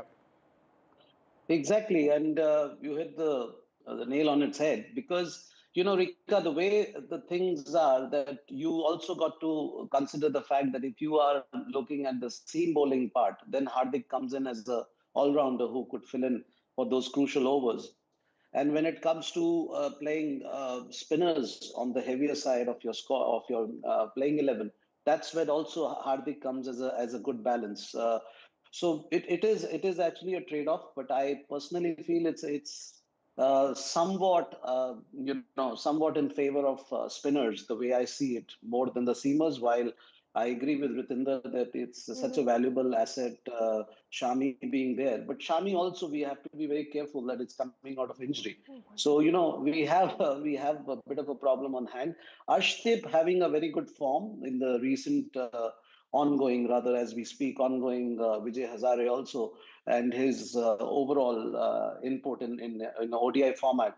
I think Arshdeep is going to be a very good factor for us, and a very good what you called a trump card in some sense, while we would rely on people like Bumrah and Shami. But I feel Arshdeep is going to be somebody who will really make the difference when it comes to our bowling, of seam bowling. Right. Ritinder, we pretty much had a sense of how the batting of Team India will look like. What I'm interested in is the spin attack that India has at the moment. We have Washington Sundar, we have Kuldeep Yadav, we have Akshar Patel, and we have Ravindra Jadeja. What do you make of the spin attack that we have, and especially considering that we will be playing on a subcontinent-like wicket there? Yeah, definitely. Like, it's been horses for courses, because we are spin heavy. And if we talk about all these four spinners, Osama, they are match winners on their particular day. And Kuldeep Yadav, who has just been back from that hernia operation, I think he must be itching to prove himself. And one thing with Kuldeep Yadav is that whenever he plays, he is a match winner, ultimate match winner. And he's such a bowler, if you don't read him from the hand, you'll be foxed. You'll be pushed to cleaners. And if he is striking form in these coming tournaments against England and in Champions Trophy, I'm sure then all the batsmen will be having tough times. Absolutely. And Rika, apart from the squad discussion and etc., there was something very interesting in that press conference that happened. Rohit Sharma, he was asked about the BCCI policies there, and he had something very interesting to say, especially about mandatory, playing in the domestic tournaments. What did you make of it? Listen into the soundbite first and then talk about it. what he said about playing domestic cricket? I don't know if we have that soundbite. If we can play the soundbite, please. Last 6-7 years, there have been, if you go back and watch our calendar, there hasn't been a time where we were sitting at home for 45 days. The last 6-7 years, I can at least tell about what has happened with me since I have started playing Test cricket regularly, which is from 2019. You hardly have any time. And then when you play so much cricket, international cricket through the year, you need some time off as well as a cricketer, just to refresh. Interesting. Well, yeah, interesting. There have been a lot of controversies, leading into this press conference, and hence a lot of questions were asked around them playing, not playing domestic cricket. And Rohit Sharma clearly said that unfortunately there is hardly any time for these top cricketers to play domestic cricket because the domestic calendar coincides with the international calendar. However, having said that, most of the top guns are getting back to playing domestic cricket on the 23rd in the next round of Ranji Trophy, but Virat Kohli, KL Rahul won't be available. The other thing, Osama, which you asked me about the family rules, Rohit Sharma gave a classic one-liner to say that after the press conference, he's going to go back to BCCI and ask what are the new family rules. So he actually laid the debate there. Well, we in fact, like Rohit Sharma said, we don't really have a lot of time. We are running short of time on this discussion as well. Gentlemen, thank you very much for joining us, and thank you, Rika, for giving us your views. And shifting our focus to our other story that we are tracking, over 7 crore devotees have participated in the holy dip at Triveni Sangam in Prayagraj within the first 6 days of the Maha Kumbh in 2025. The grand spiritual event continues to attract millions from around the world, making it marking one of the largest religious gatherings on the planet. As sadhus, kalpavasis and mandaleshwaras take center stage in Sangam city, the Maha Kumbh also draws global attention, attracting foreign devotees. What's your name? I am Kamakya Giri from France. Kamakya Giri. You are from France. This is your second name or this is your first name? Is my guru name. This is your guru name. Okay. So, from how much time you are living in India? I came first time in 2001, and since I spent 6 months in India, 6 months France. When did you realize that you have to adopt the Sanatan and you have to become the women sannyasi?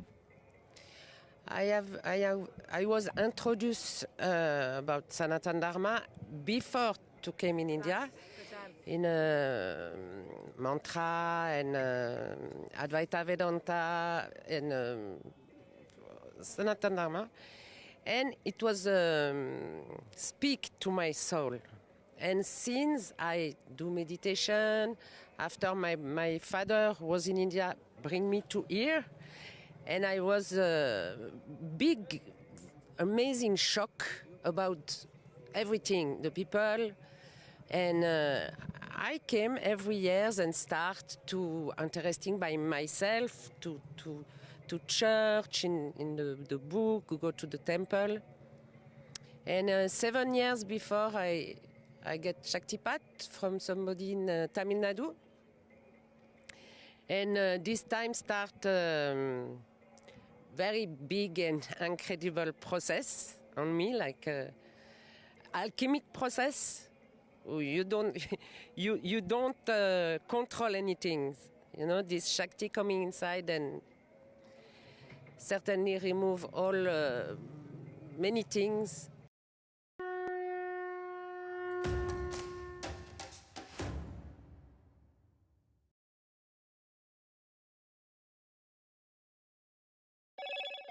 Hello, Moto. Motorola Edge 50 Pro, world's first AI-powered pro-grade camera.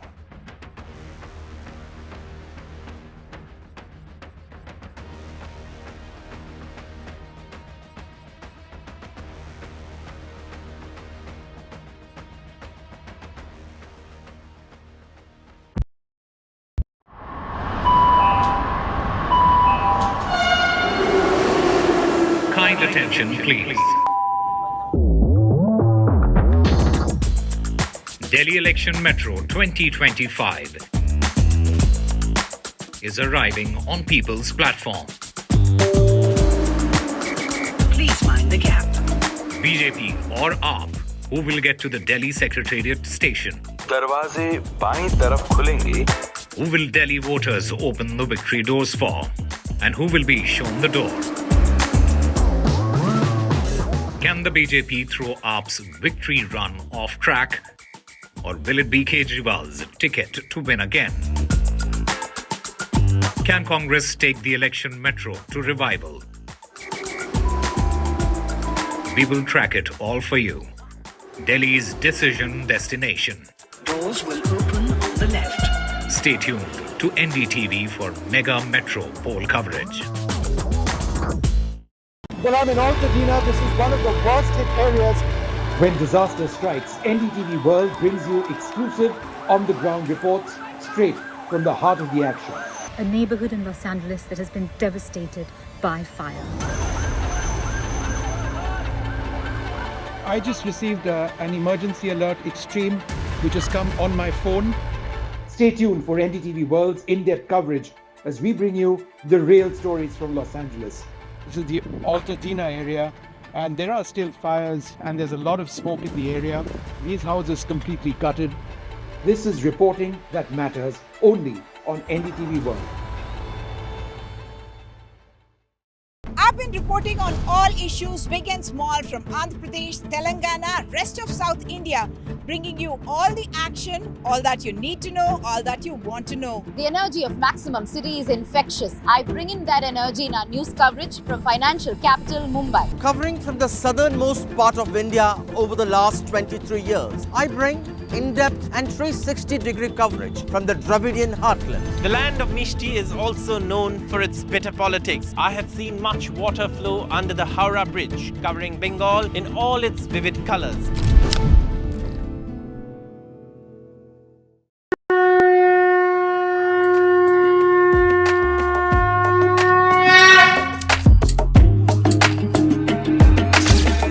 Maha Kumbh, a festival of faith.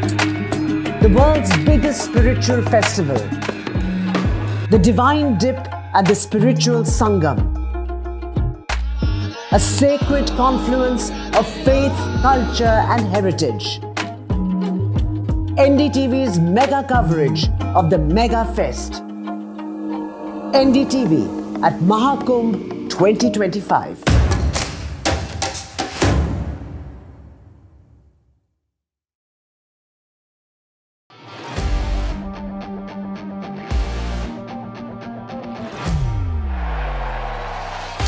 All set for Trump 2.0. Countdown to January 20th. Terror shadow, visa wars. All the twists and turns. Tracking Trump takeover. Every day at 10:30 p.m. only on NDTV 24/7. In today's interconnected world, India's voice is more crucial than ever. When India speaks, the world listens. At NDTV World, we are that voice, bringing you intelligent and insightful news from India and beyond. From geopolitics and diplomacy to economic shifts, migrations, tech disruptions, and the stories of our diaspora. We cover the news that shapes our global future. NDTV World, your new home for global news is here. Hello and welcome to the best of the World Economic Forum in Davos, Switzerland. For 2 decades, NDTV has been a window to the world's greatest thinkers, leaders, Nobel laureates and stars at the World Economic Forum in Davos, Switzerland. From Bill Gates to Shakira to Randy Zuckerberg to top ministers to what is often the biggest story, India, a global economic powerhouse. Conversations around our greatest challenges, from AI to wars to sustainability. Join us, NDTV's Vishnu Shom and me, Neeraj Shah, as we engage with the world's finest. NDTV at Davos from January 20th to January 25th.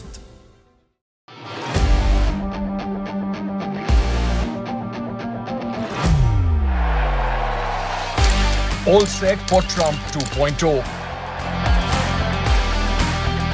Countdown to January 20th. Terror shadow, visa wars. All the twists and turns.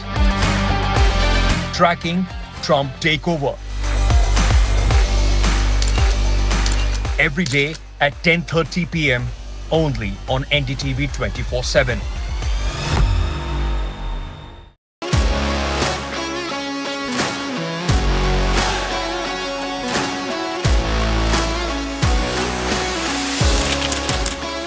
We are able to maintain the democratic fabric and the democratic system.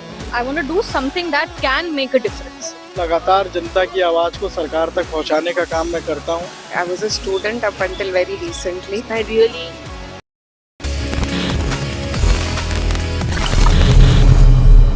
Hello friends and welcome to your favorite show on technology. It's Tech with TG. This is that special show जहाँ पे हर episode में we dissect a unique piece of tech so that आप उसको बड़े आराम से समझ भी पाएं और in fact you get to know कि आखिर behind the scenes चीजें क्या होती हैं in that particular domain. अब देखो over the episodes we all have developed this interest towards technology which is quite good to use. But sometimes ये हमारे लिए खतरा भी लेके आती है. So if you are watching this on TVs, make sure there are no distractions. अगर आप ये देख रहे हैं NDTV networks के digital platforms के ऊपर, so make sure कि आपके फोन का share बटन पे आपकी उंगली ready है because you want to share this critical piece of information around your friends and family because आज के एपिसोड में we're going to talk about cyber crime. It's pretty important for all of us to know and learn कि cyber crime क्या है, क्या अलग अलग cases हो सकते हैं और हमें इससे कैसे बचना है. हेलो गाइस, मेरा नाम है Gaurav AKA Technical Guruji. You are watching tech with TG. जल्दी से आगे बढ़ते हैं, चलिए शुरू करते हैं.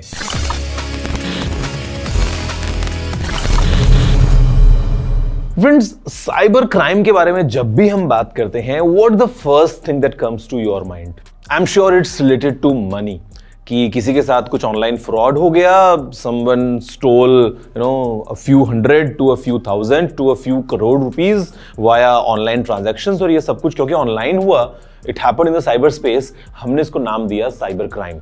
Guys, let me tell you, the cyber crimes are not just confined to the frauds जो हम देखते हैं पैसे को लेके होते हैं. साइबर क्राइम अलग अलग तरीके से हम क्लासिफाई कर सकते हैं बिकॉज एक बड़े डोमेन में अंदर बहुत कुछ कवर्ड है. अगर online if someone's trying to bully someone, that's a cyber crime. अगर कोई आपके अकाउंट को हैक करने की कोशिश करता है, दैट्स साइबर क्राइम. अगर किसी ने आपके आईडी को चुरा के और अलग तरीके से कोशिश की है पोर्ट्रे करने की, that's cyber crime. If someone's trying to impersonate you, that's cyber crime. So basically cyber crime is not just confined आपके जो पैसे को लेके फ्रॉड होता है, उसके अलावा भी the domain is quite big. Guys, you would be surprised to know कि साल 2024 में शुरू के केवल 4 महीने में ही जो Indian cyber crime coordination centre है, उनके पास टोटल 7,40,000 से ज़्यादा कंप्लेंट्स आई और इसमें से 85% से ज़्यादा जो थी वो थी about online fraud related to money. लोगों ने काफ़ी ज़्यादा पैसा गंवाया है. Now this is just about India. Just imagine how dirty the situation is, or I would say how scary the situation is. अगर हम global standards को भी accumulate कर लेते हैं, cyber crime is a real problem of today's time and age. Cybercrime, a pressing digital age challenge, poses significant threats to individuals, businesses, and governments worldwide. As technology advances, cyber criminals employ increasingly sophisticated methods. इससे prevention और combat काफी difficult हो जाता है. One primary reason cybercrime is so problematic is its scale. Cyber criminals vulnerabilities को exploit करते हैं to steal sensitive information, disrupt services, and extort victims. Individuals के लिए cyber crime can lead to identity theft, financial losses and emotional distress. Businesses, data breaches, operational shutdowns और reputational damage face करते हैं, potentially resulting in financial ruin. Governments are also targeted, with attacks on critical infrastructure and sensitive data posing national security risks. Ransomware एक glaring example है cyber crime के devastating impact का. Hackers encrypt valuable data and demand exorbitant sums for its release, crippling organizations and institutions. Healthcare sector particularly vulnerable है, with hospitals targeted, leading to disruptions in patient care and even loss of life in extreme cases. Furthermore, the global interconnectedness of digital systems amplifies the problem. A breach in one country can have ripple effects worldwide. For instance, supply chain attacks where hackers infiltrate trusted software providers can spread malware to countless businesses and users. Internet की anonymity इस fight को और complicate कर देती है. Criminals world के किसी भी कोने से ऑपरेट कर सकते हैं, often in jurisdictions with weak cyber laws, making prosecution challenging. The lack of a unified global framework to tackle cybercrime allows criminals to exploit loopholes, perpetuating the problem. Smart devices पर हमारी reliance ने cyber attacks के surface को significantly expand कर दिया है. Each new device, ranging from smart homes to connected cars, presents another potential entry point for hackers. In conclusion, as our technological dependence increases, so does our vulnerability to cybercrime. It's imperative to acknowledge the severity of this issue and take decisive action to minimize its impact, ensuring a secure digital future for everyone. और इसके लिए सिर्फ policies का wait करना is not enough, but following the right practices and being aware is also crucial, ताकि आप safe रह सकें. In this episode, we hit the streets to gather people's questions about cybersecurity and got them answered by an expert in the field. It's great to be here. I'm excited to discuss how we can better protect ourselves in an increasingly connected world. हाँ जी sir, मेरे मन में ये वाला question है, जब हम UPI payments करते हैं उनसे हमारा डाटा लीक तो नहीं होता? UPI transactions are generally secure, but like any technology, there are privacy concerns. UPI को प्रॉपरली चलाने के लिए कुछ डेटा जैसे टेलीफोन नंबर्स, ट्रांजैक्शन डिटेल्स और पर्सनल इंफॉर्मेशन कई पार्टीज के साथ शेयर होता है, बैंक्स, पेमेंट प्रोवाइडर्स और मर्चेंट जैसे लोगों के साथ. अभी जो नया डेटा प्रोटेक्शन रेगुलेशंस आए हैं, उनका मकसद है कि हमारे पर्सनल डेटा को ज्यादा से ज्यादा सिक्योर किया जाए. UPI सिस्टम्स अपने आप में सिक्योर है, लेकिन हमेशा अपने ट्रांजैक्शन के दौरान अपने शेयर किए हुए डेटा का ध्यान रखना बहुत जरूरी होता है. एक इंपॉर्टेंट चीज यह है कि ट्रांजैक्शन हमारा डिवाइस पे होता है, इसलिए अपने डिवाइस को सिक्योर रखना बहुत जरूरी है ताकि कोई फ्रॉडलेंट ऐप आपके डेटा को सुन ना रहे हो और अपना स्क्रीन अनऑथराइज थर्ड पार्टी के साथ शेयर ना हो और कोई डेटा ब्रीच ना हो. यही वजह है कि फ्रॉड प्रिवेंशन की इंपॉर्टेंस है. हमारे डिवाइस और हमारे ऐप्स को सिक्योर करना बहुत जरूरी है ताकि हमारे डेटा सेफ रहें. मैं अपनी आप बीती सुना रहा हूँ कि मैंने अपने ATM से एक बार 1000 रुपये निकाले और मैंने जल्दी से उसको डिस्कनेक्ट नहीं किया. उसके बाद मैंने कुछ दिन बाद में फिर अपना बैलेंस चेक करा तो उसमें से 9000 रुपये ऑटोमेटिकली निकल गए थे. उसकी कंप्लेंट मैंने अपना जो PNB के मैनेजर है उनको की, मगर वो कह रहे भाई ये तुमने कुछ देर के बाद, कुछ सेकंडों के बाद आपने 9000 रुपये निकाले हैं. तो मैंने कहा सर वो तो मैंने निकाले. कह रहा कुछ भी है, या तो हो सकता है कि आपके सामने वो जो कोई खड़ा हो उसने ऐसा निकाल लिया हो. बाकी मेरा ATM मेरे पास होने के बाद और जो उनने निकाल लिए पैसे या नहीं निकाले तो मेरे को पता नहीं. तो इसका क्या प्रावधान है या उस पर क्या रोक टोक है?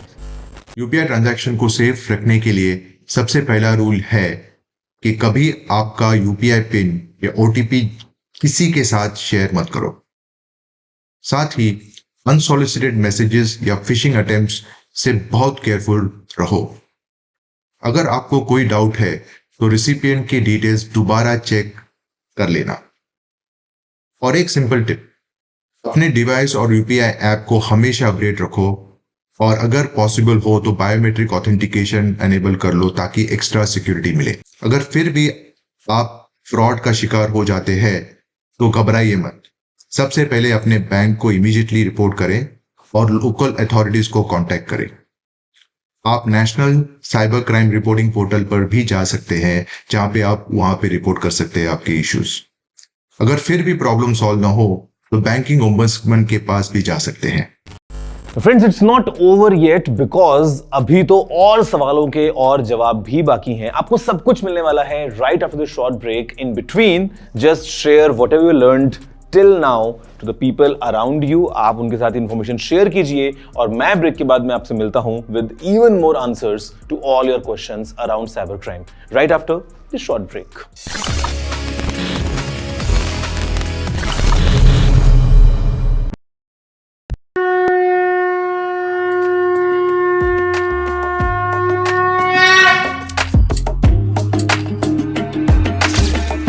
Maha Kumbh, a festival of faith, the world's biggest spiritual festival, the divine dip and the spiritual sangam, a sacred confluence of faith, culture and heritage. NDTV's mega coverage of the Mega Fest. NDTV at Maha Kumbh 2025.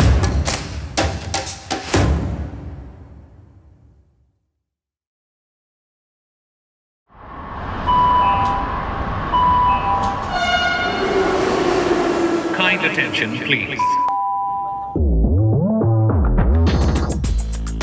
Delhi Election Metro 2025 is arriving on people's platform. Please mind the gap. BJP or AAP, who will get to the Delhi Secretariat station? दरवाजे बाईं तरफ खुलेंगे. Who will Delhi voters open the victory doors for? And who will be shown the door? Can the BJP throw AAP's victory run off track? Or will it be Kejriwal's ticket to win again? Can Congress take the election metro to revival? We will track it all for you.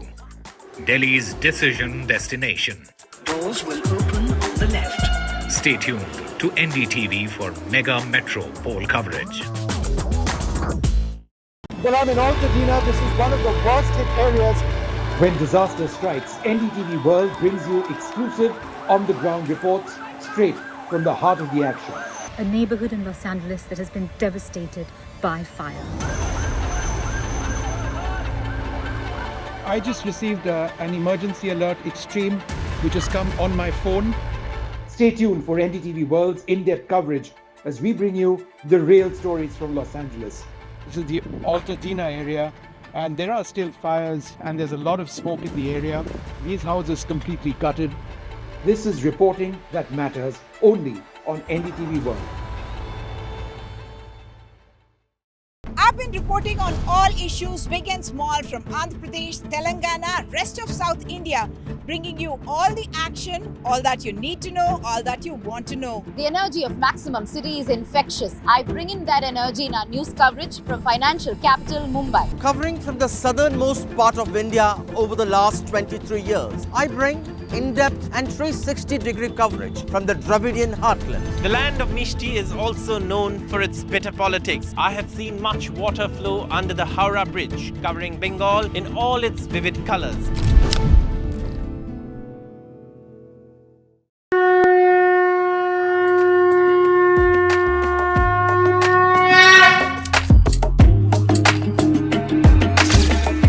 Maha Kumbh, a festival of faith, the world's biggest spiritual festival, the divine dip and the spiritual sangam, a sacred confluence of faith, culture and heritage. NDTV's mega coverage of the Mega Fest. NDTV at Maha Kumbh 2025.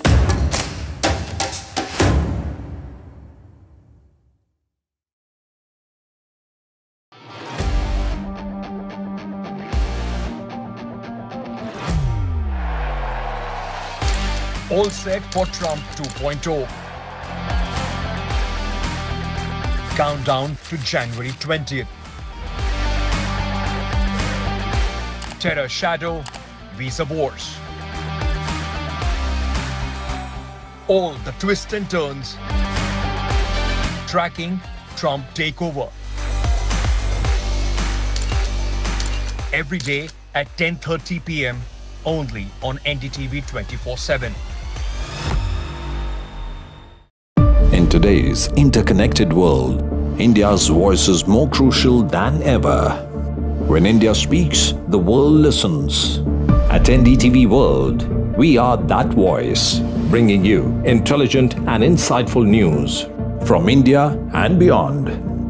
From geopolitics and diplomacy to economic shifts, migrations, tech disruptions, and the stories of our diaspora.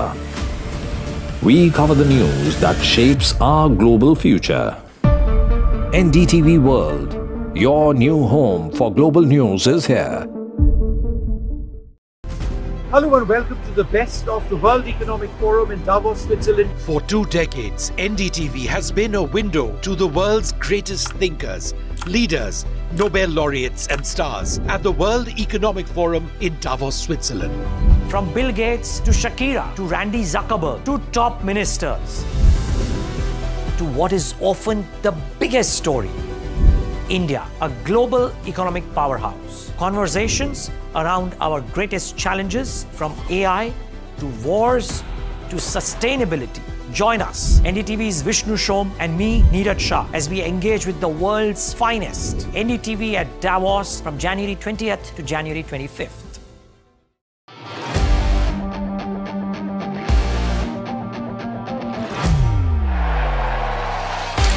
All set for Trump 2.0. Countdown to January 20th. Terror shadow, visa wars. All the twists and turns. Tracking Trump takeover. Every day at 10:30 p.m. only on NDTV 24/7.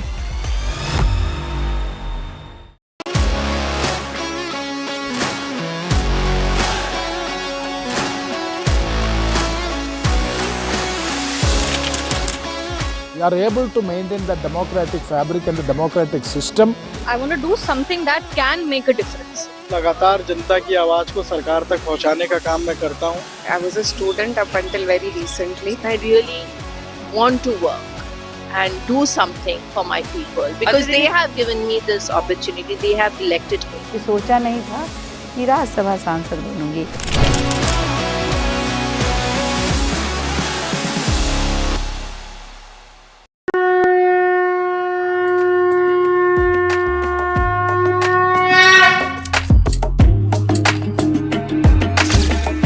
Maha Kumbh, the festival of faith. The world's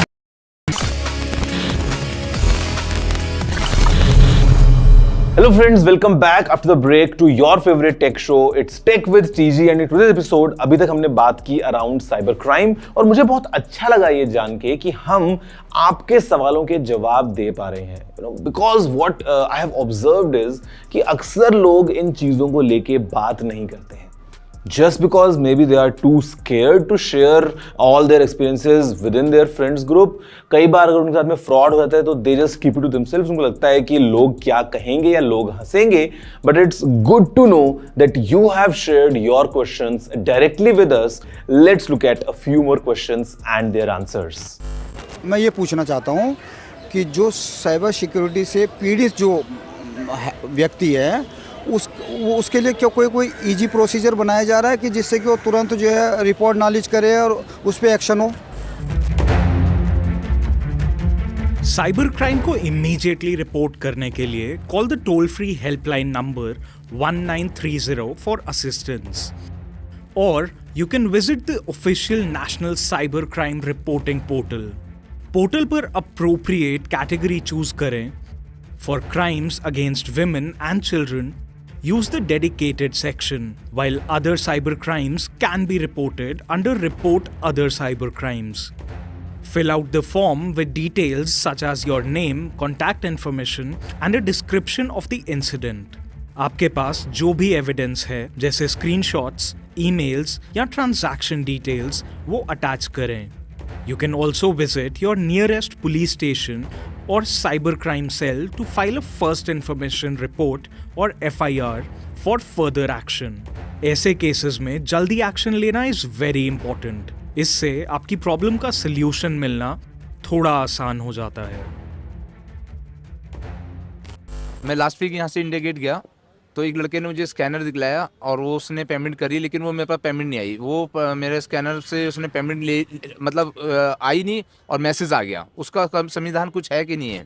fraudsters कई तरीके इस्तेमाल करते हैं fake UPI transaction message generate करने के लिए. वो apps का यूज करते हैं, फेक यूपीआई ट्रांजैक्शन स्क्रीनशॉट बना लेते हैं या एसएमएस स्पूफिंग का यूज करते हैं ताकि मैसेजेस ऐसे लगे जैसे वो आपके बैंक से आए हैं. कभी कभी वो सोशल इंजीनियरिंग टेक्निक्स भी यूज करते हैं जिसमें वो विक्टिम को यह कन्विंस करते हैं कि ट्रांजैक्शन हो गया है जबकि वैसा कोई ट्रांजैक्शन होता ही नहीं. अपने आप को प्रोटेक्ट करने के लिए हमेशा अपने यूपीआई ऐप या अपने बैंक के ऑफिशियल चैनल से ट्रांजैक्शंस को वेरीफाई करिए. सिर्फ एसएमएस नोटिफिकेशन या स्क्रीनशॉट पर भरोसा मत करो. जितनी भी ये ई कॉमर्स वेबसाइट है हम कैसे पता लगाए कि ये फेक है या क्या है, क्योंकि इतनी सारी वेबसाइट्स है, इतनी सारी चीज़ें सेल होती है तो इट इज़ मोर लाइक कि काफ़ी सारे जने स्कैम हो जाते हैं. तो इसका क्या सॉल्यूशन है, क्या प्रोज एंड कॉन्स है? ऑनलाइन ब्राउजिंग करते वक्त कुछ चीज़ों का ध्यान रखना ज़रूरी है. सबसे पहले वेबसाइट का यूआरएल चेक करो. कहीं स्पेलिंग मिस्टेक्स या अनयूजुअल कैरेक्टर्स तो नहीं है और यह HTTPS से स्टार्ट होता है या नहीं और पैडलॉक आइकॉन दिख रहा है या नहीं, ये चेक करना बहुत ज़रूरी है. आजकल AI का यूज़ फ्रॉडस्टर्स भी कर रहे हैं जो अपनी वेबसाइट को बहुत रियल और कन्विंसिंग बना देते हैं. इसलिए सिर्फ यूआरएल और पैडलॉक आइकॉन पर भरोसा मत करो. अगर वेबसाइट पर गलत ग्रामर है, लो क्वालिटी इमेजेस है या अनक्लियर प्राइवेसी पॉलिसी हो तो वहां कुछ गलत हो सकता है. अगर कोई डील बहुत ही अच्छी लग रही हो तो उसे थोड़ा कॉशियस रहे क्योंकि AI के थ्रू स्कैम्स और भी सोफिस्टिकेट हो रहे हैं. कस्टमर रिव्यूज को मल्टीपल सोर्सेज से चेक करो और ट्रस्टेड सॉफ्टवेयर इंस्टॉल करके आप सस्पिशियस वेबसाइट को आइडेंटिफाई और ब्लॉक कर सकते हैं ताकि आपको कोई नुकसान ना हो. सर मेरे को एक आप चीज़ बताओ कि फ़ोन के अंदर एंटीवायरस इंस्टॉल करना सही होता है या नहीं? एब्सोल्युटली, एंटीवायरस इंस्टॉल करना ज़रूरी है और यह आपके फ़ोन का साइबर थ्रेट से प्रोटेक्ट करने वाला पहला स्टेप है. लेकिन फ्रॉड्स और स्कैम्स बदल रहे हैं और आपका सिर्फ बेसिक प्रोटेक्शन से काम नहीं चलेगा. यहाँ पे फ्रॉड प्रिवेंशन आता है. आज फाइनेंशियल स्कैम्स और फ्रॉड्स तेज रफ्तार से बढ़ रहे हैं और कोई भी इनसे बच नहीं पा रहा. इनका इम्पैक्ट सिर्फ फाइनेंशियली नहीं, डीपली मेंटल और इमोशनल भी है. वकील ने अपने ऊपर ये जिम्मेदारी ली है कि वो एक ऐसा सोल्यूशन लाए जो फ्रॉड का सामना सीधा करे. antifraud.ai इंडिया का पहला फ्रॉड प्रिवेंशन सोल्यूशन है जो 2 साल से डीप रिसर्च और इंडिया के सबसे बड़े मैलवेयर एनालिसिस फैसिलिटी सिक्योराइट लैब्स के इंसाइट पे बेस्ड है. ये सोल्यूशन आपको हेल्प करता है फ्रॉड के इंसिडेंट्स से पहले आइडेंटिफाई करना और उनसे बचने में. कुछ की फीचर्स है secure UPI transactions, real time banking fraud alerts, scam protection जो फिशिंग अटेम्प्ट्स को ब्लॉक करते हैं और फ्रॉड ऐप डिटेक्शन जो हार्मफुल ऐप्स को डिटेक्ट करता है. antifraud.ai के साथ आप अपने डेटा और फाइनेंसेस को प्रोटेक्ट करने के लिए एडवांस टूल्स इक्विप्ड रहेंगे. So friends, that's all from this week's episode of Tech with TG. Today it was all about cybercrime. Keep this number in mind, it's 1930. Keep the website in mind, it's cybercrime.gov.in, and it's very important for all of you to report all such incidents. हल्के में हम इसको नहीं ले सकते हैं because the volumes are huge, the amounts involved are huge, and आप नहीं चाहेंगे कि आप या आपके किसी friends के साथ या किसी नोन के साथ, नोन छोड़िए हमारे देश में किसी के साथ कोई भी साइबर क्राइम फ्यूचर में हो. So it's very important for all of us to be safe and keep the people around us safe. और ये हम कर सकते हैं बाय फॉलोइंग सम टिप्स. और इनफैक्ट अगर कभी आपको मिलता है कोई इंस्टेंस, उसको रिपोर्ट करना बहुत जरूरी है. वेल, मैं आपसे मिलता हूं अगले एपिसोड में और इंटरेस्टिंग टॉपिक के ऊपर थोड़ा सा in depth tech point of view से बात करते हुए. अभी के लिए इतना ही. See you all next week, same time same place. Take care and have a good day.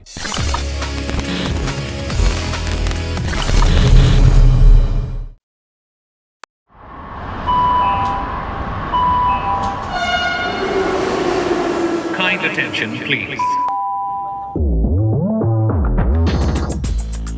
Delhi Election Metro 2025 is arriving on people's platform. Please mind the gap.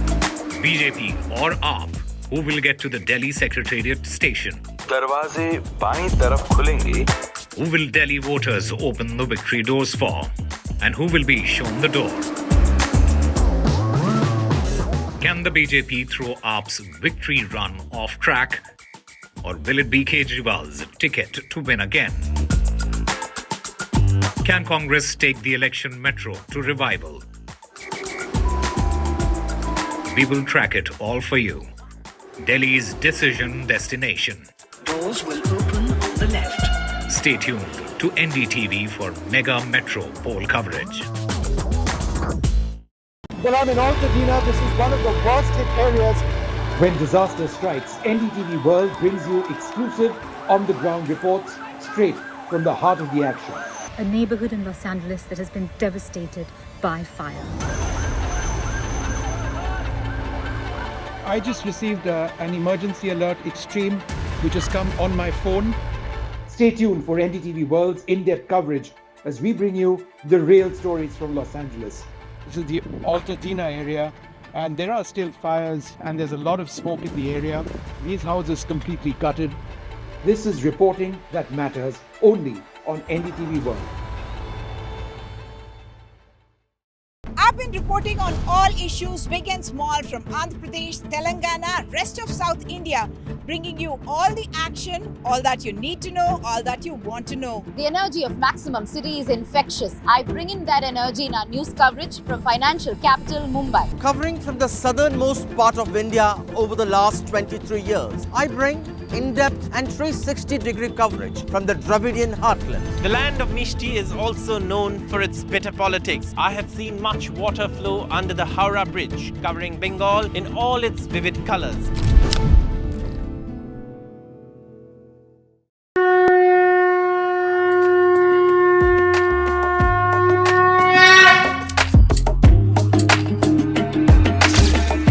Maha Kumbh, a festival of faith. The world's biggest spiritual festival.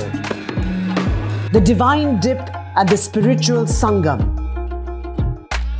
A sacred confluence of faith, culture and heritage. NDTV's mega coverage of the Mega Fest. NDTV at Maha Kumbh 2025.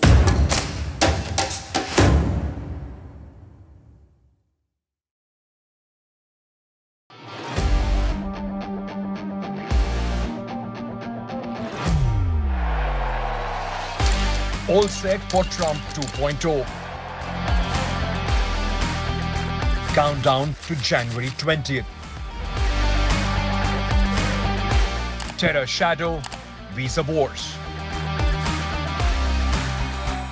All the twists and turns. Tracking Trump takeover. Every day at 10:30 p.m. only on NDTV 24/7. In today's interconnected world, India's voice is more crucial than ever. When India speaks, the world listens. At NDTV World, we are that voice, bringing you intelligent and insightful news from India and beyond. From geopolitics and diplomacy to economic shifts, migrations, tech disruptions, and the stories of our diaspora. We cover the news that shapes our global future. NDTV World, your new home for global news is here. Hello and welcome to the best of the World Economic Forum in Davos, Switzerland. For 2 decades, NDTV has been a window to the world's greatest thinkers, leaders, Nobel laureates and stars at the World Economic Forum in Davos, Switzerland. From Bill Gates to Shakira to Randy Zuckerberg to top ministers to what is often the biggest story, India, a global economic powerhouse. Conversations around our greatest challenges from AI to wars to sustainability. Join us, NDTV's Vishnu Shom and me, Neeraj Shah, as we engage with the world's finest. NDTV at Davos from January 20th to January 25th.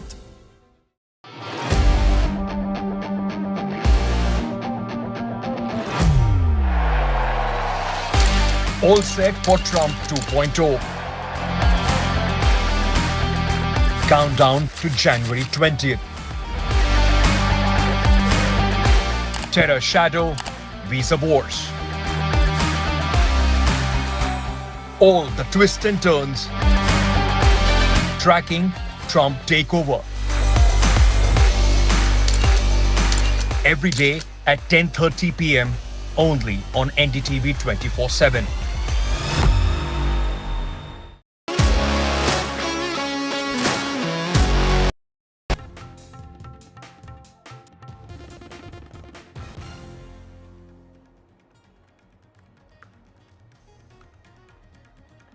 Three days on and Saif Ali Khan's attacker is still on the run. 30 teams have been formed. Kareena Kapoor Khan records her statement to the police, says she saw the attacker attacking Saif repeatedly.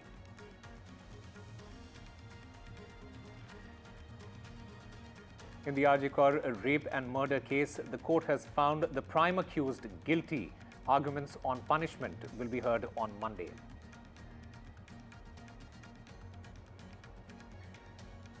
The Aam Aadmi Party and BJP are at odds over a recent incident with both parties presenting conflicting accounts. BJP claims that Kejriwal car hit BJP supporters, resulting in injuries, while the Aam Aadmi Party says that Kejriwal was attacked with stones.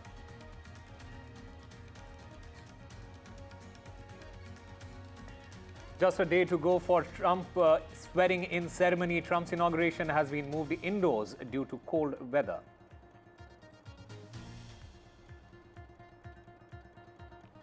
And Team India's Champions Trophy squad has been announced. Rohit Sharma will lead the squad as captain. Shubman Gill is going to be the vice-captain. Bumrah is in the team while he's still unfit.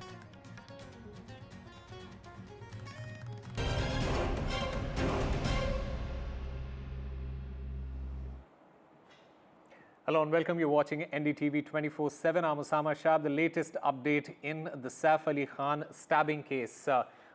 It has been more than 60 hours that have passed since this particular attack, but the accused, he remains at large. In fact, Kareena Kapoor Khan, she was seen leaving from the hospital. She has in fact recorded her statement to the police. There were 15 plus individuals who have been questioned overnight, including statements of all the staff, auto rickshaw driver as well, who had taken Saif Ali Khan to the hospital after his attack. In fact, Kareena Kapoor Khan, in her statement, she had said that the attacker was very aggressive and attacked Saif repeatedly. However, he did not take any valuables with him, is what Kareena Kapoor Khan had mentioned in that statement. And my colleague Radhika Ramaswamy joins us to get us more on this. Radhika, what is the latest that you can tell us about as far as the investigation is concerned in this particular case? That's right. One suspect, we believe, has been picked up from a train near Madhya Pradesh, near Chhattisgarh. That's what we are hearing. It is an express train. Mumbai police had, in fact, given out their information to RPF in that particular region with respect to the suspect's information, including a photograph. So somebody who looked like the suspect, who looked like the attacker from those CCTV visuals, his photo was sent to the officials from the RPF, and based on that, RPF there has managed to detain one person. Now the Mumbai police will be verifying if that person is the attacker. So we'll have to see if they are closing in on an arrest. Maybe a couple of hours more, then we will know. But yesterday, there was some misleading information with respect to the accused. We know that one of the persons, one history sheeter, was detained for questioning multiple times, but then later he was being given a clean chit. Another carpenter who worked inside Saif Ali Khan's building was also questioned, but it was found that even he did not have any connection to the case. So there have been some misfires as far as, Bandra Police, Mumbai Police Crime Branch is concerned with respect to the accused, the arrest of the accused. But now looks like there is another suspect who has travelled from Mumbai all the way to Madhya Pradesh, Chhattisgarh. He's been detained in the train. RPF has taken that person in custody based on Mumbai Police's information. Now the Mumbai Police will have to verify and question to understand if this person is indeed the attacker. Absolutely. From what we understand at this moment, Radhika, this person who has been picked up, the police has circulated the picture, the image of that particular person. Have the police mentioned anything about any idea why this person has been picked up? Just because he looks like the attacker is the reason why he has been picked up? You can see that picture on your screens as well. This is the picture that the police, the suspect picture that the police has in fact released. The police, Radhika, they have been very tight-lipped about the entire investigation. Are they willing to give us any sense of information about the investigation that is going on at the moment, and especially with respect to this particular person who has been picked up? Mumbai police officials are not disclosing much. They've been saying that investigations are underway. They are recording statements of people and questioning as many suspects as possible. Now, as far as this suspect is concerned, yes, Mumbai police did send out this particular image to the RPF in Chhattisgarh, Madhya Pradesh, and asked them to sort of detain this individual from that particular express train. He has been detained. Now the police will have to verify whether it is indeed the attacker. So we'll have to wait and watch out for that. But as of now, police not divulging information other than the fact that they are scanning through CCTV image, CCTV footage, whatever they can in this particular area, questioning as many people as possible, and also getting technical details, in terms of whose mobile numbers were active on the day of the incident at that particular time in this area in Bandra. That is going to be important for them to narrow down on the suspect list. So maybe that is how they came to the conclusion that this man could be the attacker, but we'll have to wait for some more time for the confirmation. Mumbai police will be trying to verify whether this man who has been detained by the RPF there is indeed the attacker based on the information that has been provided by the police here. All right, Radhika Ramaswamy, thank you very much for getting us all the latest. We'll keep tracking this story as it develops. 60 hours on, and the attacker is still at large. The police is continuing with their investigation at the moment. All right, the other story that we are tracking at this moment is the Aam Aadmi Party and the BJP. They are at odds over a recent incident with both parties presenting conflicting accounts. The BJP says that Arvind Kejriwal's car, it hit the BJP supporters, resulting in injuries. In contrast, the Aam Aadmi Party alleges that it was Kejriwal who was attacked with stones. Now, this entire incident is the latest in a series of exchanges between the two parties, with the BJP in fact recently launching a song and poster campaign criticizing Kejriwal on corruption allegations. The Aam Aadmi Party, it responded by accusing the BJP of politicizing issues such as the recent school bomb threats, attacks, etc. So yet another chapter in the fight between Aam Aadmi Party and the BJP, both at odds over this particular incident. The BJP saying that Arvind Kejriwal's car hit the supporters, while Aam Aadmi Party says that Kejriwal was attacked with stones. लगातार हम देख रहे हैं कि आपके कार्यकर्ताओं के द्वारा ये कहा गया है कि अरविंद केजरीवाल के काफिले ने आपके कार्यकर्ताओं के ऊपर गाड़ी चढ़ा दी है। वीडियो में समझ आएगा कि ये अरविंद केजरीवाल की गाड़ी है और हमारे कार्यकर्ता वहाँ पे खड़े थे साइड में और वो हमारे कार्यकर्ता के ऊपर में चढ़ाकर अपनी गाड़ी को लेकर गए। ये बिल्कुल साफ साफ दिखाई दे रहा है। तो सर अभी आप कहाँ लेडी हार्डिंग जा रहे हैं उनको देखने? जी, हमारे 2 कार्यकर्ता अपना सीरियसली इंजर्ड हैं, तो मैं उनको देखने के लिए जा रहा हूँ। All right, I'm currently joined by my colleague Anushka Garg. Anushka, this entire incident that has occurred, firstly, give us the details as to what exactly transpired. And what we understand as of now, BJP and Aam Aadmi Party, they are in a war of words at the moment, both accusing each other, saying that they were in fact attacked, and BJP saying that their supporters were attacked. Just give us the details.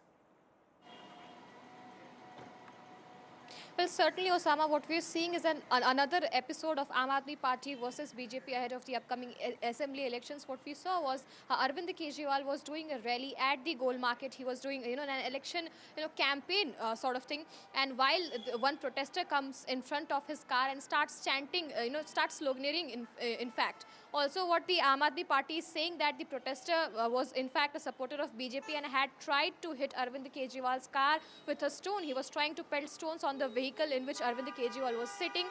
And while what we are seeing is that the BJP has also countered this whole, this whole fact, and the BJP has come up and said that it was in fact Arvind Kejriwal whose vehicle ran over some of the BJP supporters, and right now they are in fact injured and are in fact admitted in the Lady Harding Hospital.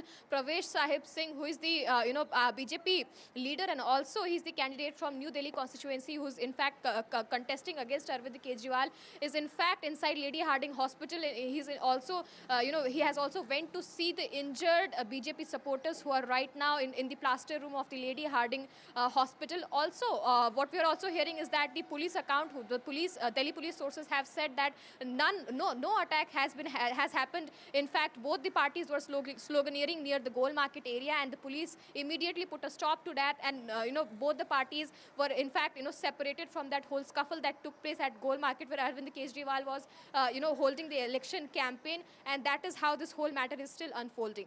Back to studio.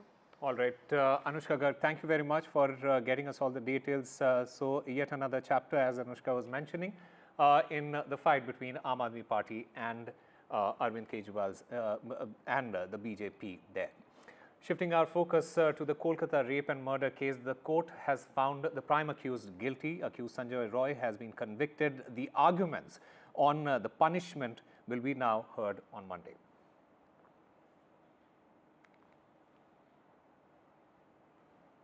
And just a short while ago, I spoke to Arjuna awardee Navdeep Singh on his journey as a para-athlete who made the nation proud. Listen in to that conversation. I have with me Navdeep Singh, a Paralympic champion. He is also now the recipient of the Arjuna Award. A man with a heart of gold and a spirit of steel. His determination and passion shines bright, inspiring all of us to push beyond our limits.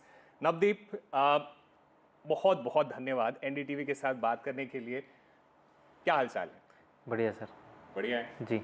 क्या चल रहा है? पिछले 2-3 दिन तो काफ़ी exciting रहे आपके लिए। हाँ जी, काफ़ी जब अर्जुन अवार्ड अनाउंस हुआ था तो काफ़ी अच्छा लगा था, और इवन जो एक खिलाड़ी का सपना होता है कि हाँ अवार्डीज़ में काउंट होना, तो वो मेरे को काफ़ी अच्छा लगा कि 24 के अवार्डीज़ में मैं भी हूँ। तो सर काफ़ी अच्छा लगा जब प्रेसिडेंट मैडम ने हमें अवार्ड दिया और अपने हाथों से जब कंग्रेचुलेशंस और बधाइयाँ दी, तो काफ़ी बेहतर लगा sir. In fact, I would like to ask our director to play that video and let's have a look at that video for once. Shri Navdeep देश के सबसे उत्कृष्ट पैरा एथलेटिक्स खिलाड़ियों में एक हैं। उन्होंने 2024 में पैरालंपिक खेलों में पुरुष भाला फेंक में स्वर्ण पदक, 2024 में विश्व चैंपियनशिप में कांस्य पदक हासिल किए हैं।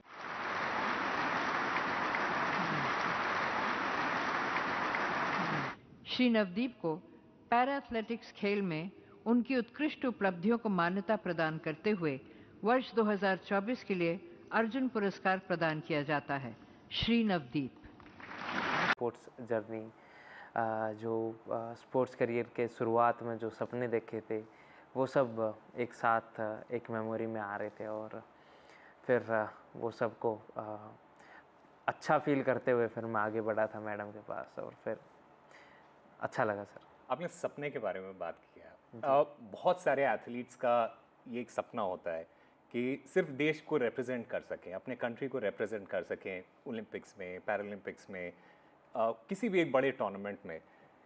लेकिन जब आप वहाँ पे जाते हैं, अपने कंट्री को रिप्रेजेंट करते हैं और उसके बाद फिर आप मेडल्स जीतते हैं, तो वो कितना बड़ा अचीवमेंट होता है। ये इसके बारे में आप हमें बताइए, बिकॉज आपकी जर्नी बहुत ही इंटरेस्टिंग है। आपने जो है वो लास्ट टाइम आपने कई बार 4th फिनिश किया है जी, राइट जी। और उसके बाद फिर जाके आपने जो है वो ये गोल्ड जीता है। कितना ज़्यादा मायने रखता है ये आपके लिए?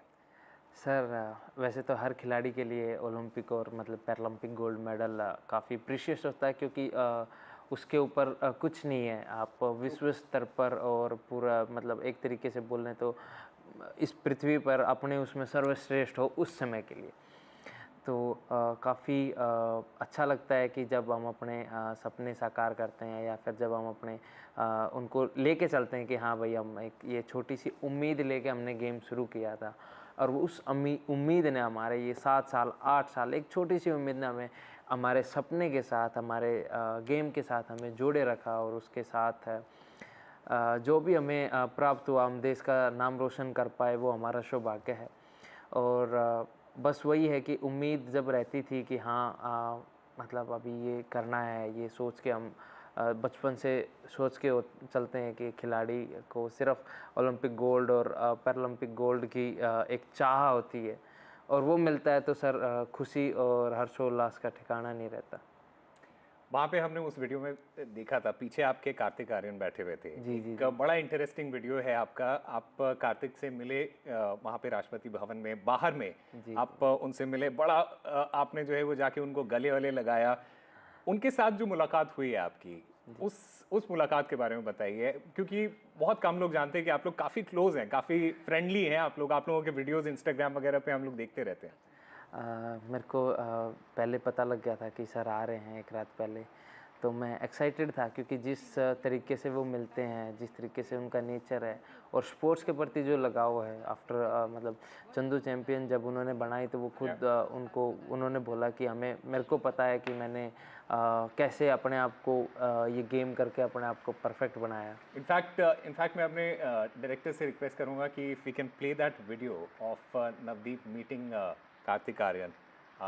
Yes, this is the video. जी, बड़ा इंटरेस्टिंग है आप दोनों का जो जिस तरह से आप लोग मिले वहाँ पे, बहुत ही जो फ्रेंडली एक ये था जेस्चर था कार्तिक की तरफ से भी, आपकी तरफ से भी। बड़ा अमेजिंग लगा था, बड़ा अच्छा लगा था मुझे। हाँ, मैं उधर खड़ा था सेंटर में, तो एकदम मेरे को साइड से आवाज़ आई तो मैं सर से मिलने गया। तो काफ़ी अच्छा है सर, वो अच्छे से मिलते हैं, ग्रीट करते हैं, इसलिए उनसे बार बार मिलने का मन करता है। आपकी ये पहली मुलाकात नहीं है, एक बार आप कपिल शर्मा शो पे भी मिले हैं इनसे। मैं उस शो के बारे में आपसे जानना चाहता हूँ, बड़ा इंटरेस्टिंग है। वहाँ पे लोग जाते हैं, हर किसी का यही कहना है कि वहाँ पे जो है वो जितना फन लोग करते हैं उतना कोई नहीं करता है। उस मुलाकात के बारे में बताइए। उधर भी यही था, थोड़ा हंसी मजाक चलता रहा था सर के साथ भी, और सर से उधर पहली बार मेरी मुलाकात हुई थी। और इवन सर मेरे से मतलब मुलाकात से पहले ही वो जो वायरल वीडियो था उन्होंने वो देखा और वो देख के ही उनको रिकग्नाइज मतलब उनको पता था पैरालंपिक में गोल्ड, और उन्होंने अच्छे से मिले। उसके बाद हम और 2 इवेंटों में मिले, कॉन्क्लेव में मिले थे एक में, और एक बार और मिले थे एक इवेंट में। तो ये तीसरी चौथी बार मैं उनसे मिल रहा था। तो जितना एक्साइटमेंट के साथ मैं उनसे पहली बार मिलता हूँ वैसे ही राष्ट्रपति भवन के बाहर मिला था, और ऐसे ही वो मेरे से मिलते हैं। तो सर काफ़ी अच्छा लगता है। नवदीप, एक एथलीट की जो जर्नी होती है उसमें कई लोगों का हाथ होता है। आपने जो है वो ये अवार्ड रिसीव करने के बाद आपने ये बात बोली भी कि आप ये अवार्ड जो है वो डेडिकेट करना चाहते हैं अपनी फैमिली को, अपने कोच को। उनका जो रोल है आपकी लाइफ में, आपकी जर्नी में, उसके बारे में थोड़ा सा बताइए। सर देखो, मैंने मेरा जेवलिन 2017 में शुरू किया था। तो 2017 में जब जेवलिन की शुरुआत हुई तो मेरे कोच नवल सिंह थे, उन्होंने शुरुआत करवाई थी। और उसके साथ साथ फिर बीच में मैंने मेरे कोच विपिन कसाना थे, और फिर उनके बाद काशीनाथ सर थे, और अभी सुनील तनवर सर है। तो मैं किसी एक को डेडिकेट नहीं करूँगा, सब ने मेरी ज़िंदगी का जो भी लम्हा रहे हैं, जो भी उन्होंने साथ दिया है, तो सबका उसमें कंट्रीब्यूशन है। इवन एक मेरे सीनियर खिलाड़ी हैं संदीप चौधरी, उन्होंने भी काफ़ी बढ़ावा मेरे को काफ़ी सपोर्ट किया है मेरी इस जर्नी में। As a senior, as a बड़े भाई, उन्होंने काफ़ी महत्व करवाया। और उसके अलावा हमारी सरकार, स्पोर्ट्स अथॉरिटी ऑफ इंडिया, और हरियाणा सरकार, और हमारी पैरालंपिक कमेटी ऑफ इंडिया, सबका योगदान रहा है एक खिलाड़ी को आगे बढ़ाने में, क्योंकि सबकी एक अपनी जगह पर अपनी महत्वपूर्ण जगह है, और उन्होंने अपना रोल काफ़ी अच्छे से अदा किया, इसलिए देश के लिए मेडल आ सका। मैं आपसे एक चीज़ और जानना चाहता हूँ कि आपकी लाइफ का सबसे मेमोरेबल मोमेंट जो है, स्पोर्टिंग वाइज नहीं जानना चाहता हूँ मैं, क्योंकि हम सबको पता है पैरालंपिक गोल्ड जीतना, ये एक एथलीट के लिए गोल्ड जीतना उस लेवल पे एक एथलीट के लिए सबसे बड़ी चीज़ होती है जी। उसके अलावा आपको अर्जुना अवार्ड भी दिया गया जी। स्पोर्टिंग अचीवमेंट्स के अलावा आपकी लाइफ का सबसे जो मेमोरेबल मोमेंट है वो हमारे साथ शेयर कीजिएगा। देखो फिर भी किसी एक को निकालना मतलब काफ़ी हार्ड हो जाएगा मेरे लिए, बट ये थोड़ा टफ क्वेश्चन है। हाँ, साउंड बड़ा सिंपल करता है लेकिन है बड़ा टफ। हाँ, क्योंकि अभी तक में सबसे एक चुनना है तो काफ़ी थोड़ा सा रहता है, पर स्पोर्ट्स से अटके नहीं है, स्पोर्ट्स से जुड़ा हुआ है। मेरा मेमोरेबल रहा है कि जब पीएम सर मिले थे और मेरे लिए, मैंने उनको कैप गिफ्ट किया था, तो वो मेरे लिए बैठ गए थे, और बैठते हुए उन्होंने बोला था कि देखो अब लग रहा है ना तुम मेरे से बड़े हो। तो वो एक थोड़ा सा जो वाक्यांश है या फिर वो एक जो मोमेंट है, वो मेरे लिए अभी मतलब लाइफ टाइम वाला मोमेंट रहा है सर। आखिर में मैं आपसे सिर्फ ये जानना चाहता हूँ कि एक एथलीट के लिए, एंड स्पेशली एक पैरा एथलीट के लिए, इस देश में जो है वो कितनी संभावनाएं हैं, कितनी पॉसिबिलिटीज़ हैं अभी के टाइम में? बिकॉज़ अगर हम 4-5 साल, 6 साल, 8 साल पहले चले जाएं तो शायद पैरालंपिक्स को, पैरा स्पोर्ट्स को बहुत ज़्यादा रिकग्निशन नहीं मिलता था। क्या वो चीज़ चेंज हुई है, और अभी आपको क्या लगता है कि कितनी पॉसिबिलिटीज़ हैं इसके? सर पैरा खिलाड़ी काफ़ी अच्छा कर रहे हैं, और उसके साथ साथ गवर्नमेंट का साथ जो मिल रहा है वो काफ़ी अच्छा मिल रहा है, क्योंकि जो भी स्कीम्स हैं, टॉप्स, खेलो इंडिया, और उसके अलावा जो भी स्कीम्स हैं वो खिलाड़ियों को आगे बढ़ने में और एक अच्छा प्लेटफॉर्म दे देती हैं। तो बल्कि हमारी थोड़ी सी आड़ रही है, उस टाइम पे थोड़ा सा ये स्कीम्स शुरू हुई थी जी, बट अभी काफ़ी, जब भी मैं गया ऐसे जाता हूँ साई वगैरह में, तो काफ़ी खिलाड़ी उसका यूज़ कर रहे हैं। तो इवन एक अच्छा प्लेटफॉर्म और अच्छा कोच, अच्छी फैसिलिटीज़ उनको मिल रही हैं। अभी सरकार के सहयोग के साथ से काफ़ी इजी, मतलब इजी तो नहीं, वो उनकी मेहनत है, काफ़ी अच्छा माहौल मिल रहा है। उसके अलावा अभी थोड़ा सा इजी हो गया है सर। ऑल राइट नवदीप, हम सभी चाहते हैं कि आप इसी तरह से शाइन करते रहें, इसी तरह से हमारे लिए, देश के लिए मेडल्स जीतते रहें, और हमेशा फिट रहें, और हम सबका नाम रोशन करते रहें। बहुत बहुत धन्यवाद एनडीटीवी के साथ बात करने के लिए। We wish you all the best and we hope to see you in many games in the future as well. Thank you so much, sir. Thank you. That's all we have for you. Keep watching NDTV.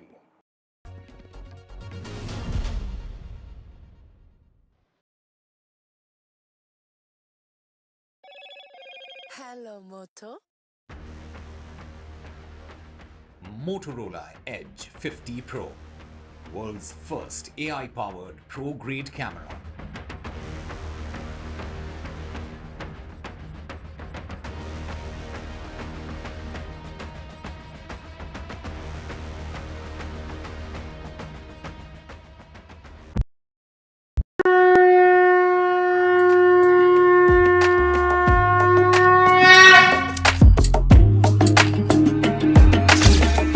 Maha Kumbh, the festival of faith. The the world's biggest spiritual festival, the Divine Dip at the Spiritual Sangam,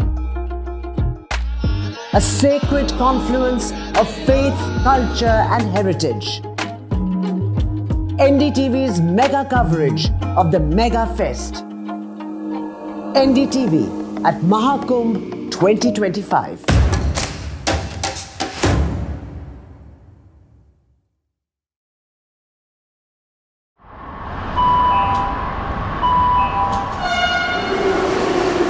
Kind attention, please. Delhi Election Metro 2025 is arriving on people's platform. Please mind the gap. BJP or AAP, who will get to the Delhi Secretariat station? दरवाजे बाईं तरफ खुलेंगे. Who will Delhi voters open the victory doors for? And who will be shown the door? Can the BJP throw AAP's victory run off track? Or will it be Kejriwal's ticket to win again? Can Congress take the election metro to revival? We will track it all for you. Delhi's decision destination. Doors will open on the left. Stay tuned to NDTV for mega metro poll coverage. Well, I'm in Altadena. This is one of the worst hit areas. When disaster strikes, NDTV World brings you exclusive on-the-ground reports straight from the heart of the action. A neighborhood in Los Angeles that has been devastated by fire. I just received an emergency alert extreme, which has come on my phone. Stay tuned for NDTV World's in-depth coverage as we bring you the real stories from Los Angeles. This is the Altadena area, and there are still fires, and there's a lot of smoke in the area. These houses completely gutted. This is reporting that matters only on NDTV World. I've been reporting on all issues, big and small, from Andhra Pradesh, Telangana, rest of South India, bringing you all the action, all that you need to know, all that you want to know. The energy of Maximum City is infectious. I bring in that energy in our news coverage from financial capital Mumbai. Covering from the southernmost part of India over the last 23 years, I bring in-depth and 360-degree coverage from the Dravidian heartland. The land of Mishti is also known for its bitter politics. I have seen much water flow under the Howrah Bridge, covering Bengal in all its vivid colors.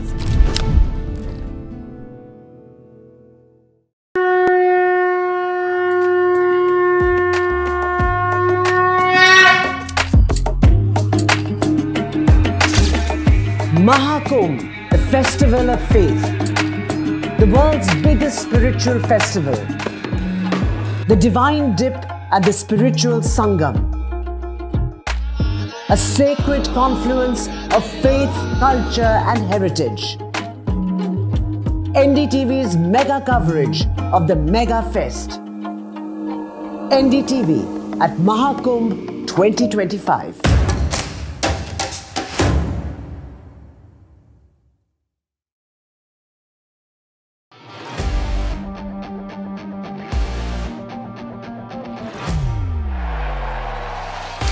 All set for Trump 2.0.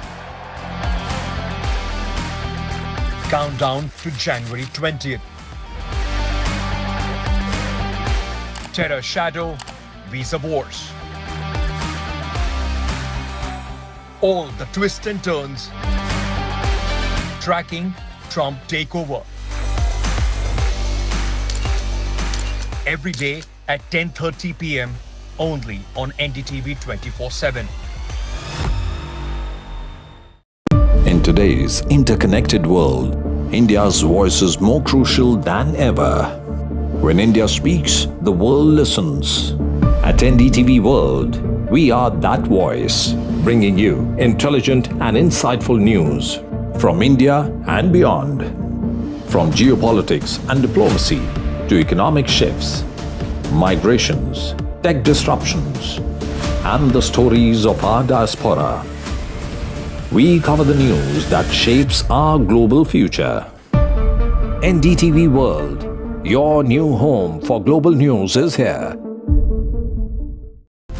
Hello and welcome to the best of the World Economic Forum in Davos, Switzerland. For 2 decades, NDTV has been a window to the world's greatest thinkers, leaders, Nobel laureates and stars at the World Economic Forum in Davos, Switzerland.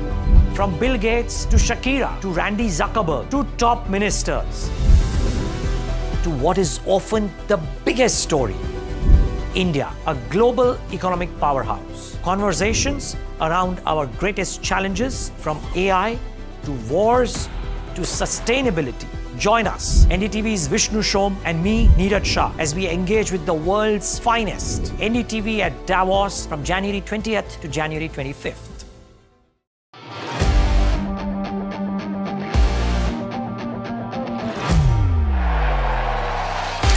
All set for Trump 2.0. Show called Gadget 360 with Technical Guruji. और ये एक ऐसा show है जहां पे मैं गौरव आपसे हमेशा हर वीक हर एपिसोड में बात करता हूं about the new gadgets, the new launches. In fact I also give answers to all your queries. इस एपिसोड में भी I have got everything pack together just for you. बहुत मजा आने वाला है। Let's explore what's happening in the gadget world. Hello guys, मेरा नाम है Gaurav AKA TG। You are watching Gadget 360 with Technical Guruji. जल्दी से आगे बढ़ते हैं, चलिए शुरू करते हैं।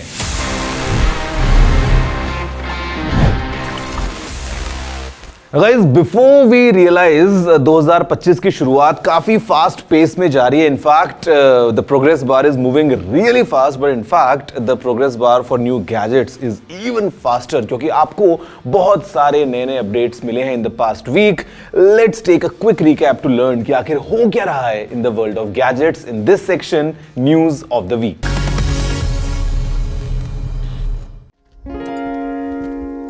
Huawei ने इंडिया में बैंड 9 लॉन्च किया है, जो एक फिटनेस ट्रैकर है टेक savvy और हेल्थ कॉन्शियस ऑडियंस के लिए। इसमें एक 2.5D AMOLED डिस्प्ले दिया गया है, जो स्टाइल और फंक्शनैलिटी का परफेक्ट कॉम्बिनेशन है।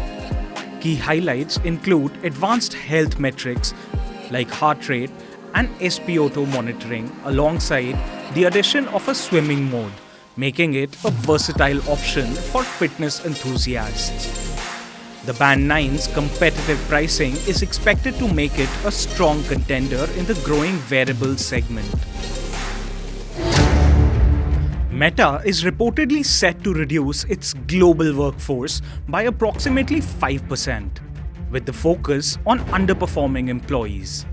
ये move Meta को operations streamline करने में help करेगा. While no specific details on the affected roles have been disclosed, this development signals the company's intent to sharpen its focus on operational efficiency amid growing scrutiny of big tech's workforce dynamics. Reliance Jio has extended its internet services to the Siachen Glacier, the world's highest battlefield. This breakthrough is set to enhance communication infrastructure for the armed forces stationed in the region and provide local communities with unprecedented access to digital resources. ये initiative जियो के commitment को highlight करता है, जो geographical barriers को तोड़ने और India के डिजिटल ट्रांसफॉर्मेशन में कंट्रीब्यूट करने के लिए है, चाहे वो कितनी भी रिमोट और मुश्किल जगह क्यों ना हो।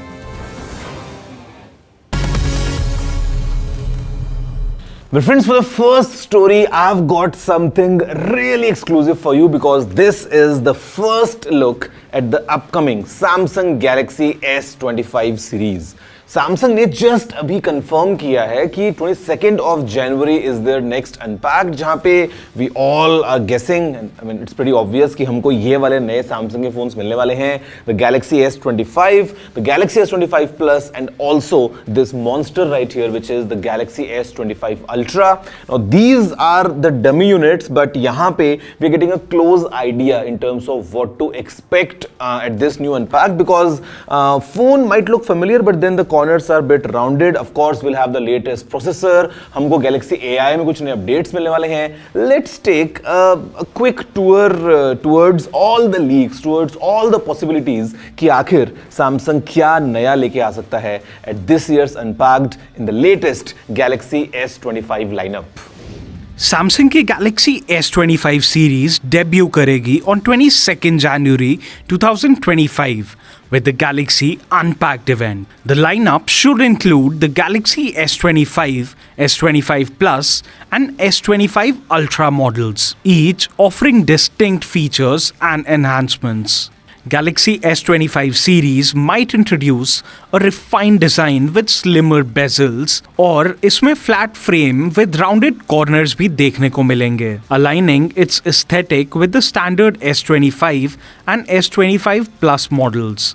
All models are expected to offer high refresh rate displays.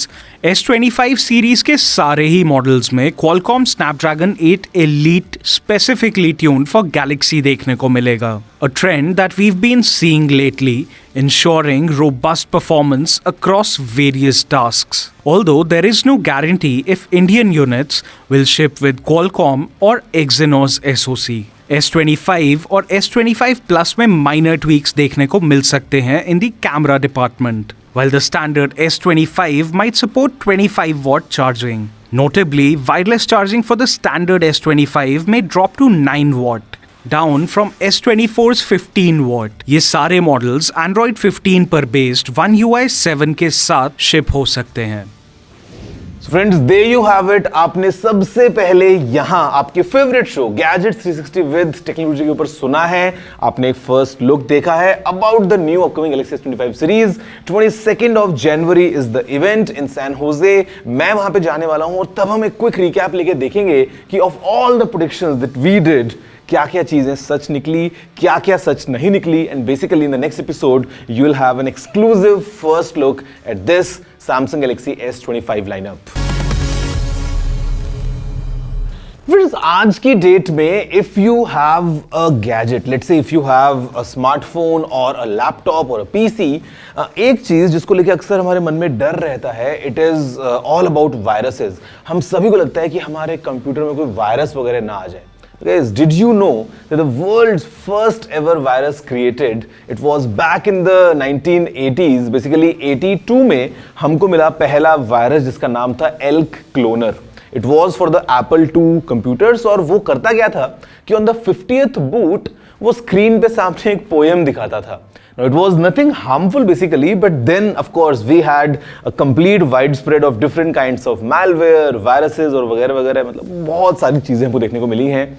अभी के लिए जो मेरी टिप है वो ये है कि if your device is connected either to the internet or you are connecting any external devices to your device, make sure कि आप ध्यान रखें अच्छे से and keep your device protected against all the viruses, all the malwares and install a good antivirus system just to ensure कि आपके device में कोई virus attack ना हो जाए.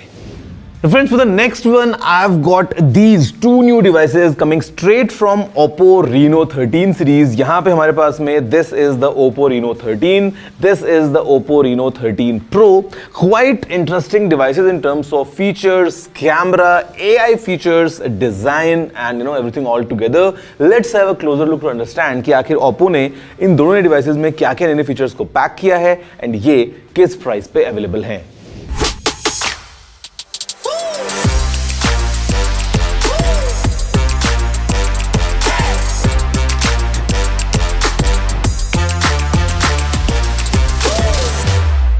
The Oppo Reno 13 5G boasts a 6.59-inch OLED Pro XDR display with a 120Hz refresh rate and a peak brightness of 1200 nits. It uses a triple rear camera setup which includes a 50-megapixel main sensor, an 8-megapixel ultra-wide lens and a 2-megapixel monochrome sensor. The device also features a 50-megapixel front-facing camera. Reno 13 5G में 5600 mAh की battery और 80-watt SuperVOOC fast charging का support मिलता है. ये device दो configurations में available है. One with 8GB of RAM with 128GB storage that is priced eight ₹37,999 और एक 8GB with 256GB storage variant that is priced eight ₹39,999. ये स्मार्टफोन ल्यूमिनस ब्लू और आइवरी वाइट कलर्स में अवेलेबल है. Oppo Reno 13 Pro 5G features a larger 6.83-inch OLED Pro XDR display. It maintains the smooth 120Hz refresh rate and elevates peak brightness to 1600 nits. इसका highlight इसमें use हुआ camera system है. It includes a 50 megapixel main sensor, a 50 megapixel telephoto lens offering 3.5x optical zoom and an 8 megapixel ultra-wide lens. The front camera matches the rear with a 50 megapixel sensor. Reno 13 Pro 5G में 5800 mAh की battery मिलती है with 80 watt Super VOOC fast charging support. ये model दो variants में आता है. 12GB RAM with 256GB storage that is priced at ₹49,999 and 12GB of RAM with 512GB of storage that is priced at ₹54,999. Reno 13 Pro 5G भी दो colour options में available है, mist lavender और graphite grey. The devices feature an aerospace grade aluminium frame, contributing to a sleek and lightweight profile. Reno 13 Pro सिर्फ 7.55 mm thick है और 195 grams weigh करता है. The front is protected by Corning's Gorilla Glass 7i, offering resistance against scratches and minor drops. Additionally, the series boasts impressive water and dust resistance ratings with IP66, IP68 and IP69 certifications. Reno 13 series MediaTek का Dimensity 8350 SoC use करती है, which delivers enhanced performance with 20% increased efficiency and 30% lower power consumption. This ensures smooth multitasking, efficient AI processing and an overall responsive user experience. So friends, that's all about these two new devices coming straight from Oppo in the Reno 13 lineup. And मुझे जो एक चीज अच्छी लग रही है वो ये है कि this year the IP ratings are getting pretty common. At the same time, the AI features are trickling down from flagship to now mid-range smartphones. अब ये जो phones हैं ये कोई flagship phones नहीं है, but at the same time capable enough to run multiple AI features on these two devices. तो मुझे लगता है कि quite interesting package in terms of camera and features all together combined in this Oppo Reno 13 series. अब देखिए, नए और upcoming phones की तो बात हमने कर ली है, but now it's time for a quick break, क्योंकि ब्रेक के बाद दोस्तों को बताने वाला हूं कुछ इंटरेस्टिंग टिप आप ही के डिवाइसेस के लिए, और इसी के साथ आपके सवालों के जवाब भी दूंगा in the section ask TG. Everything coming your way right after this short tiny break.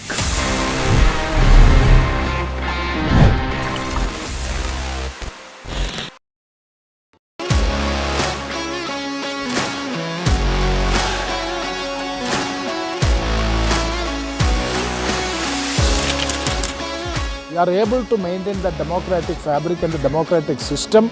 I want to do something that can make a difference. लगातार जनता की आवाज को सरकार तक पहुंचाने का काम मैं करता हूं.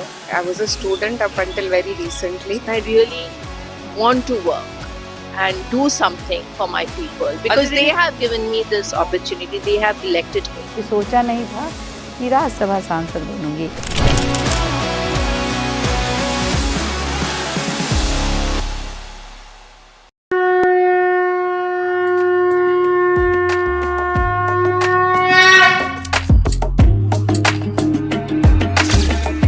Maha Kumbh, the festival of faith, the world's biggest spiritual festival, the divine dip at the spiritual sangam,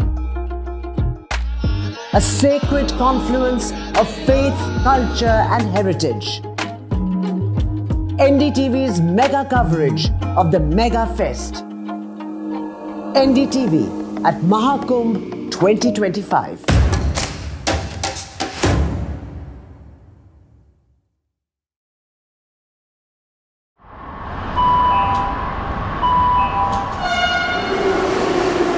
Kind attention, please. Delhi Election Metro 2025 is arriving on people's platform. Please mind the gap. BJP or AAP, who will get to the Delhi Secretariat station? दरवाजे बाईं तरफ खुलेंगे. Who will Delhi voters open the victory doors for? And who will be shown the door? Can the BJP throw AAP's victory run off track? Or will it be Kejriwal's ticket to win again? Can Congress take the election metro to revival? We will track it all for you. Delhi's decision destination.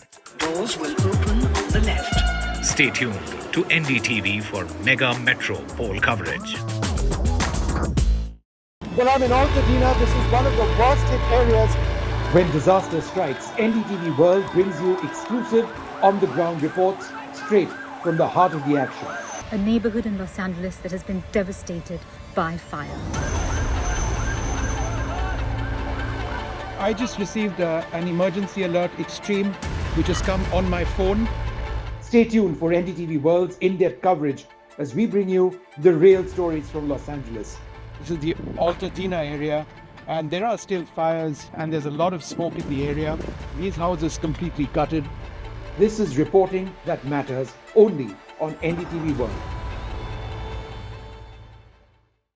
I've been reporting on all issues, big and small, from Andhra Pradesh, Telangana, rest of South India, bringing you all the action, all that you need to know, all that you want to know. The energy of Maximum City is infectious. I bring in that energy in our news coverage from financial capital Mumbai. Covering from the southernmost part of India over the last 23 years, I bring in-depth and 360-degree coverage from the Dravidian heartland. The land of Mishti is also known for its bitter politics. I have seen much water flow under the Howrah Bridge, covering Bengal in all its vivid colors.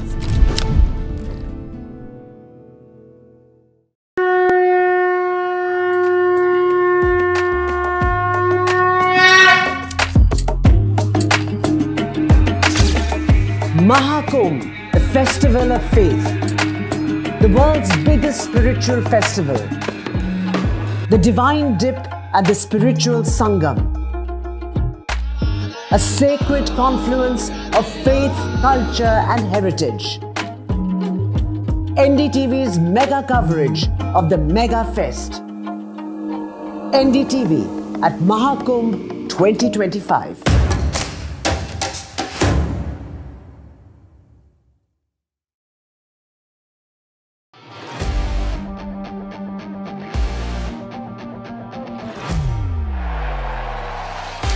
All set for Trump 2.0.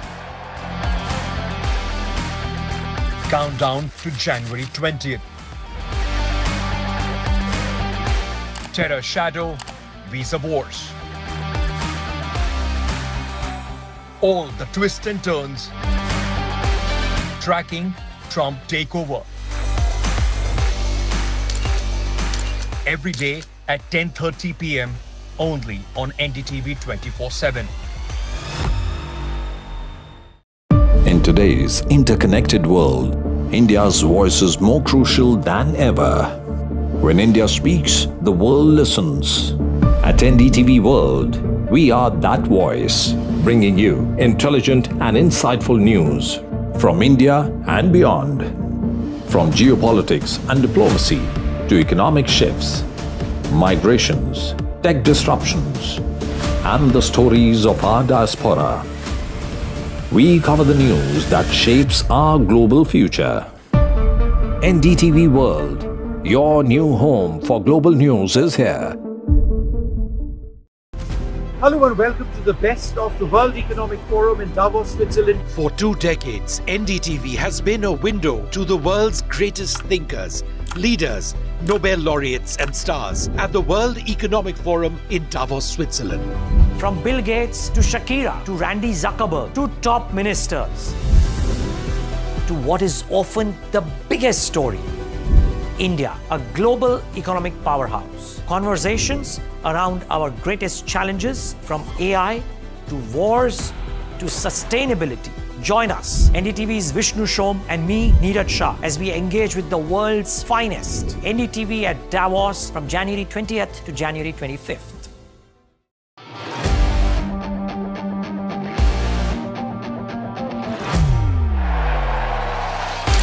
All set for Trump 2.0.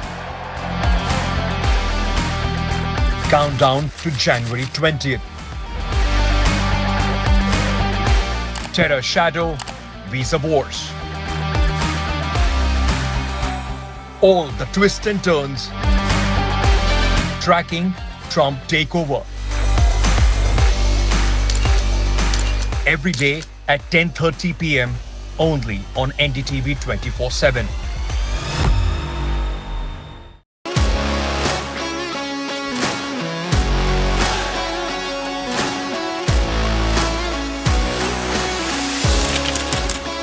We are able to maintain the democratic fabric and the democratic system. I want to do something that can make a difference. लगातार जनता की आवाज को सरकार तक पहुंचाने का काम मैं करता हूं। I was a student up until very recently. I really want to work and do something for my people because they have given me this opportunity. They have elected me. सोचा नहीं था कि राज्यसभा सांसद बनूंगी।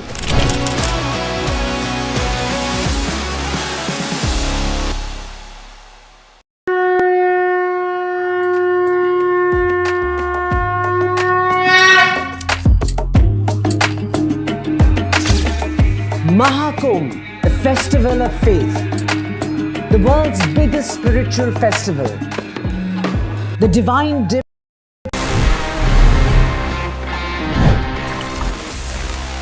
Hello friends, welcome back after the break again to your favorite show. It's Gadgets 360 with me, Technical Guruji. और basically अभी time है आपके gadgets के लिए एक बहुत ही इंटरेस्टिंग टिप शेयर करने का। वेल आपने नोटिस किया होगा many times while you are using your iPhone कि जब भी आप अपने आईफोन में फेस आईडी को सेटअप करते हैं and you use your face ID everything is fine but sometimes when you are near by the device and you get a call तो आपको वहां पे रिंगटोन्स जो हैं वो नॉर्मली साइलेंस होती हुई अपने आप दिख जाती हैं sometimes you know it just tracks किया you are around and just because you are paying attention to the smartphone ये अपने आप साइलेंट हो जाता है। Now sometimes it's good but कभी कभी आपको लगता है कि no you really want your phone to ring. दोस्तों उसके लिए एक टिप है and the simple tip is go into the settings of your iPhone, go into the face ID and passcode section and वहां पे you can turn off the attention aware features. उससे क्या होगा कि अगर आप नजदीक भी अपने फोन के still your phone will ring loud and clear so that you don't miss any important notification और call. Friends, now it's time for my favorite section in every episode and यहाँ पे this is called Ask TG and what I do is कि मैं आपने जो सवाल पूछे होते हैं उनके जवाब देता हूँ as best to my knowledge. Let's see the kind of questions we have for this week's episode.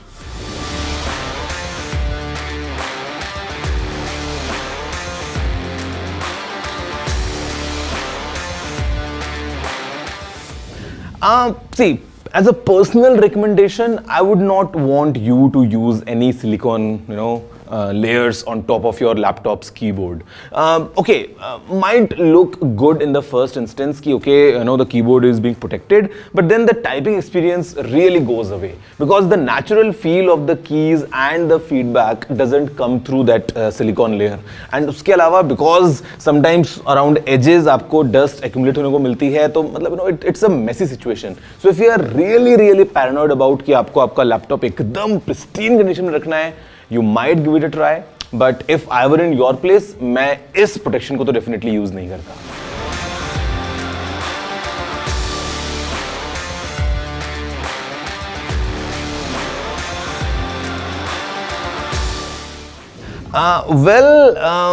Yes and no. No for today कि आज की डेट में if you try doing 8K recording तो उसका आज की डेट में कोई प्रैक्टिकल यूज नहीं है unless you really want to crop into later in your video and really take out some details but आप अपनी कुछ स्पेशल मेमोरीज को 8K में रिकॉर्ड कर सकते हैं for future uses because 10 years down the line let's say if 8K is the norm आपके पास में जो अपनी मेमोरीज होंगी वो 8K में होंगी बट डजंट मीन नेसेसरली कि आप अपनी सभी रिकॉर्डिंग्स को 8K में करो because it will take lots and lots of storage at the same time many times जो आपको स्मार्टफोन में फीचर्स मिलते हैं व्हाइल यू रिकॉर्डिंग वीडियोस वो 8K वाले ऑप्शन के साथ में नहीं मिलते हैं so yes and no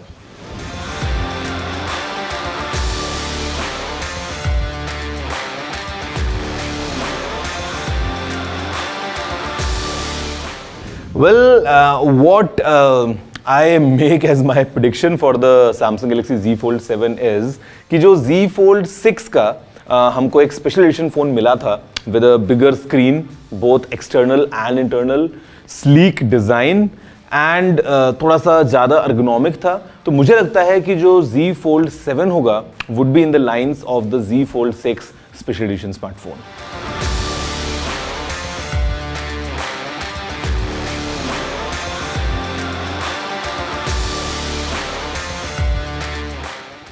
Completely depends on your usage. अगर आपको iPhone ही चाहिए, okay, go ahead, get a used iPhone 14. Not something that I am really recommending, but then again, maybe you're tight on budget या आपको iPhone ही चाहिए. Otherwise, the newly launched OnePlus 13R, given at the price it comes, it's a really, really good smartphone, but then again, it is Android. So depends on your scenario. But if I were in your place, तो मैं लेता brand new OnePlus 13R for a brand new experience, and given how powerful that phone is for that price.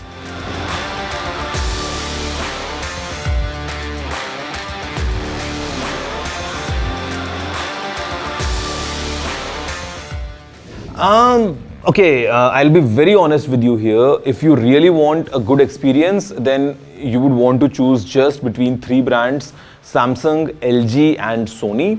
Now on a cheaper side, you can look at the Samsung's Crystal 4K line of TVs. वो आपको सबसे affordable मिल जाएंगे. But if you really want the best of picture quality, then you'd want to go with the Sony Bravo lineup. लेकिन उसकी cost बहुत ज़्यादा है. I would not recommend any other brands for that matter, because that essence of enjoying a TV, especially when it's a big 65-inch panel, is sometimes missing. So depends on your budget. You can either choose the low-end Samsung or the high-end Sonys. Okay, so guys, that's all from this week's episode of your favorite show, Gadgets 360 with Technical Guruji. अगर आपके पास में कुछ भी कहने को है, if you have any question, any suggestion, feedback, कुछ भी आपको लिखना है, you know the address. It's tg@ndtv.com. I'm gonna see you all next week, same time, same place. आप चाहे मुझे टीवी पे देख रहे हो या डिजिटल प्लेटफॉर्म्स के ऊपर, you're gonna enjoy another episode of Gadgets 360 with Technical Guruji. अगले एपिसोड में I've got some special stuff for you straight from San Jose. Samsung Galaxy S25 lineup, you all know about it. See you all next week. अभी के लिए इतना ही. Take care and have a good day.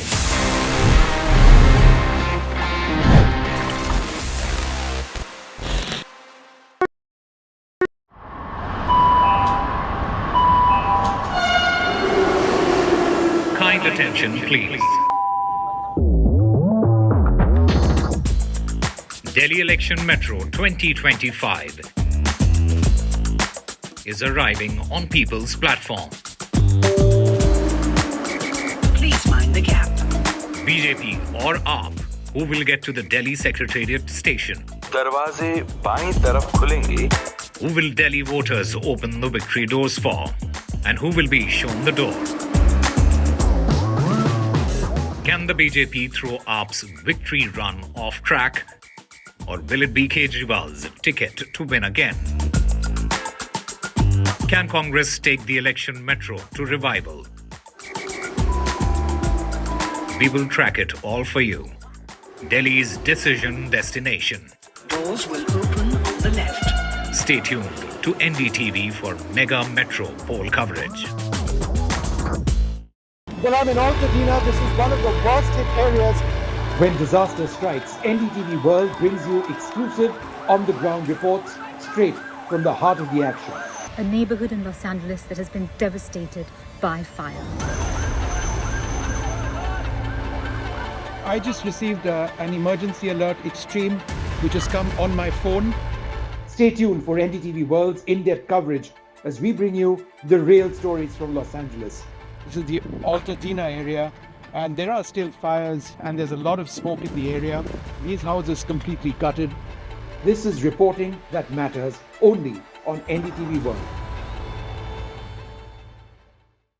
I've been been reporting on all issues big and small from Andhra Pradesh, Telangana, rest of South India, bringing you all the action, all that you need to know, all that you want to know. The energy of Maximum City is infectious. I bring in that energy in our news coverage from financial capital Mumbai. Covering from the southernmost part of India over the last 23 years, I bring in-depth and 360-degree coverage from the Dravidian heartland. The land of Mishti is also known for its bitter politics. I have seen much water flow under the Howrah Bridge, covering Bengal in all its vivid colors.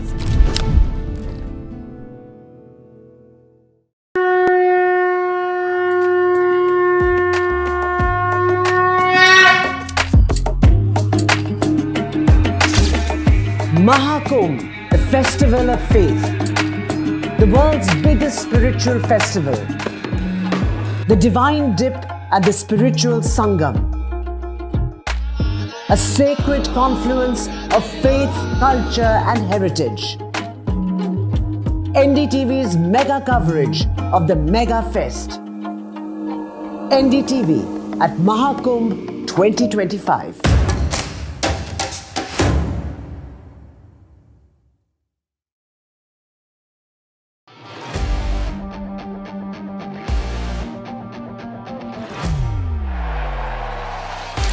All set for Trump 2.0. Countdown to January 20th. Terror shadow, visa wars. All the twists and turns. Tracking Trump takeover.